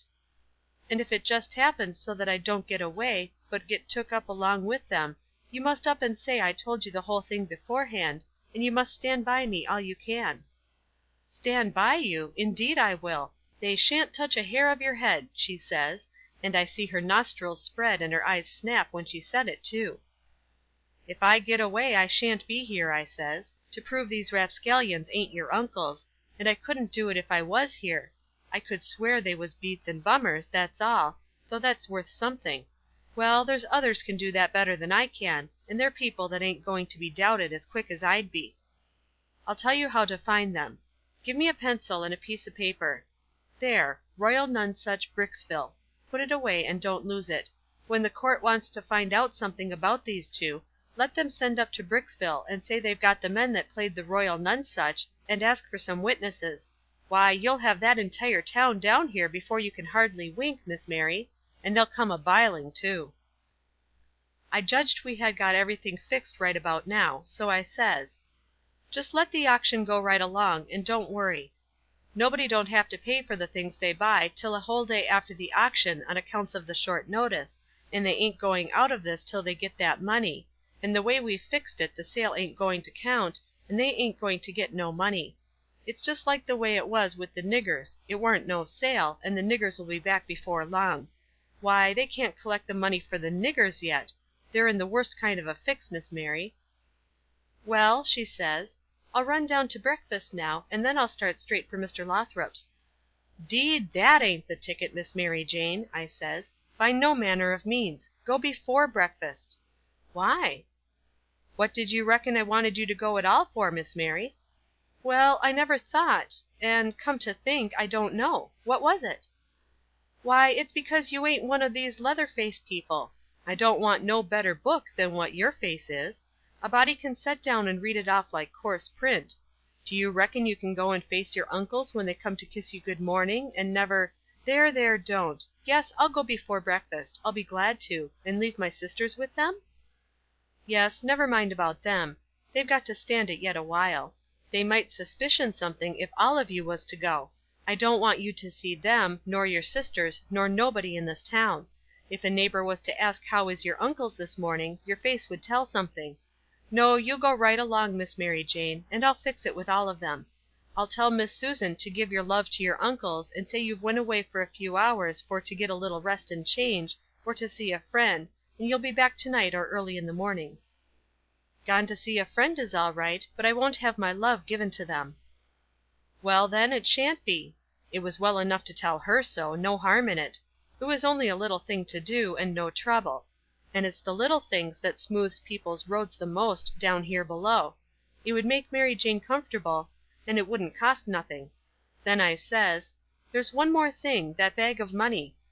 "Well, they've got that, and it makes me feel pretty silly to think how they got it." "No, you're out there. They hain't got it." "Why, who's got it?" "I wish I knowed, but I don't. I had it, because I stole it from them. And I stole it to give to you, and I know where I hid it, but I'm afraid it ain't there no more. I'm awful sorry, Miss Mary Jane. I'm just as sorry as I can be. But I done the best I could, I did, honest. I come nigh getting caught, and I had to shove it into the first place I come to, and run, and it warn't a good place." "Oh, stop blaming yourself. It's too bad to do it, and I won't allow it. You couldn't help it. It wasn't your fault. Where did you hide it?" I didn't want to set her to thinking about her troubles again, and I couldn't seem to get my mouth to tell her what would make her see that corpse lying in the coffin with that bag of money on his stomach. So for a minute I didn't say nothing, then I says: "I'd ruther not tell you where I put it, Miss Mary Jane, if you don't mind letting me off, but I'll write it for you on a piece of paper, and you can read it along the road to Mr. Lothrop's if you want to. Do you reckon that'll do?" "Oh, yes." So I wrote: "I put it in the coffin. It was there when you was crying there, away in the night. I was behind the door, and I was mighty sorry for you, Miss Mary Jane." It made my eyes water a little to remember her crying there all by herself in the night, and them devils lying there right under her own roof, shaming her and robbing her. And when I folded it up and gave it to her, I see the water come into her eyes, too, and she shook me by the hand hard, and says: "Good-bye. I'm going to do everything just as you've told me, and if I don't ever see you again, I shan't ever forget you, and I'll think of you many and many a time, and I'll pray for you, too." And she was gone. Pray for me! I reckoned if she knowed me, she'd take a job that was more nearer her size. But I bet she done it, just the same. She was just that kind. She had the grit to pray for Judas if she took the notion. There weren't no back down to her, I judge. You may say what you want to, but in my opinion she had more sand in her than any girl I ever see. In my opinion she was just full of sand. It sounds like flattery, but it ain't no flattery. And when it comes to beauty, and goodness, too, she lays over them all. I hain't never seen her since that time that I see her go out of that door. No, I hain't never seen her since, but I reckon I've thought of her a many and a many a million times, and of her saying she would pray for me, and if ever I'd a thought it would do any good for me to pray for her, blamed if I wouldn't a done it or bust. Well, Mary Jane she lit out the back way, I reckon, because nobody see her go. When I struck Susan in the hare lip, I says: What's the name of them people over on t'other side of the river that you all goes to see sometimes? They says, there's several, but it's the Proctors mainly. That's the name, I says. I most forgot it. Well, Miss Mary Jane, she told me to tell you she's gone over there in a dreadful hurry. One of them's sick. Which one? I don't know. Leastways, I kinder forget. But I think it's, sakes alive, I hope it ain't Hanner. I'm sorry to say it, I says, but Hanner's the very one. My goodness, she was so well only last week. Is she took bad? It ain't no name for it. They set up with her all night, Miss Mary Jane said, and they don't think she'll last many hours. Only think of that, now! What's the matter with her? I couldn't think of anything reasonable right off that way, so I says, mumps. Mumps, your granny! They don't set up with people that's got the mumps. They don't they? You better bet they do with these mumps. These mumps is different. It's a new kind, Mary Jane said. How is it a new kind? Because it's mixed up with other things. What other things? Well, measles, and whooping cough, and erysipelas, and consumption, and yeller janders, and brain fever, and I don't know what all. My land, and they call it the mumps? That's what Miss Mary Jane said. Well, what in the nation do they call it the mumps for? Why, because it is the mumps. That's what it starts with. Well, there ain't no sense in it. A body might stump his toe, and take pison, and fall down the well, and break his neck, and bust his brains out, and somebody come along and ask what killed him, and some numbskull up and say, why, he stumped his toe. Would there be any sense in that? No. And there ain't no sense in this, nuther. Is it catching? Is it catching? Why, how you talk! Is a harrow catching in the dark? If you don't hitch onto one tooth, you're bound onto another, ain't you? And you can't get away with that tooth without fetching the whole harrow along, can you? Well, these kind of mumps is a kind of a harrow, as you may say, and it ain't no slouch of a harrow nuther, you come to get it hitched on good. Well, it's awful, I think, says the harelip. I'll go to Uncle Harvey and... Oh, yes, I says, I would. Of course I would. I wouldn't lose no time. Well, why wouldn't you? Just look at it a minute, and maybe you can see. Hain't your uncles obleeged to get along home to England as fast as they can? And do you reckon they'd be mean enough to go off and leave you to go all that journey by yourselves? You know they'll wait for you. So fur, so good. Your Uncle Harvey's a preacher, ain't he? Very well, then. Is a preacher going to deceive a steamboat clerk? Is he going to deceive a ship clerk, so as to get them to let Miss Mary Jane go aboard? Now you know he ain't. What will he do then? Why, he'll say, it's a great pity, but my church matters has got to get along the best way they can, for my niece has been exposed to the dreadful pluribus unum mumps, and so it's my bounden duty to set down here and wait the 3 months it takes to show on her if she's got it. But never mind, if you think it's best to tell your Uncle Harvey... Shucks, and stay fooling around here when we could all be having good times in England whilst we was waiting to find out whether Mary Jane's got it or not? Why, you talk like a muggins. Well, anyway, maybe you'd better tell some of the neighbors. Listen at that, now. You do beat all for natural stupidness. Can't you see that they'd go and tell? There ain't no way but just to tell nobody at all. Well, maybe you're right. Yes, I judge you are right. But I reckon we ought to tell Uncle Harvey she's gone out a while anyway, so he won't be uneasy about her? Yes, Miss Mary Jane, she wanted you to do that. She says, tell them to give Uncle Harvey and William my love and a kiss, and say I've run over to the river to see Mr. What is the name of that rich family your Uncle Peter used to think so much of? I mean the one that... Why, you mean the Apthorps, ain't it? Of course. Bother them kind of names. A body can't ever seem to remember them half the time somehow. Yes, she said, say she has run over for to ask the Apthorps to be sure to come to the auction and buy this house, because she allowed her Uncle Peter would rather they had it than anybody else, and she's going to stick to them till they say they'll come, and then, if she ain't too tired, she's coming home, and if she is, she'll be home in the morning anyway. She said, don't say nothing about the Proctors, but only about the Apthorps, which'll be perfectly true, because she's going over there to speak about their buying the house. I know it, because she told me so herself. All right, they said, and cleared out to lay for their uncles, and give them the love and the kisses, and tell them the message. Everything was all right now. The girls wouldn't say nothing because they wanted to go to England. and the king and the duke would ruther Mary Jane was off working for the auction than around in reach of Dr. Robinson. I felt very good. I judged I had done it pretty neat. I reckoned Tom Sawyer couldn't 'a' done it no neater himself. Of course he would 'a' throwed more style into it, but I can't do that very handy, not being brung up to it. Well, they held the auction in the public square, along towards the end of the afternoon, and it strung along, and the old man he was on hand and looking his level p'isonest, up there alongside of the auctioneer, and chipping in a little scripture now and then, or a little goody-goody saying of some kind, and the duke he was around goo-gooing for sympathy all he knowed how, and just spreading himself generally. But by and by the thing dragged through, and everything was sold, everything but a little old trifling lot in the graveyard. So they'd got to work that off. I never see such a giraffe as the king was for wanting to swallow everything.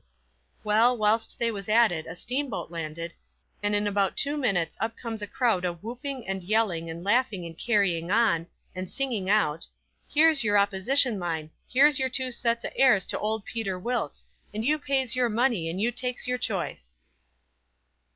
Chapter 29. They was fetching a very nice looking old gentleman along, and a nice looking younger one, with his right arm in a sling. And by souls, how the people yelled and laughed, and kept it up. But I didn't see no joke about it, and I judged it would strain the duke and the king some to see any. I reckoned they'd turn pale. But no, nary a pale did they turn. The duke he never let on he suspicioned what was up, but just went a goo-gooing around, happy and satisfied, like a jug that's googling out buttermilk, and as for the king, he just gazed and gazed down sorrowful on them newcomers, like it gave him the stomach-ache in his very heart to think there could be such frauds and rascals in the world. Oh, he done it admirable. Lots of the principal people gethered round the king, to let him see they was on his side. That old gentleman that had just come looked all puzzled to death. Pretty soon he begun to speak, and I see straight off he pronounced like an Englishman, not the king's way, though the king's was pretty good for an imitation. I can't give the old gent's words, nor I can't imitate him, but he turned round to the crowd and says, about like this: "It is a surprise to me which I wasn't looking for, and I'll acknowledge, candid and frank, that I ain't very well fixed to meet it and answer it. For my brother and me has had misfortunes. He's broke his arm, and our baggage got put off at a town above here last night in the night by a mistake.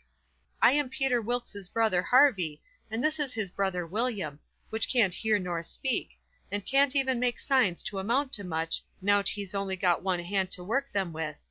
We are who we say we are, and in a day or two, when I get the baggage, I can prove it, but up till then I won't say nothing more, but go to the hotel and wait." So him and the new dummy started off, and the king he laughs, and blethers out, "Broke his arm! Very likely, ain't it? And very convenient, too, for a fraud that's got to make signs, and ain't learned how. Lost their baggage! That's mighty good, and mighty ingenious, under the circumstances." So he laughed again, and so did everybody else, except 3 or 4, or maybe half a dozen. One of those was that doctor. Another one was a sharp-looking gentleman, with a carpet-bag of the old-fashioned kind made out of carpet stuff, that had just come off the steamboat and was talking to him in a low voice, and glancing towards the king now and then, and nodding their heads. It was Levi Bell, the lawyer that was gone up to Louisville. And another one was a big rough husky that came along and listened to all the old gentleman said, and was listening to the king now. And when the king got done, this husky up and says, "Say, looky here, if you are Harvey Wilkes, when'd you come to this town?" "The day before the funeral, friend," says the king. "But what time o' day?" "In the evenin', about an hour or 2 before sundown." "How'd you come?" "I came down on the Susan Powell from Cincinnati." "Well, then, how'd you come to be up at the P'int in the mornin' in a canoe?" "I weren't up the P'int in the mornin'." "It's a lie." Several of them jumped for him and begged him not to talk that way to an old man and a preacher. "Preacher be hanged! He's a fraud and a liar. He was up at the P'int that mornin'. I live up there, don't I? Well, I was up there, and he was up there. I see him there. He come in a canoe, along with Tim Collins and a boy." The doctor he up and says, "Would you know the boy agin if you was to see him, Hines?" "I reckon I would, but I don't know. Why, yonder he is now. I know him perfectly easy." It was me he pointed at. The doctor says, "Neighbors, I don't know whether the new couple is frauds or not, but if these two ain't frauds, I'm an idiot, that's all. I think it's our duty to see that they don't get away from here till we've looked into this thing. Come along, Hines, come along the rest of you. We'll take these fellows to the tavern and affront them with t'other people, and I reckon we'll find out something before we get through." It was nuts for the crowd, though maybe not for the King's friends. So we all started. It was about sundown. The doctor he led me along by the hand, and was plenty kind enough, but he never let go of my hand. We all got in a big room in the hotel, and lit up some candles, and fetched in the new couple. First the doctor says, "I don't wish to be too hard on these two men, but I think they're frauds, and they may have complices that we don't know nothing about. If they have, won't the complices get away with that bag of gold Peter Wilkes left? It ain't unlikely. If these men ain't frauds, they won't object to sending for that money and letting us keep it till they prove they're all right. Ain't that so?" Everybody agreed to that, so I judged they had our gang in a pretty tight place right at the outstart. But the King he only looked sorrowful, and says, "Gentlemen, I wish the money was there, for I ain't got no disposition to throw anything in the way of a fair, open, out-and-out investigation of this miserable business. But alas, the money ain't there. You can send and see, if you want to." "Where is it, then?" "Well, when my niece gave it to me to keep for her, I took it and hid it inside of the straw tick of my bed, not wishing to bank it for the few days we'd be here, and considerin' the bed a safe place, we not bein' used to niggers, and supposin' 'em honest, like servants in England. The niggers stole it the very next mornin' after I had went downstairs; and when I sold 'em I hadn't missed the money yit, so they got clean away with it. My servant here can tell you about it, gentlemen." The doctor and several said "Shucks!" and I see nobody didn't altogether believe him. One man asked me if I see the niggers steal it. I said no, but I see them sneaking out of the room and hustling away, and I never thought nothing, only I reckoned they was afraid and had waked up my master and was trying to get away before he made trouble with them. That was all they asked me. Then the doctor whirls on me and says, "Are you English too?" I says yes, and him and some others laughed and said, "Stuff." Well, then they sailed in on the general investigation, and there we had it, up and down, hour in, hour out, and nobody ever said a word about supper, nor ever seemed to think about it; and so they kept it up, and it was the worst mixed up thing you ever see. They made the King tell his yarn, and they made the old gentleman tell his'n, and anybody but a lot of prejudiced chuckleheads could 'a' seen that the old gentleman was spinning truth and t'other one lies. And by they had me up to tell what I knowed. The King he gave me a left-handed look out of the corner of his eye, and so I knowed enough to talk on the right side. I begun to tell about Sheffield, and how we lived there, and all about the English Wilkses, and so on; but I didn't git pretty fur till the doctor begun to laugh, and Levi Bell, the lawyer, says, "Set down, my boy, I wouldn't strain myself if I was you. I reckon you ain't used to lying, it don't seem to come handy. What you want is practice, you do it pretty awkward." I didn't care nothing for the compliment, but I was glad to be let off, anyway. The doctor he started to say something, and turns and says, "If you'd been in town at first, Levi Bell—" The King broke in and reached out his hand, and says, "Why, is this my poor dead brother's old friend that he's wrote so often about?" The lawyer and him shook hands, and the lawyer smiled and looked pleased, and they talked right along a while, and then got to one side and talked low, and at last the lawyer speaks up and says, "That'll fix it. I'll take the order and send it, along with your brother's, and then we'll know it's all right." So they got some paper and a pen, and the King he set down and twisted his head to one side, and chawed his tongue, and scrawled off something; and then they gave the pen to the Duke, and then for the first time the Duke looked sick. But he took the pen and wrote. So then the lawyer turns to the new old gentleman and says, "You and your brother please write a line or two, and sign your names." The old gentleman wrote, but nobody couldn't read it. The lawyer looked powerful astonished, and says, "Well, it beats me!" and snaked a lot of old letters out of his pocket, and examined them, and then examined the old man's writing, and then them again, and then says, "These old letters is from Harvey Wilkes, and here's these two handwritings, and anybody can see they didn't write them." The King and the Duke looked sold and foolish, I tell you, to see how the lawyer had took them in. "And there's this old gentleman's handwriting, and anybody can tell, easy enough, he didn't write them. Fact is, the scratches he makes ain't properly writing at all. Now, here's some letters from—" The new old gentleman says, "If you please, let me explain. Nobody can read my hand but my brother there, so he copies for me. It's his hand you've got there, not mine." "Well," says the lawyer, "this is a state of things. I've got some of William's letters, too. So if you'll get him to write a line or so, then we can—" "He can't write with his left hand," says the old gentleman. "If he could use his right hand, you would see that he wrote his own letters, and mine too. Look at both, please, they're by the same hand." The lawyer done it, and says, "I believe it's so, and if it ain't so, there's a heap stronger resemblance than I noticed before, anyway. Well, well, well, I thought we was right on the track of a solution, but it's gone to grass, partly. But anyway, one thing is proved. These two ain't neither of them Wilkses," and he wagged his head towards the king and the duke. Well, what do you think? That mule-headed old fool wouldn't give in then! Indeed he wouldn't. Said it warn't no fair test. Said his brother William was the cussedest joker in the world, and hadn't tried to write. He see William was going to play one of his jokes the minute he put the pen to paper. And so he warmed up and went warbling right along till he was actually beginning to believe what he was saying himself, but pretty soon the new gentleman broke in, and says, "I've thought of something. Is there anybody here that helped to lay out the late Peter Wilkes for burying?" "Yes," says somebody, "me and Ab Turner done it. We're both here." Then the old man turns towards the king, and says, "Perhaps this gentleman can tell me what was tattooed on his breast." Blamed if the king didn't have to brace up mighty quick, or he'd a squashed down like a bluff bank that the river has cut under, it took him so sudden. And, mind you, it was a thing that was calculated to make most anybody squash to get fetched with such a solid one as that without any notice, because how was he going to know what was tattooed on the man? He whitened a little, he couldn't help it, and it was mighty still in there, and everybody bending a little forwards and gazing at him. Says I to myself, now he'll throw up the sponge, there ain't no more use. Well, did he? A body can't hardly believe it, but he didn't. I reckon he thought he'd keep the thing up till he tired them people out, so they'd thin out, and him and the Duke would break loose and get away. Anyway, he set there, and pretty soon he begun to smile, and says, "Umph! It's a very tough question, ain't it? Yes, sir, I can tell you what's tattooed on his breast. It's just a small, thin blue arrow, that's what it is, and if you don't look clost, you can't see it. Now what do you say, hey?"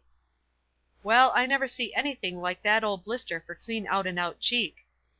The new old gentleman turns brisk towards Ab Turner and his pard, and his eye lights up like he judged he'd got the king this time, and says, "There, you've heard what he said. Was there any such mark on Peter Wilkes' breast?" Both of them spoke up and says, "We didn't see no such mark." "Good," says the old gentleman. "Now what you did see on his breast was a small dim P and a B, which is an initial he dropped when he was young, and a W with dashes between them, so P.B.W., and he marked them that way on a piece of paper. Come, ain't that what you saw?" Both of them spoke up again and says, "No, we didn't. We never seen any marks at all." Well, everybody was in a state of mind now, and they sings out, "The whole bilin' of 'em's frauds! Le's duck 'em! Let's drown 'em! Let's ride 'em on a rail!" And everybody was whooping at once, and there was a rattling powwow. But the lawyer he jumps on the table and yells, and says, "Gentlemen! Gentlemen! Hear me just a word, just a single word, if you please! Now, there's one way yet. Let's go and dig up the corpse and look." That took them. "Hooray!" they all shouted, and was starting right off, but the lawyer and the doctor sung out, "Hold on! Hold on! Collar all these 4 men and the boy, and fetch them along too." "We'll do it!" they all shouted, "and if we don't find them marks we'll lynch the whole gang." I was scared now, I tell you. But there warn't no getting away, you know. They gripped us all, and marched us right along, straight for the graveyard, which was a mile and a half down the river, and the whole town at our heels, for we made noise enough, and it was only 9 in the evening. As we went by our house, I wished I hadn't sent Mary Jane out of town, because now if I could tip her the wink she'd light out and save me, and blow on our deadbeats. Well, we swarmed along the river road, just carrying on like wildcats, and to make it more scary the sky was darkening up, and the lightning beginning to wink and flitter, and the wind to shiver amongst the leaves. This was the most awful trouble and the most dangersome I ever was in, and I was kinder stunned. Everything was going so different from what I had allowed for. 'Stead of being fixed so I could take my own time if I wanted to, and see all the fun, and have Mary Jane at my back to save me and set me free when the close fit come, here was nothing in the world betwixt me and sudden death but just them tattoo marks. If they didn't find them, I couldn't bear to think about it, and yet, somehow, I couldn't think about nothing else. It got darker and darker, and it was a beautiful time to give the crowd the slip, but that big husky had me by the wrist, Hines, and a body might as well try to give Goliar the slip. He dragged me right along, and was so excited that I had to run to keep up. When they got there they swarmed into the graveyard and washed over it like an overflow, and when they got to the grave they found they had about 100 times as many shovels as they wanted, but nobody hadn't thought to fetch a lantern. But they sailed into digging anyway by the flicker of the lightning, and sent a man to the nearest house, a half a mile off, to borrow one. So they dug and dug like everything, and it got awful dark, and the rain started, and the wind swished and swooshed along, and the lightning came brisker and brisker, and the thunder boomed. But them people never took no notice of it, they was so full of this business; and one minute you could see everything and every face in that big crowd, and the shovelfuls of dirt sailing up out of the grave, and the next second the dark wiped it all out, and you couldn't see nothing at all. At last they got out the coffin and began to unscrew the lid, and then such another crowding and shouldering and shoving as there was, to scourge in and get a sight, you never see; and in the dark, that way, it was awful. Hines, he hurt my wrist dreadful pulling and tugging so, and I reckon he clean forgot I was in the world, he was so excited and panting. All of a sudden the lightning let go a perfect sluice of white glare, and somebody sings out, "By the living Jingo, there's a bag of gold on his breast!" Hines let out a whoop, like everybody else, and dropped my wrist and gave a big surge to bust his way in and get a look, and the way I lit out and shinnied for the road in the dark there ain't nobody can tell. I had the road all to myself, and I fairly flew; leastways I had it all to myself except the solid dark, and the now again glares, and the buzzing of the rain, and the thrashing of the wind, and the splitting of the thunder, and sure as you are born I did clip it along.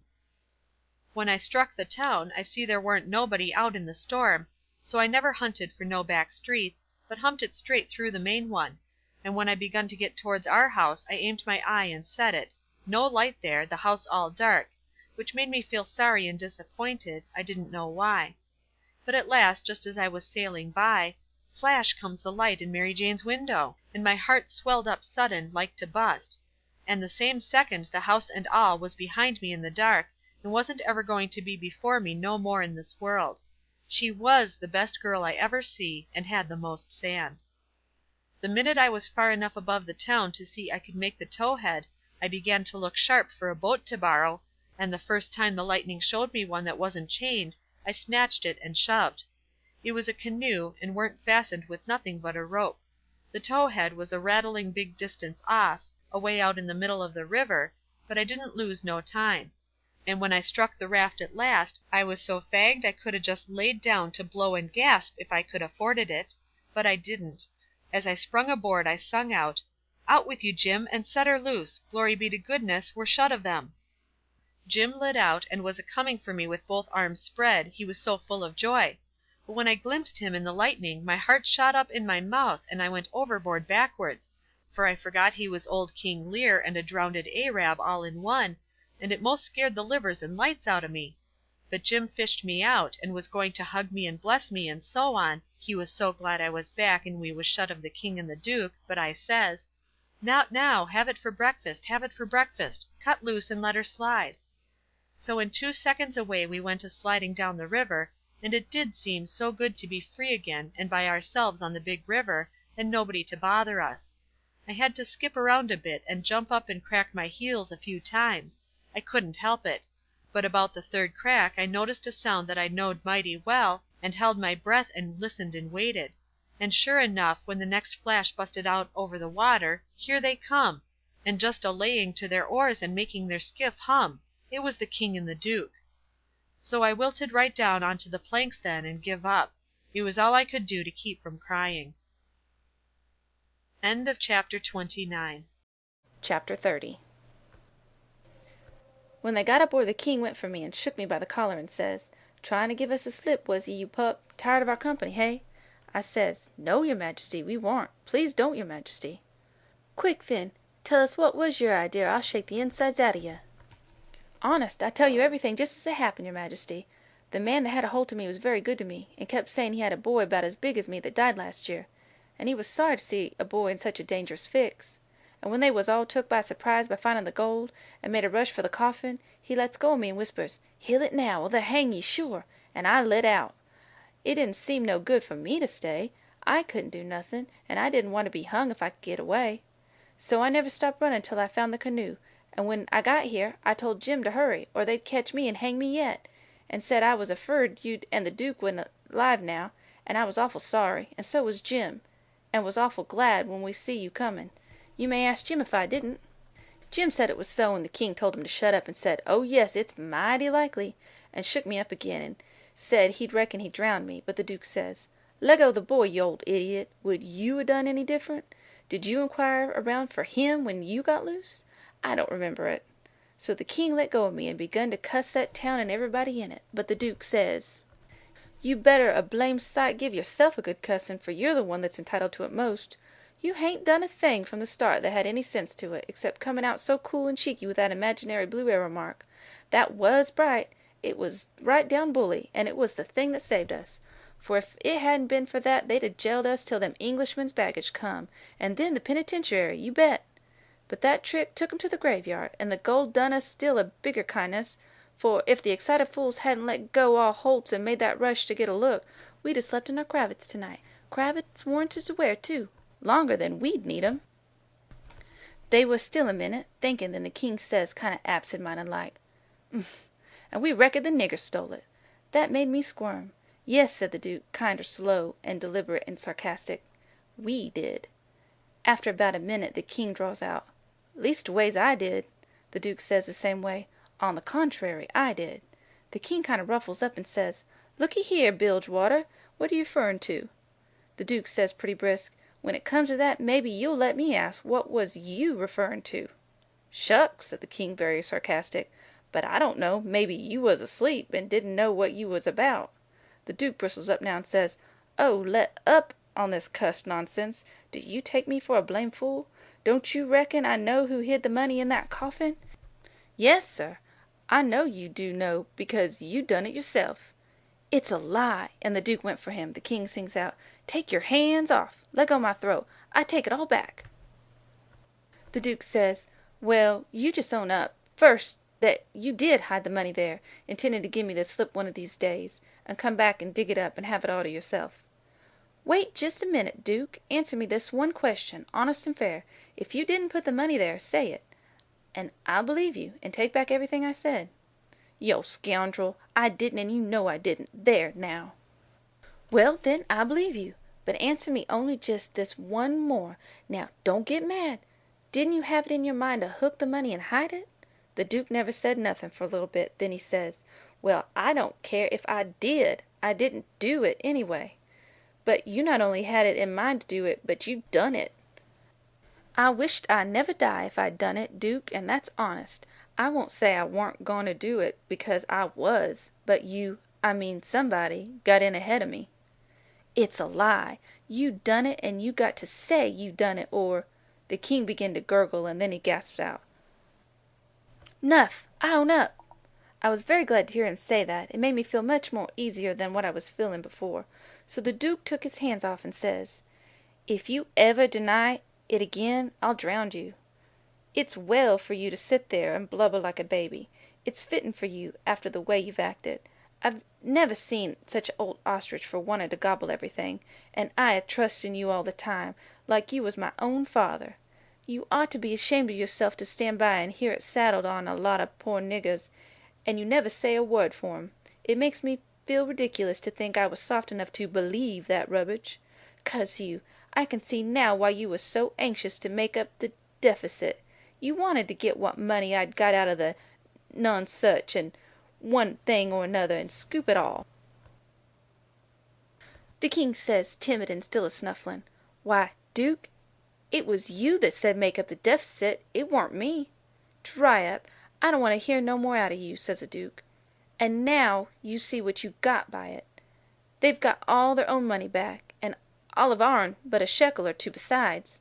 Go long bed, and don't you deffersit me no more deffersits, long you live. So the king sneaked into the wigwam and took to his bottle for comfort, and before long the Duke tackled his bottle. And so in about half an hour they was as thick as thieves again, and the tighter they got, the lovinger they got, and went off a-snoring in each other's arms. They both got powerful mellow, but I noticed the king didn't get mellow enough to forget to remember to not deny about hiding the money back again. That made me feel easy and satisfied. Of course, when they got to snoring we had a long gabble, and I told Jim everything. End of chapter 30.